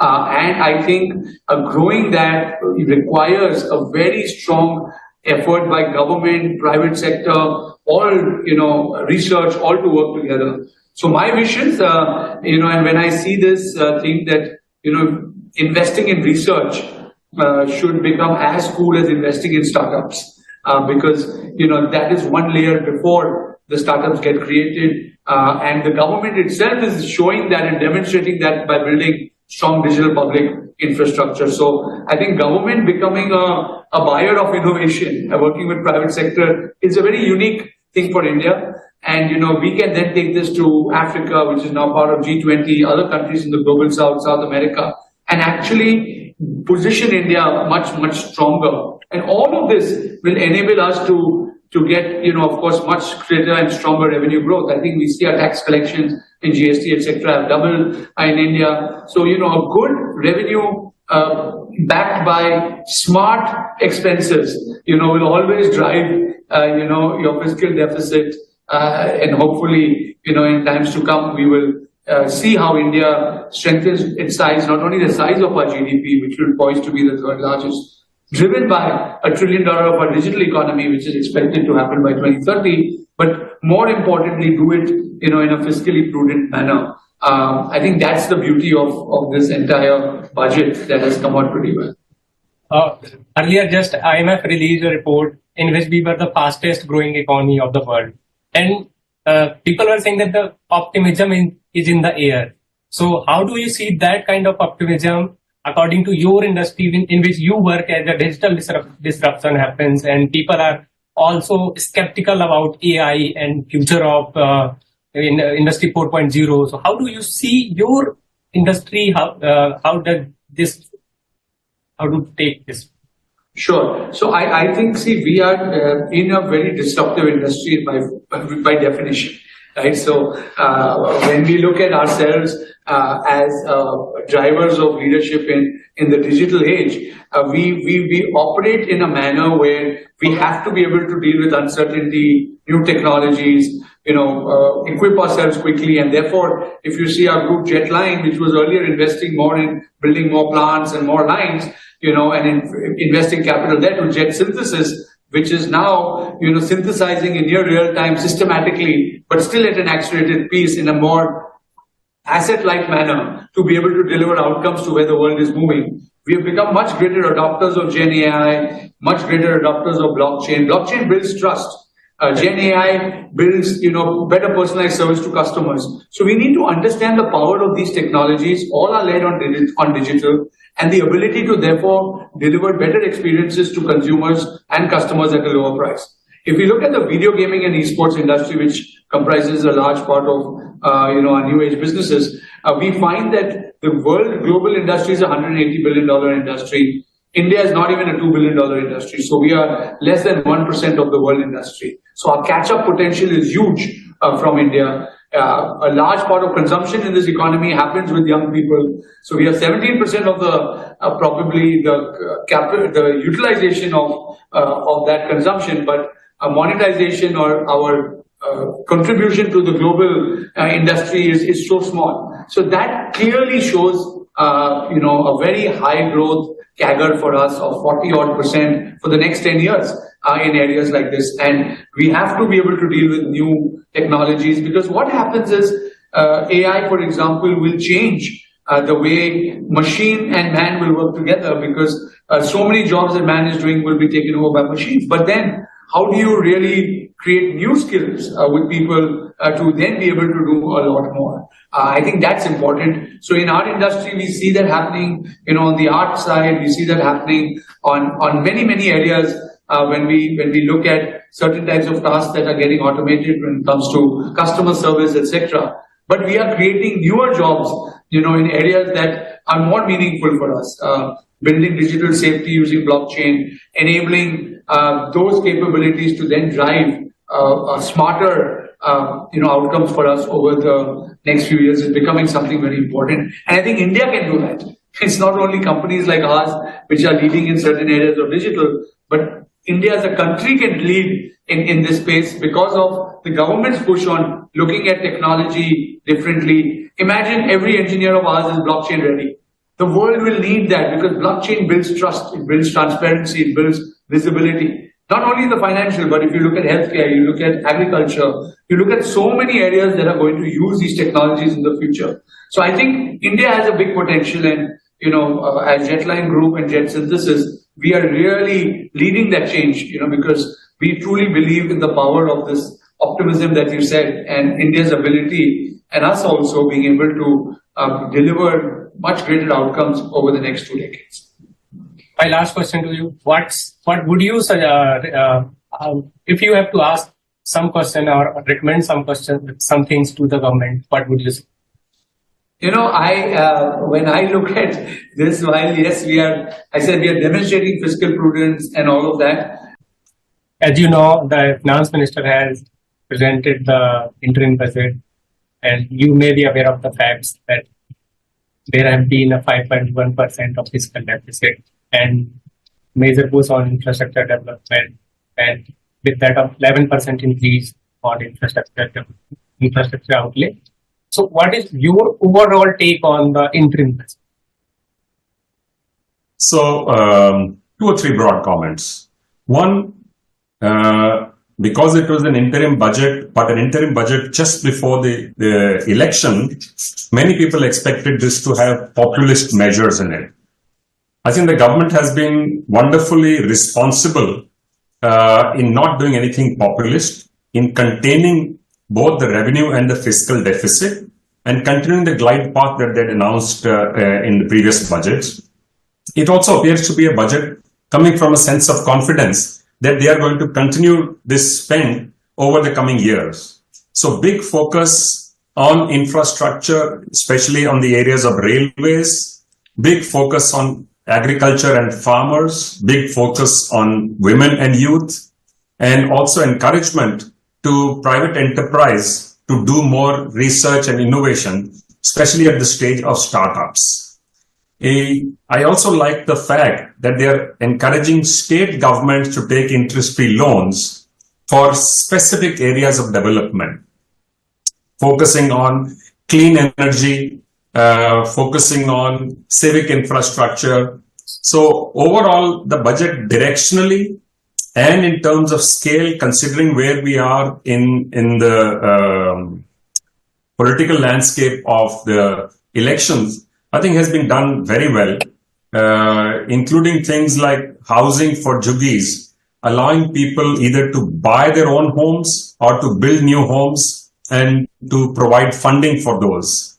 I also like the fact that they've used the technique of more with less, which is allowing and encouraging more medical seats with the same hospital capacities. So this is what a country like India needs to leapfrog, because we have not only to cater to the middle class of India, we have to cater to all categories of India.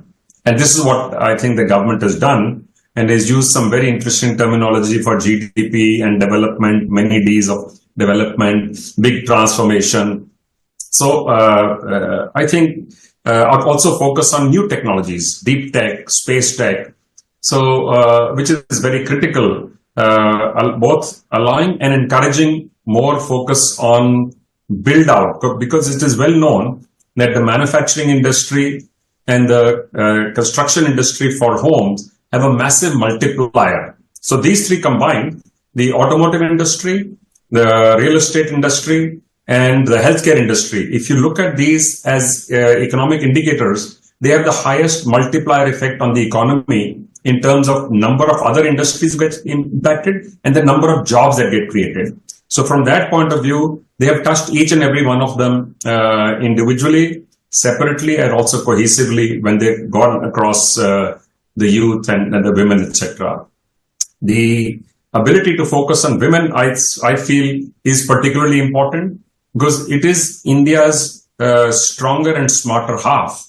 And for the next quantum leap for India's growth in the future, that is one thing we have to focus on, is bring women into the economic mainstream. They have always been responsible. They've played a very important role, but they've remained in the background.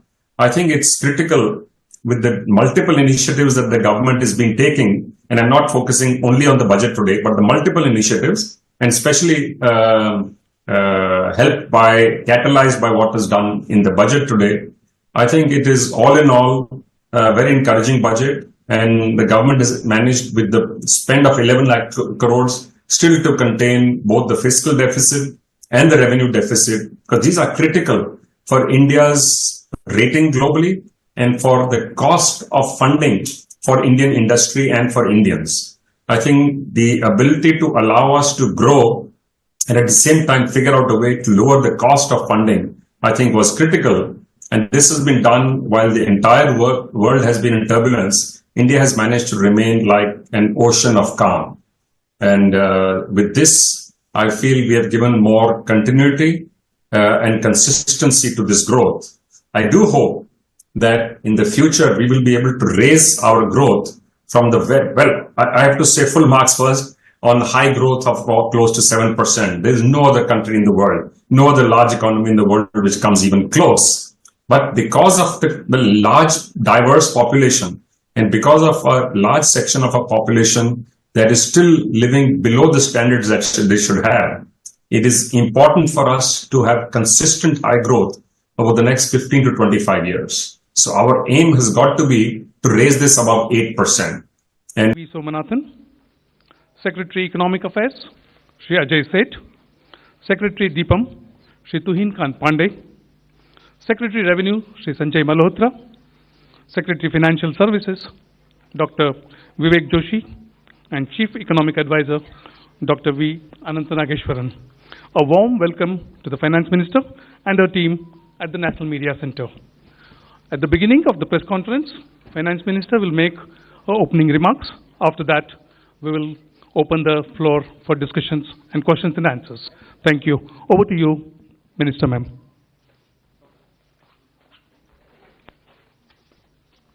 So thank you for coming here today. Is this what? Thank you very much for coming here today. Slightly longish opening remarks. I'll try to cut it down. But over and above what you heard me say, I just want to give the overall perspective, so I'll take a bit longer than I desire. See, this is an interim budget. presented just before the election, obviously. The four large things that I want to draw your attention to is GDP. You get the numbers, you see it and so on, but I want to bring in this dimension, that governance, development and performance. On all these three heads, I'd like to say what actually we have achieved, because that forms the backdrop. So, on governance, this budget speaks from a position where we have delivered on development, we better manage the economy with correct intentions, correct policies, and correct decisions. So it's a governance with care, conviction, and confidence. If that stood for the GDP's G, the D stands for people living better, earning better, and having high aspirations for the future. And if I move to the P, the performance, 3 consecutive years of 7% growth. Fastest growing economy in G20, all parts of the country participating in the growth. Price stability and inflation management. Handling the health and economic fallout of COVID. Build out of physical, digital and social infrastructure. DPI as a factor of production almost for formalization and financial inclusion and growth of the economy. Cleaning up the banking system, GST, one nation, one market and one tax, the IBC. So if you were to look at governments, I've listed some of them. So your GDP, as we look at governance, development and performance, I have something to say on each of these. So this budget, or vote on account, is getting presented with the GDP that we want to speak to you about, and in that the fiscal management actually is something which I would like you to spend some time even as you go through the budget, but I'll flag it here. Bringing down the fiscal deficit in spite of very challenging times, as per the announced consolidation path, and with transparency and prudence. So in fact, I was just remarking to my officers this morning, most of you all had already calculated the figures, RE revenue, RE expenditure, this is what it is, because every month you get the reports coming out. So you don't need to wait till the budget statement. Every month you get the accounts, and so budget process has become absolutely transparent and questionable. If there are any, you're there to question, we are here to answer. But we set in the process of keeping everything brought on budget and nothing kept aside from it or underneath it. So with that, the budget deficit, fiscal deficit, 5.8%, which is much lower than the 5.9 which was at the BE. Similarly, for the 24-25 budget, we've given 5.1 as the fiscal deficit, so clearly indicating that we are on track to meet the glide path which was set in 2021-22, and that we are well on track to meet the 4.5% fiscal deficit, on or below 4.5 even by FY26. If this is the background with which I'm talking and the presentation of the budget happened, I want to very clearly put some things under the heading, if you want to call it that, Disha Nirdeshak Baatein. You must have heard the Honorable Prime Minister speak before the Parliament session, well before the sessions commenced. His usual customary remarks.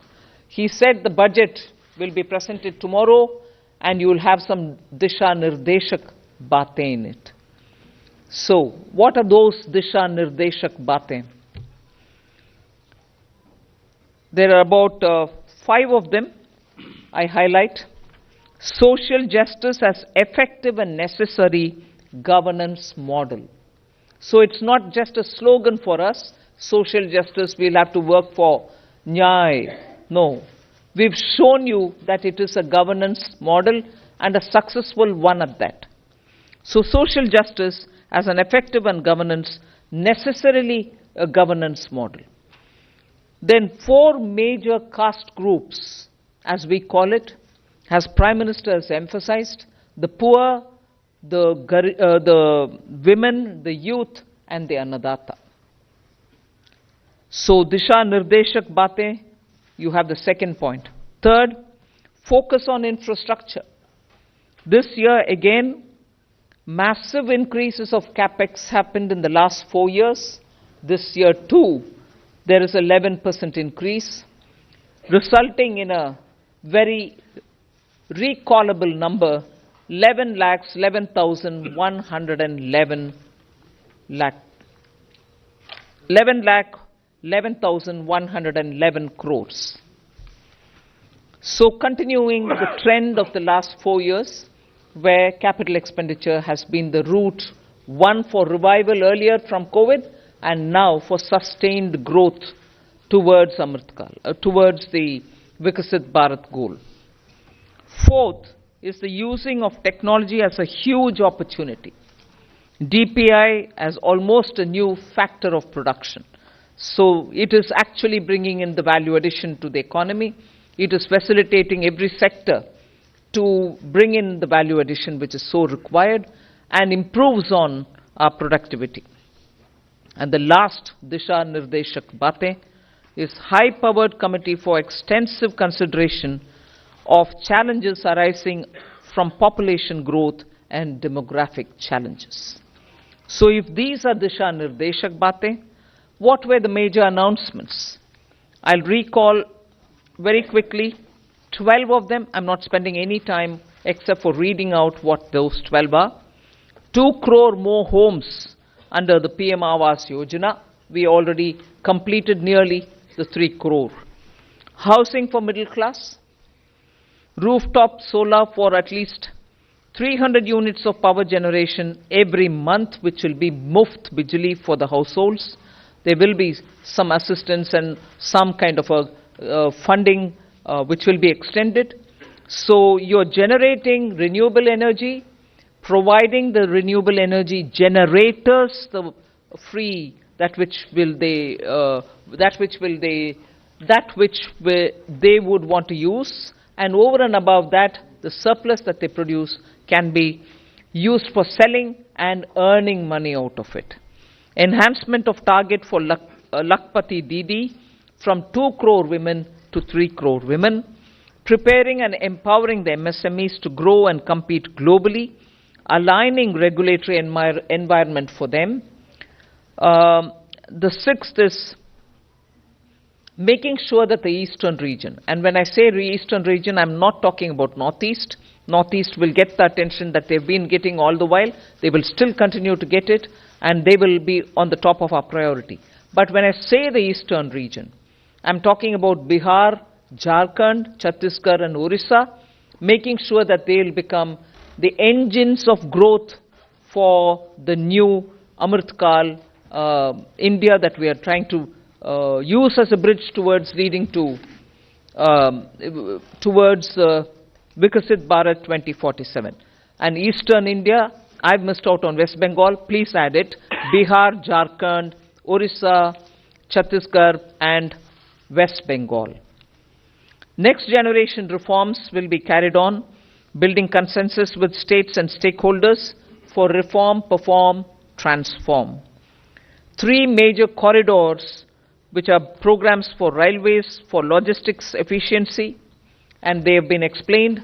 The important point that I want to highlight there is to make sure for Vikasit Bharat, you just don't need to build for better passenger convenience, you need to build for better passenger convenience. You need to give them safety. You need to shorten the traveling time for them. So one of the corridor is going to give emphasis for high density routes where passengers traffic is very high. We need to bring efficiencies and better safety in those areas. But for Viksit Bharat, passengers need to move as they wish.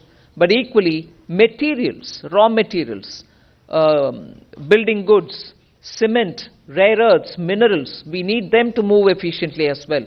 So the corridor will take care of that as well. So the synergy between movement of people and movement of goods is what is being highlighted in the 3 corridors that we're talking about. Ninth announcement, that is urbanization, looking at Metro and Namo Bharat. One of the railway related things which I missed out on telling you, 40,000 bogies are going to be improved in the standards with which they can be effective rolling stock and also give the convenience in the passenger experience inside the bogies as well. So 40,000 coaches are going to be brought up to the level of Vande Bharat standards. Metro and Namo Bharat I did mention, so that urban transformation through transit-oriented development can happen.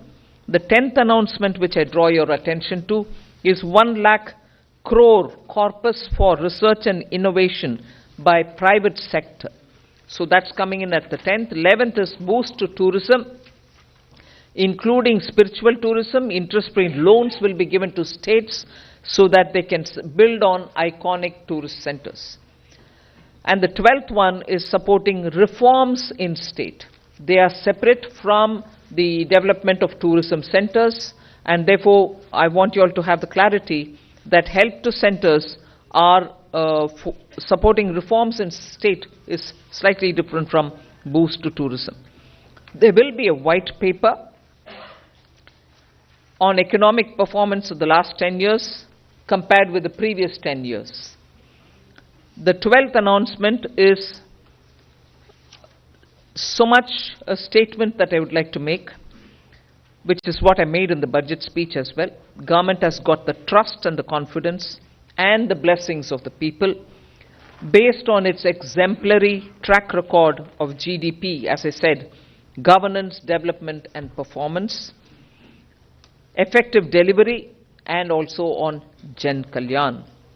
So highlighted points have been realized as goals of Viksit Bharat till now, and they are the realizable goals also continuing to be so, because what we want to underline is we govern with good intentions, true dedication and hard work in the coming years, and that's why Amrit Kal is also now called Kartavya Kal. In short, that's the budget. Thank you very much.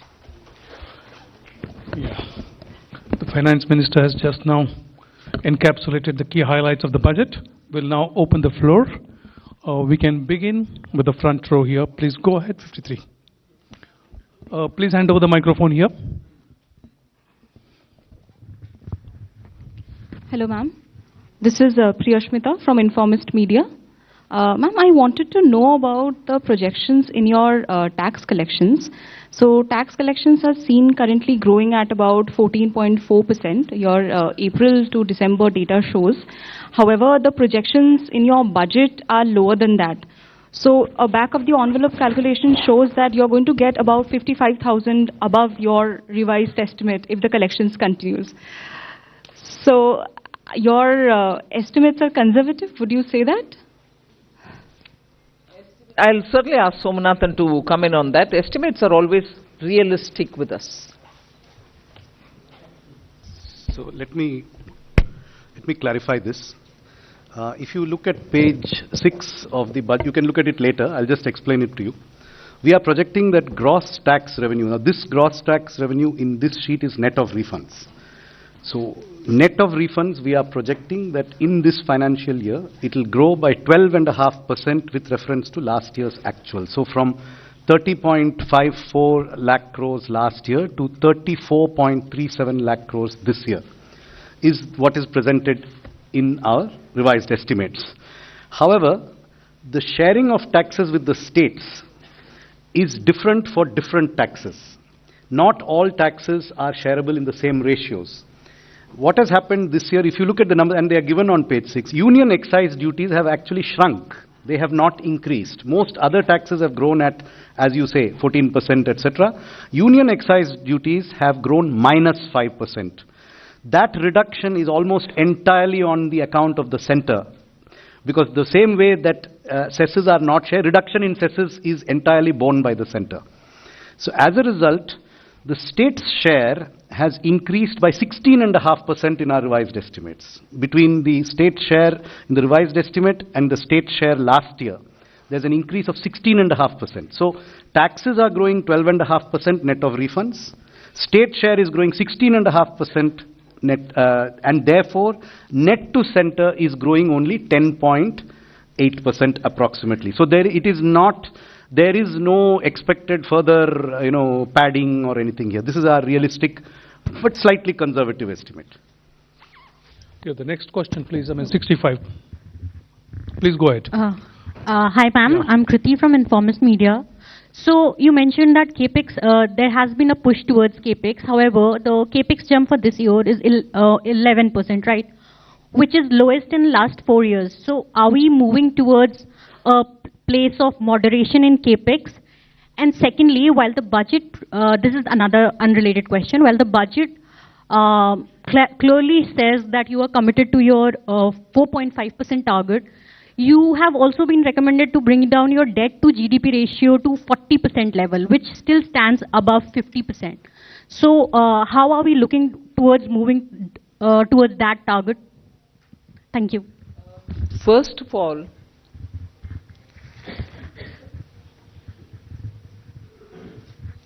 I'm on the second, your second bit was on the debt to GDP. What was your first one on? Capex. 11% growth in capex. You've got used to about 30%, 23% from a low base. And today 11% on a high base appears low. Informist. 11 lakh crores going for capital expenditure. And you're seeing also that the private sector is coming in with their investments. So one has to have a clear understanding that when the government wants to spend through capital investment, it can be for one, triggering the economy so that private sector also comes in. At a time when private sector didn't come in, we still fully came in. Now we are seeing also signs of private sector also coming in. So it's only natural for two reasons, therefore, for you to look at. One, on what base are you saying 11% is less? Growth it is. And second, please do look up if private sector is coming in or not. Does that answer you? Yeah. The next question, we'll take it. Wait. Still? On your 40% of... First of all, that was a figure that was set before COVID. Its relevance today is something that has to be looked at completely afresh. And in fact, in 21-22, the finance minister had set out a particular fiscal consolidation glide path, which is the post-COVID glide path. I would only point out that today India's debt to GDP ratio is one of the lowest in the G20 apart from other countries. So we have to look at things in today's context, not based on a historical relic of a report which was prepared long ago before COVID happened. Yeah. And again, our external debt also is something which you should notice is never been high, not high even now. Yeah, second row, I would request you to confine to one question, please, because there are many questions coming up. Yeah, thank you very much. Please go ahead.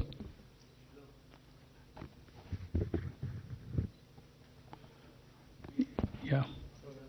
दूसरा दे दीजिए. Give this another. नमस्कार ma'am, आलोक प्रियदर्शी हूँ मैं CNBC आवाज से. मेरा सवाल ma'am ये है कि एक कंज्यूमर के नाते, एक टैक्स पेयर के नाते हमेशा लोगों की ये उम्मीद रहती है, या इस देश में कैसे कह सकते हैं कि चुनाव इतने ज्यादा आते हैं कि लोगों को लगता है कि जब चुनाव आएंगे तो उनकी जो मांगे हैं वो पूरी हो जाएंगी, टैक्स के मोर्चे पर कहें, या फिर जो पॉपुलिस्ट मेजर्स सरकार लेती है. लेकिन क्या इस मिथ को क्या ये सरकार तोड़ना चाहती है कि जब चुनावी साल होगा तो पॉपुलिस्ट बजट नहीं देंगे। जिस तरह से फिस्कल प्रूडेंस की आपने बात करी, आपने फिस्कल प्रूडेंस को लेकर काफी जोर दिया है इस बार बजट में, तो ये इस बात का कॉन्फिडेंस सरकार को ज्यादा है कि वो अगली बार पूरी तरह से आके और जनता के जो उनकी उम्मीदें हैं उनको पूरी करेगी, या फिर सरकार इसी तरीके से जिस तरह से फिस्कल प्रूडेंस का जो रास्ता है उसको अख्तियार करेगी और उसी हिसाब से चलती रहेगी, और चुनाव के मौके पर लोग आम आदमी एक्सपेक्ट ना करें कि कोई पॉपुलिस्ट बजट आ सकता है। आप डिस्कशन जैसे प्रश्न पूछ रहे हैं भाई। मैं पहले से बोलते आई हूं और माननीय प्रधानमंत्री जी भी इस विषय में बोलते थे, कल परसों भी उनका बयान है। वोट ऑन अकाउंट क्या है, कैसे है, आपको मालूम है। So we largely kept vote on account as vote on account, but also showed how the economy will be moving forward and what's our plan for it. Who are we going to aim at when in July, when we come back to present a budget? Who are the sections who will be addressed? What are the kind of investments we'll make? However, very clearly showing that on capital expenditure, we are showing an increasing growth. More money is being put in for that, for innovation, and so on. So announcements भी है, ये नहीं है कि vote on account है इसमें कुछ और नहीं है। अनाउंसमेंट्स है, दिशा निर्देशक बातें भी है। So vote on account and interim budget को कैसे, किस हद तक उपयोग कर सकते हैं, और वो भी कॉन्फिडेंट सरकार, उस हद तक हमने यूज ही किया है। Yeah, Z Business, and after that you hand over the microphone to your right. Yeah.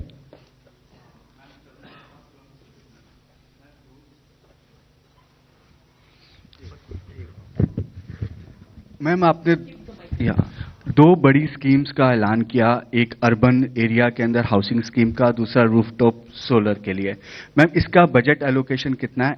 एक सवाल। दूसरा सवाल मैं मैम पूछना चाहूँगा डाइवेस्टमेंट के ऊपर।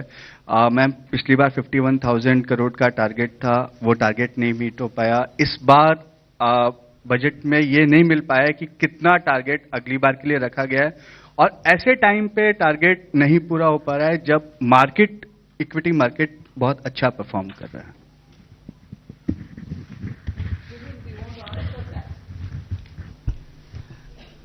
पहली बात तो मैं ये स्पष्ट करना चाहूँगा कि जो डिसइन्वेस्टमेंट है उसमें हम वैल्यू लॉकिंग का प्रिंसिपल लाते हैं। आपको एक मैं छोटा सा उदाहरण देता हूँ। हमारे जो 61 लिस्टेड सीपीएससीज हैं और 16 पीएसबीज हैं, एक यानी कि 1 जनवरी 2021 में, यानी कि 3 साल पहले उनका combined market cap 15 lakh crore था, और आज के वक्त में वो 58 लाख करोड़ है। तो हमने 42 लाख करोड़ की वेल्थ क्रिएट की है पब्लिक सेक्टर में, और उसको माइनॉरिटी शेयर होल्डर्स जो उसमें हैं उन सबके साथ उनकी वेल्थ शेयर हुई है। तो आप वेल्थ इफेक्ट नहीं देख रहे हैं, आप सिर्फ उसमें से वेल्थ में से हम क्या निकाल रहे हैं, लेकिन वो जो वेल्थ जनरेट करना भी इक्वली इंपॉर्टेंट है। एक साल लोन में हमने 25 लाख करोड़ का एडिशन किया है। तो आप समझ सकते हैं कि 2014 से जब हमने 4.2 लाख करोड़ का डिसइन्वेस्टमेंट किया है और 4 लाख करोड़ का हमने डिविडेंड लिया है सीपीएससी से, 8.5 लाख करोड़, उसके मुकाबले एक ही साल में 25 लाख करोड़ का हम मार्केट कैप ऐड कर रहे हैं। तो ये जो वैल्यू अनलॉकिंग स्टोरी, इसका मतलब ये है कि आपको डिसइन्वेस्टमेंट करना है तो वेल्थ भी इंप्रूव करनी है, शेयर की वैल्यू भी लेनी है, और तब डिसइन्वेस्टमेंट कैलिब्रेटेड वे से करना है। इसलिए सरकार ने डिसइन्वेस्टमेंट का एक तो हमने कोई फिक्स टारगेट भी इसे नहीं रखा है। हमने ये कहा है कि हम एक अदर रिसीट्स में एसेट मोनेटाइजेशन हो, डिसइन्वेस्टमेंट हो, वो सब जाते हैं। और दूसरा रिसीट का एक इश्यू है कि हम कभी भी यदि हमें अपॉर्चुनिटी मिलेगी इससे ज्यादा भी कर सकते हैं, लेकिन एक उसको फिक्स्ड मार्केट सिग्नल ये देना कि हम शेयर बेचेंगे ही बेचेंगे, इसी प्राइस पे बेचेंगे, उसके कारण उसका प्रतिकूल असर मार्केट में पड़ता है। इसलिए जो हमारा वो है, अर्थ ये है कि हमारा जो रेवेन्यू है, और दूसरी हमने इंपॉर्टेंट स्ट्रैटेजी है कि डिसइन्वेस्टमेंट और डिविडेंड ये दोनों ऑपोजिट डायरेक्शन में हैं। जब हम कंबाइंड कह रहे हैं हम 92,000 करेंगे तो कंबाइंड आप देखिए, और non tax revenue is the biggest story. लगभग 75,000 करोड़ का नॉन टैक्स रेवेन्यू ऐड हो रहा है और हाईएस्ट ग्रोथ उसमें ही है। और अब लगभग 1 लाख करोड़ जो है, यदि आप बजट से देखें और नेक्स्ट बजट में देखें तो 1 लाख करोड़ का नॉन टैक्स रेवेन्यू हम ऐड कर रहे हैं। और नॉन टैक्स रेवेन्यू ऐड में डिविडेंड की बहुत बड़ी भूमिका है और डिविडेंड हम एक्सीड कर रहे हैं। तो इसलिए आप कंबाइंड वे से इस सारे यदि इस सेक्टर को देखें तो हमको एक नई दिशा में जाने की जरूरत है जो हम गए हैं। Regarding the new schemes, rooftop solar के लिए 10,000 करोड़ का प्रोविजन है बजट में। As regards the urban housing scheme, its contours are being worked out and there is a token and it will be funded when the exact contours are finalized. Yeah, the next question, please go ahead. 81, please. Okay, I mean, I'll... Hello. Yeah, go ahead. Yeah, sir, Prakash Pedashi from ET now. Ma'am, the benefit of lower tax rate of 15% has been extended for startups and investment by sovereign wealth funds. My question is, I mean, has it also been extended for manufacturing unit?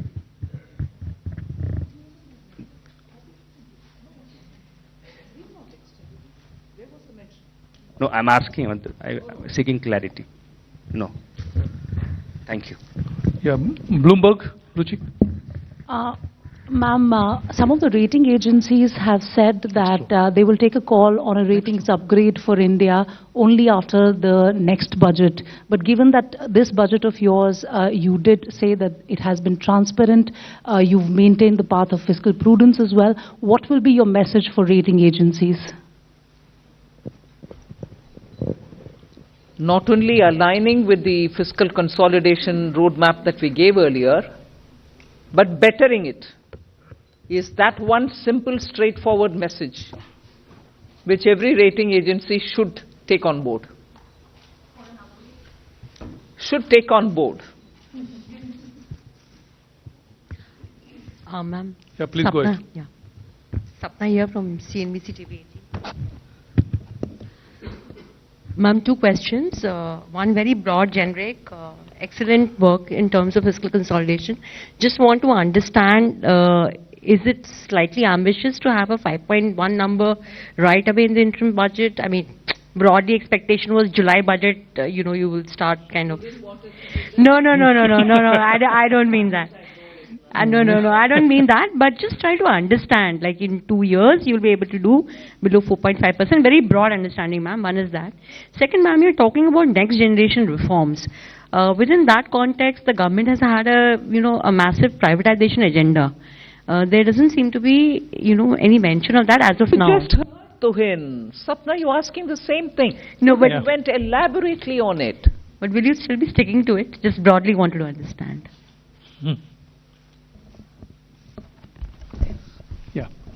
Yeah, please go ahead.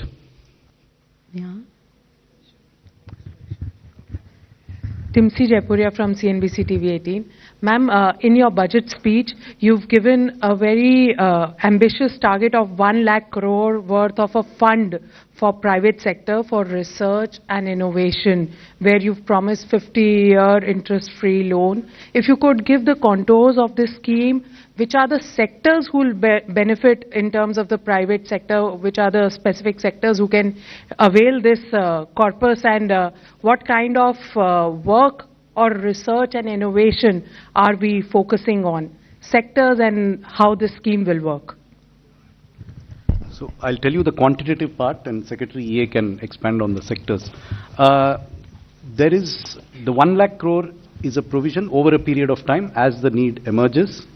This will be provided as a 50-year interest-free loan to a financial institution which will be identified, which will be within the government ambit of financial institutions, who will then finance or refinance projects at long tenors and at concessional rates of interest. Money has been provided in this budget in the Department of Economic Affairs for multiple purposes, including this one. So there is a provision for this in the Department of Economic Affairs, which covers many other things also. As regards the sectors, I'll leave Secretary. See, as announced in the budget speech, these are the sunrise sectors. And what is the economic logic behind it? These are the innovations and research. Investments are needed today, and the private sector, the returns will come couple of years down the road. And those couple of years can be 4 years, 5 years, 10 years. For some investments, it can be even longer. So it will not be commercially viable for private sector to invest if it were to be a commercial money for them. So this is what the fund will help them. Clear identification of those sunrise sectors will be through a stakeholder process. Yeah, business line. Yeah, Namaskar, ma'am. Shishir here. Just two clarity, ma'am. One is about the TCS. Some changes have been made in the TCS on the LRS. So what are those changes? There is not much clarity because explanatory memorandum is not there. And the second part is the housing scheme. Will it be just like an interest subvention scheme, or what will be the contour of that? So you are aware that, sometime I think last year, maybe in June or July, there was a press release in which the TCS rates were later on changed from what were announced in the budget of 23-24. So basically it is just to align those TCS rates with what was announced in the press release. There is no further change from what was announced in the press release. Your question on housing was? What will be the contours? It's still being worked out. Interest subvention, will there? It could be one of the features of the scheme, but nothing has been finalized yet. It's under discussion between Department of Financial Services, Ministry of Housing and Urban Affairs. Multiple options are being considered on how to achieve the purpose that has been set out. Hello, ma'am. Ruchika Chitravanshi from Business Standard. One question was regarding the relating to the announcement you made about the withdrawal of demand for outstanding tax. What will be the cost to Exchequer for the tax that will be foregone? And second, a small clarification: the 75,000 crore 50-year loan that is linked to the milestone reforms. Yeah, is that in addition to the 1.3, or is it part of it? So all of you would be aware, that there are a large number of small demands that are pending with respect to income tax, wealth tax, gift tax. They number in all about 2.68 crore such demands. The total amount, of course, is very high, which is 35 lakh crore of outstanding demand. A lot of it is in litigation. But many of these demands, about 2.1 crore, in fact, 2.1 crore out of 2.68 lakh demands are valued less than 25,000 rupees. Now, many of these demands are very, very old, dating from 1962, when Income Tax Act was was enacted, and right now till very recently till today. So this has been causing a lot of hindrance, especially for the taxpayers, because these demands are very old. Many of them are unreconciled because of systemic issues. We shifted, our CPC, all the tax records, centralized them in 2010-11 year. And so that's why a cutoff has been taken at 10-11, because previously the demands were decentralized. And so we are unable to, verify many of them, causing disruption and hindrance in payment of refunds. So out of this 2.1 crore demands, which are less than 25,000 rupees, about 58 lakh demand entries for the period pertaining to financial year 9-10. And then from 10-11, these are less than 25,000, as already announced by the Honorable Finance Minister, and another 53 lakh entries pertaining to the remaining 5 years from 10-11 to 14-15. So 1.1 crore small demands, 25,000 and 10,000 for the 5 years. These are being remitted. The total amount is less than 3,500 crore rupees. The 75,000 crores is part of the 1,30,000 crores. Yeah, go ahead, please. Yes, go ahead. Hi ma'am, this is Pushpita from Decode. You mentioned about that nearly 40,000 rail bogies will be converted to Vande Bharat standard. But if we look at the price of Vande Bharat is comparatively higher than the other ticket prices. So considering the affordability of the passengers, what will be the pricing and how will it be decided? If you could.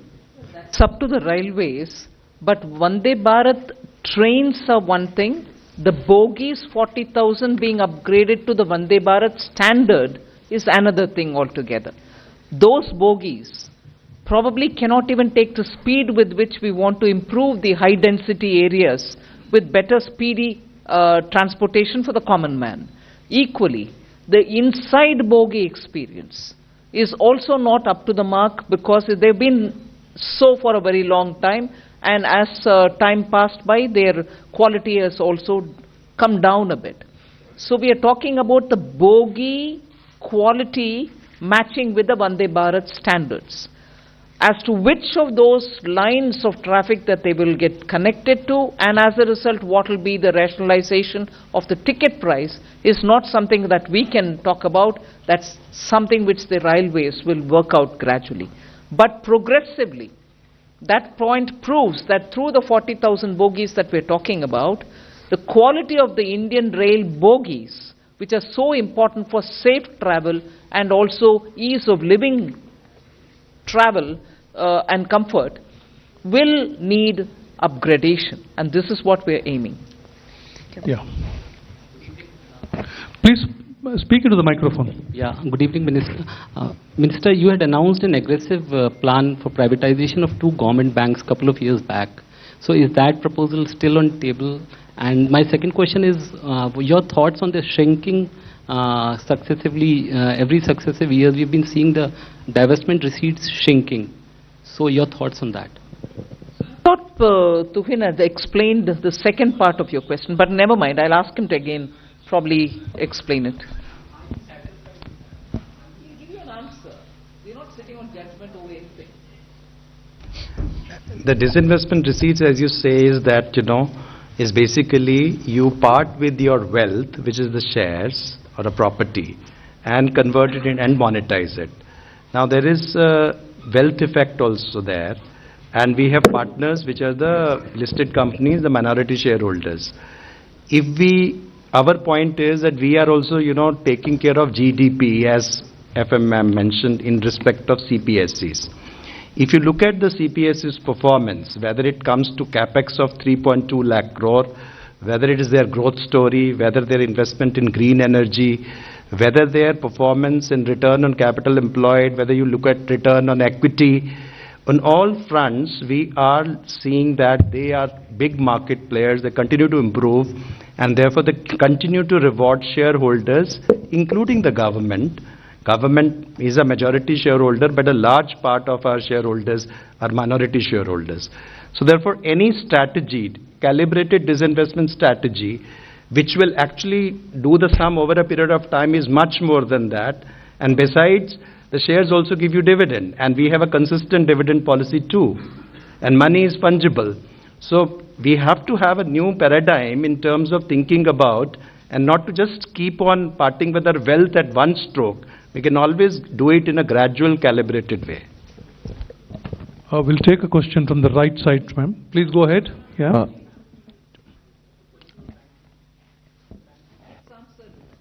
Yeah. Ma'am, I have a question on this committee on demographic change challenges. Ma'am, what would be the mandate? What are the areas it would look at? Will it be urbanization? Will it also include issues around, this whole issue about constituencies, political constituencies, given that the northern states have grown faster? Also, 2 clarifications. One is on the 70,000 crore with DEA for new schemes. What kind of schemes apart from solar rooftop are budgeted for? And 2, on this issue of tax, these small disputes, does the 25,000 include only the principal amount, or is it interest and penalty for that 25,000? On the provision for Department of Economic Affairs, This has two components. There are certain specific announcements that have been made, and those are provided for. In addition, there is a large increase in our capital expenditure budget. We have, as was done in the year 2022-23, we have kept this in the Department of Economic Affairs to be allocated to whichever department requires it at the pace that it's able to absorb, so that we have flexibility to allocate it to whichever department is able to absorb it fastest, whether it's railways, highways, telecom. We have all of them, and they are all essentially eligible to take this money when the requirement arises, so that we have flexibility to optimize its utilization. Hello, ma'am. As to your, let me answer the second part. As to your question as to whether the 25,000 rupees amount which is remitted being withdrawn, till the year 9-10, and 10,000 being remitted from 10-11 to 14-15. Let me clarify that this is the amount of demand which is mentioned in our books. And so when this demand is actually entered, then it will include even the interest till the point, when the demand was actually assessed and entered. So it includes the interest till that period, that point of time. And any interest which accrues later on is also withdrawn. Yeah, the front row, left side, please. Hello, ma'am. Ma'am.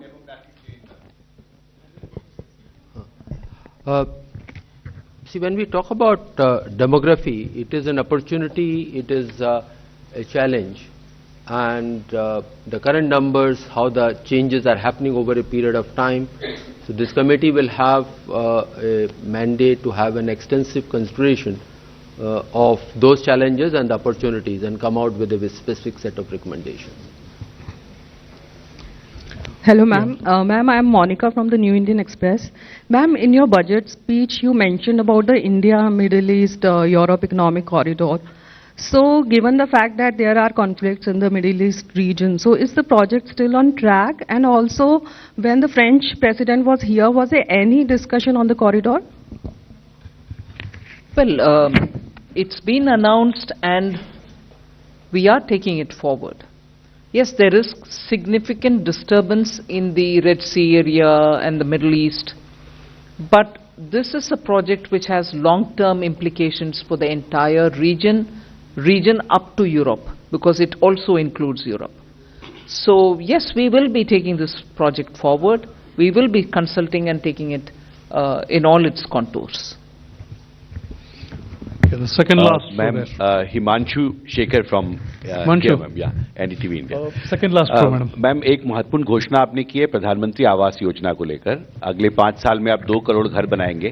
क्या ये फैसला हुआ है कि इसमें से कितने घर आप ग्रामीण इलाकों में बनाएंगे और कितने शहरों में, जैसा कि पहले ग्रामीण के लिए बनाएंगे? ग्रामीण के लिए 2 करोड़ और घर बनाएंगे। हाँ। और ये 2 करोड़ 95 लाख का जो आपका टारगेट था वो आपने पूरा हो गया है। 3 crore we are close to achieving 3 crores and over and above the 3 crores ये 2 करोड़ है। और इसके लिए फाइनेंशियल कुछ एस्टिमेशन हुआ है, कितना एलोकेशन करेंगे आप? The allocation is provided for. It will be supplemented when the costing is worked out for these additional. Okay. But there is a provision to kick it off in the coming year. Thank you, sir. Yeah, please go ahead.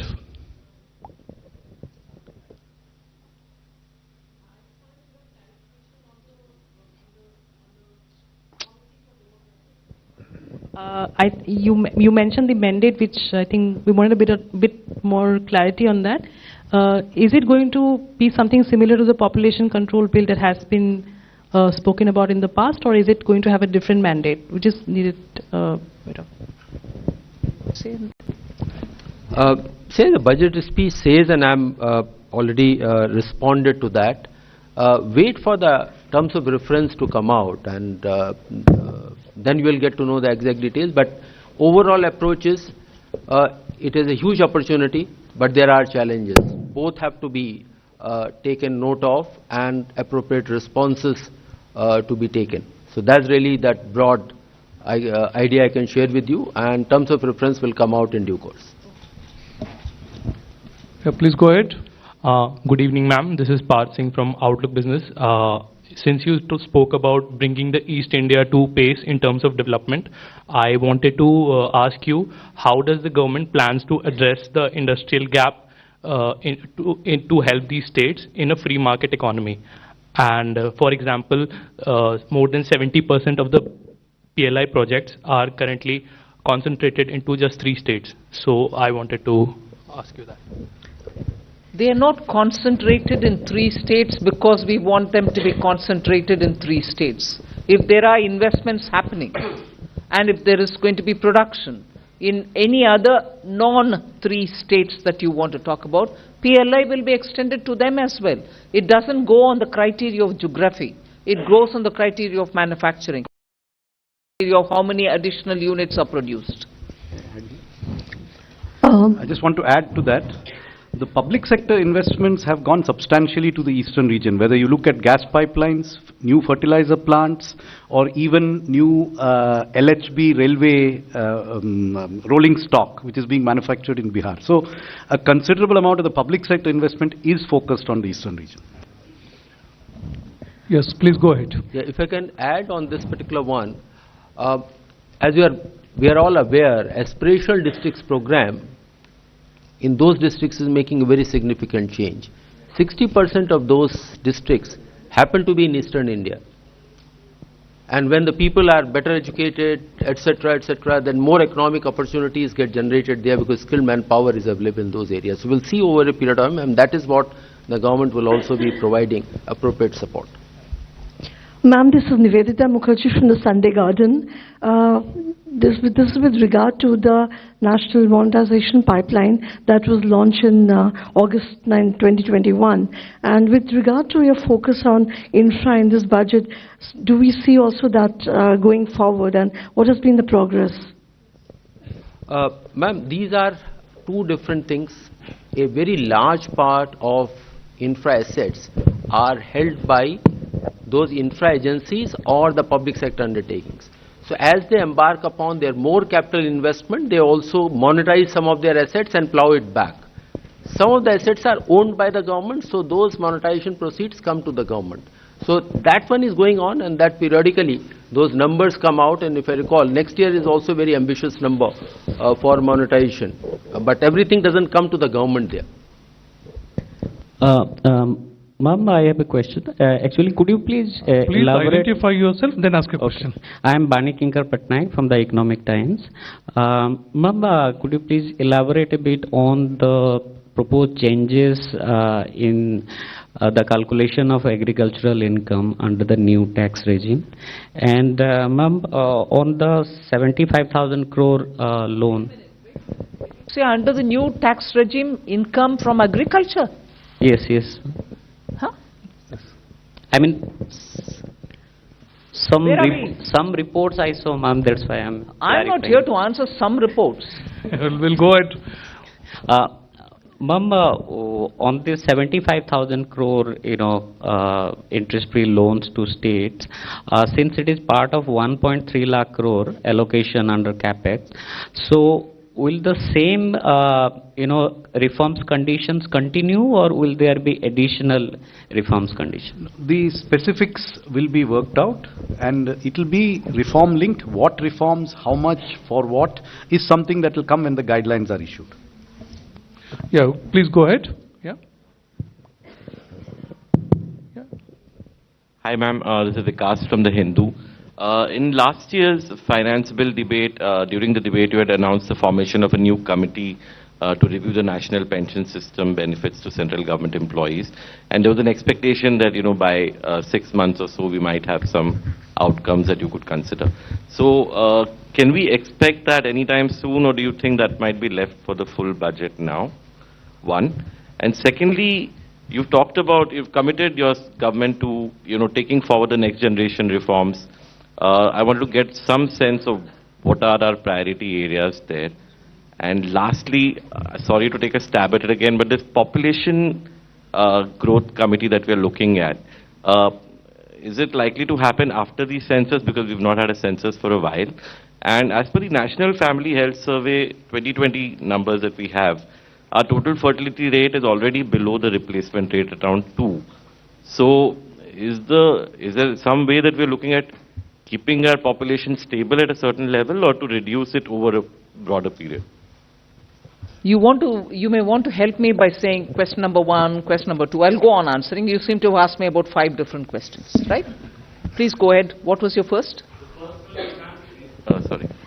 NPS, OP. NPS was first. Once we are ready with the report, we'll let you know. I don't think there was a time given. We said at the earliest they will give the report. Yeah, so that stays there. What's the second? Second was, ma'am, some sense of the priority areas for next generation reforms. Ajay, you want to add in there? See, you would have noticed that a particular section and extensively covered that what will be the broad strategies for the next several years, getting into those. So those are the indications that can be the broad area for the reforms, the next generation of reforms. But that's not an exhaustive list, but the broad sense you can get it from there. Yeah. And the third was, ma'am, the population bit. The third was the population bit, ma'am. Yeah, I think, please confine to one question because, many questions are still there. Please go ahead. Yeah. Good evening, ma'am. Janani from NDTV Profit. Ma'am, I would like to get some perspective on some of the scheme outlays. One being the capex infusion to OMCs. In FY24 budget, there was 30,000 for retrofitting, petroleum retrofitting for OMCs. This, in the revised estimate, it was said that 15,000 only would be allotted ahead of the budget, but later we are seeing that the same 15,000 amount is there for FY25. Just want to understand if the same has been deferred. And also on the fertilizer subsidy, comparatively it's lesser, so the reason or reasons behind that math. On the oil marketing company public investment, the requirements were reassessed and it's also been deferred to next financial year. So it has not been provided in the revised estimate. So it was not that it was provided. They're just coming out with the revised estimate. So it is not going to be in this financial year. It's been provided for in the next financial year. And the second part was? Fertilizer subsidy. Fertilizer subsidy is estimated based on recent trends in global ammonia and fertilizer prices, which have been on a downward trend for the last 6 months. So it's our current estimate based on the best information we have right now, which is very different from the prices which were there during the early part of this year. Adrija from Money Control. You have assumed a nominal GDP of 10.5 for the budget. So that would, just wanted to know the division between the real GDP growth and the deflator. Also, the tax collection growth is seen at 11.5, if I'm not wrong. So there seems to be a more significant gap between the two, which we've seen a trend in the past. One more clarity, I'm sorry for adding. This is with regard to a mention that the average real income of people have increased by 50% with moderate inflation, mentioned in the speech. Just want to clarify, is this linked to investment rate or per capita income? Thank you. Answer. Again, you have to help me out and you asked 2-3 questions.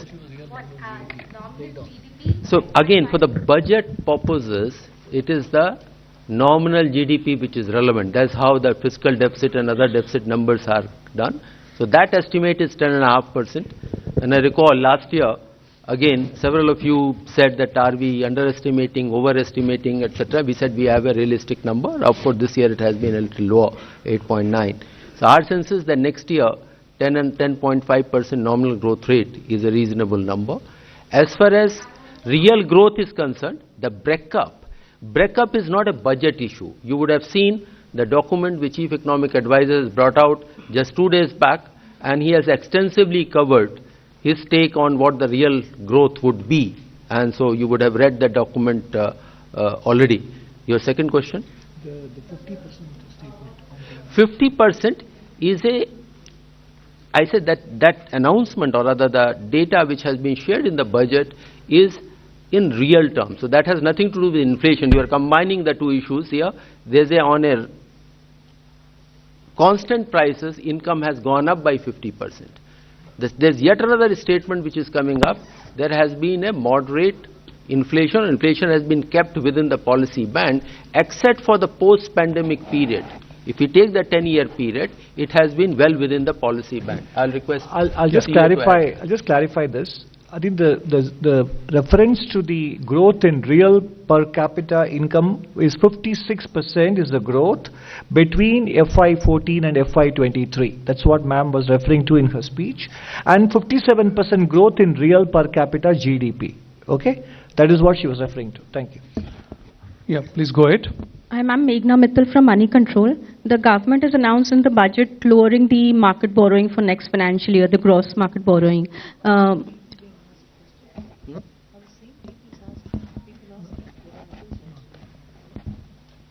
So I just wanted to understand what gives the confidence to the government that they'll be able to lower the market borrowing amid the global challenges and the capex increase that has been announced. So I think the confidence comes from the numbers that are presented. So if the revenue numbers are realistic, if the expenditure numbers are realistic, then the deficit number is realistic. That deficit number is then broken up into sources of financing. And we have taken a 10.5% nominal growth rate, 11.5% revenue growth rate, which is buoyancy of less than 1.1. This year we have achieved 12 plus with a nominal growth of 8.9. So I think a very decent, very conservative buoyancy has been assumed. In addition, the expenditure numbers are realistic. We have provided for everything. Therefore, the deficit numbers are achievable. And the borrowing breakdown is given here in terms of how much is market, how much is small savings. Small savings, we have shown a declining trend in resources from small savings. We have shown a declining trend in external debt, and that is reflected in these borrowing numbers. So these are very realistic borrowing numbers. On the gross borrowing coming down, next year, some of the repayments of loans taken will not be happening from the consolidated fund. They are repayments of the GST back-to-back loans. So they don't necessarily lead to new gross borrowing. So there is a slight recalibration between the growth of the net, in fact not the growth, the decline in the net borrowing is gentle, the decline in the gross borrowing is steeper. But there is a reason for it. So it's very realistic. Good evening. Supplement this answer, and your answer to your question lies in what the finance minister committed 3 years back, consolidation path, fiscal consolidation path. Now, when the GDP is growing, but fiscal deficit is being brought down, and coming down now to 5.1%, even with a higher GDP number, borrowings are lower, and with that path, it is expected to be lower as well. Good evening, ma'am. From the middle row. Good evening, ma'am. This is Sanjay Agarwal. I first like to congratulate the entire... I'm Sanjay Agarwal. I work for PN News, ma'am. It's a newspaper. This is a newspaper, ma'am. What news? It's PN News. It's a newspaper. It's a bilingual, ma'am. Yeah. So PN News. How do you spell it? It's P for press, N for nation. PN. Yeah. So first, like to congratulate you. You've made history by presenting the 6th consecutive budget. My question has already been taken by another friend. I want to know that you're talking about income tax demands, as Sir explained, Sanjay ji, that there have been about the borrowings is 14.13 lakh crores, and this your effect is 3.8 CR. So wouldn't it affect? And wouldn't be like in the future, there are a lot of quotes, he said that's going to be, people are going to say, okay, waive off our demands. Is this not going to set a wrong, means, I don't know, what should I call it, ma'am? See, as I mentioned to you, this should not be seen as a waiver. Because, as I mentioned, in the year 10-11, we shifted our records which were previously maintained at zonal levels or state levels, and which were mostly paper records, or if they were computerized, then they were held in computers locally. There was no central record. So in the year 10-11 we shifted this centrally to our central processing center now in Bangalore. Lot of those demands which are over there, they have actually been paid for by the taxpayers. Because when we reach out to them and we tell them, this is a demand, this is a small demand, of course, but they say, well, we have already paid it. But the records were not with us because they were all decentralized. And so mostly these demands are actually not existing. They are existing on paper, but they are not actual demands. They are mostly fictitious. And they are not going to yield any revenue. Some of them, of course, are very, very small, 1 rupee, 2 rupee, less than 10 rupees. So it's not a waiver. That's why Honorable FM in her speech has not called it a waiver. It's just a withdrawal, it's just a correction of entries. Ma'am, shall we conclude, or would you like to take 1 or 2 questions more? No, just those who had shown their... Yes. We go to the middle row. Yeah. Yeah. No supplementaries. And now, please confine to 1 question now, all of you, the 3 of you. Good afternoon, ma'am. Congratulations to you and everybody. Karishma this side from Business Today. Ma'am, if you look at the Manrega allocation, if you see the trend for the last few years, whatever has been budgeted, usually the revised allocation goes, of course, slightly a bit more. And if the trend carries on, it could be seen in FY25 also that you may have to allocate more in the next budget. I'd like to understand from that point of view, ma'am, is the centre happy with the way the scheme is working, especially in cooperation from the states? First of all, Manrega allocation is not done on the basis of a trend. It is based on the demand coming from the ground. That is one answer for your first question. But on your second, much more than me commenting, CAG has commented on the way Manrega is operating in some states, where claims are all reaching a stage where they need to be verified. Are they really existing people in the ground? Are people not really those for whom the payments are going? And questions critical to the very spirit, letter and spirit of that program. So to that extent, the CAG reports themselves highlight where course corrections will have to happen in those respective states. I'm not saying a problem existing in one state is the same across board. Some states may do with some kind of a problem, some others do with other kind of problems and so on. So that has to be addressed differently from, are you gradually coming down in terms of allocation? You're putting 2 and 2 together, which may not be right.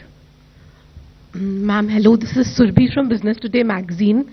Ma'am, I wanted to understand by when will the white paper that you have announced come out, and will it be done by the Finance Ministry? And secondly, ma'am, on CapEx, do we foresee any slowdown in CapEx this fiscal, because we have about 2 months left now, and we'll have the model code of conduct coming in, so that... No. But yeah, of this fiscal, so just wanted your thoughts on that. Thank you. But then, CapEx, I thought, was something on which all of you were very happy. Oh yes, it has come out. And because of the multiplier effect, it is having a bearing on the recovery. And now not recovery, but sustainable growth and high growth and so on. So,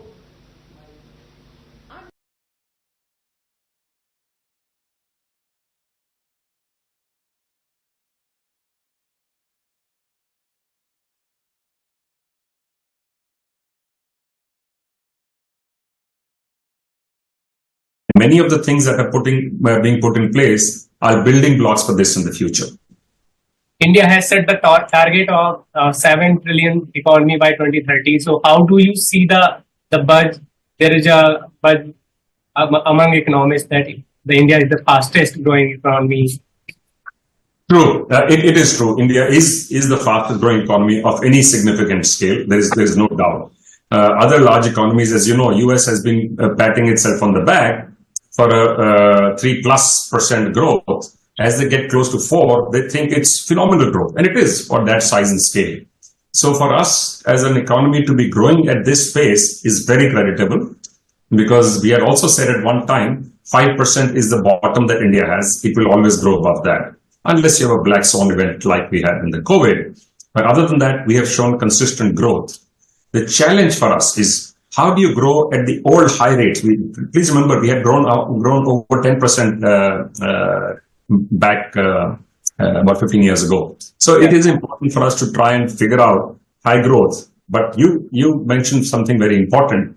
To grow from a 3.7 trillion economy to a 7.3 trillion economy, we are going to add not just another India, we're going to add another complete Europe to our economy. Yeah. Absolutely.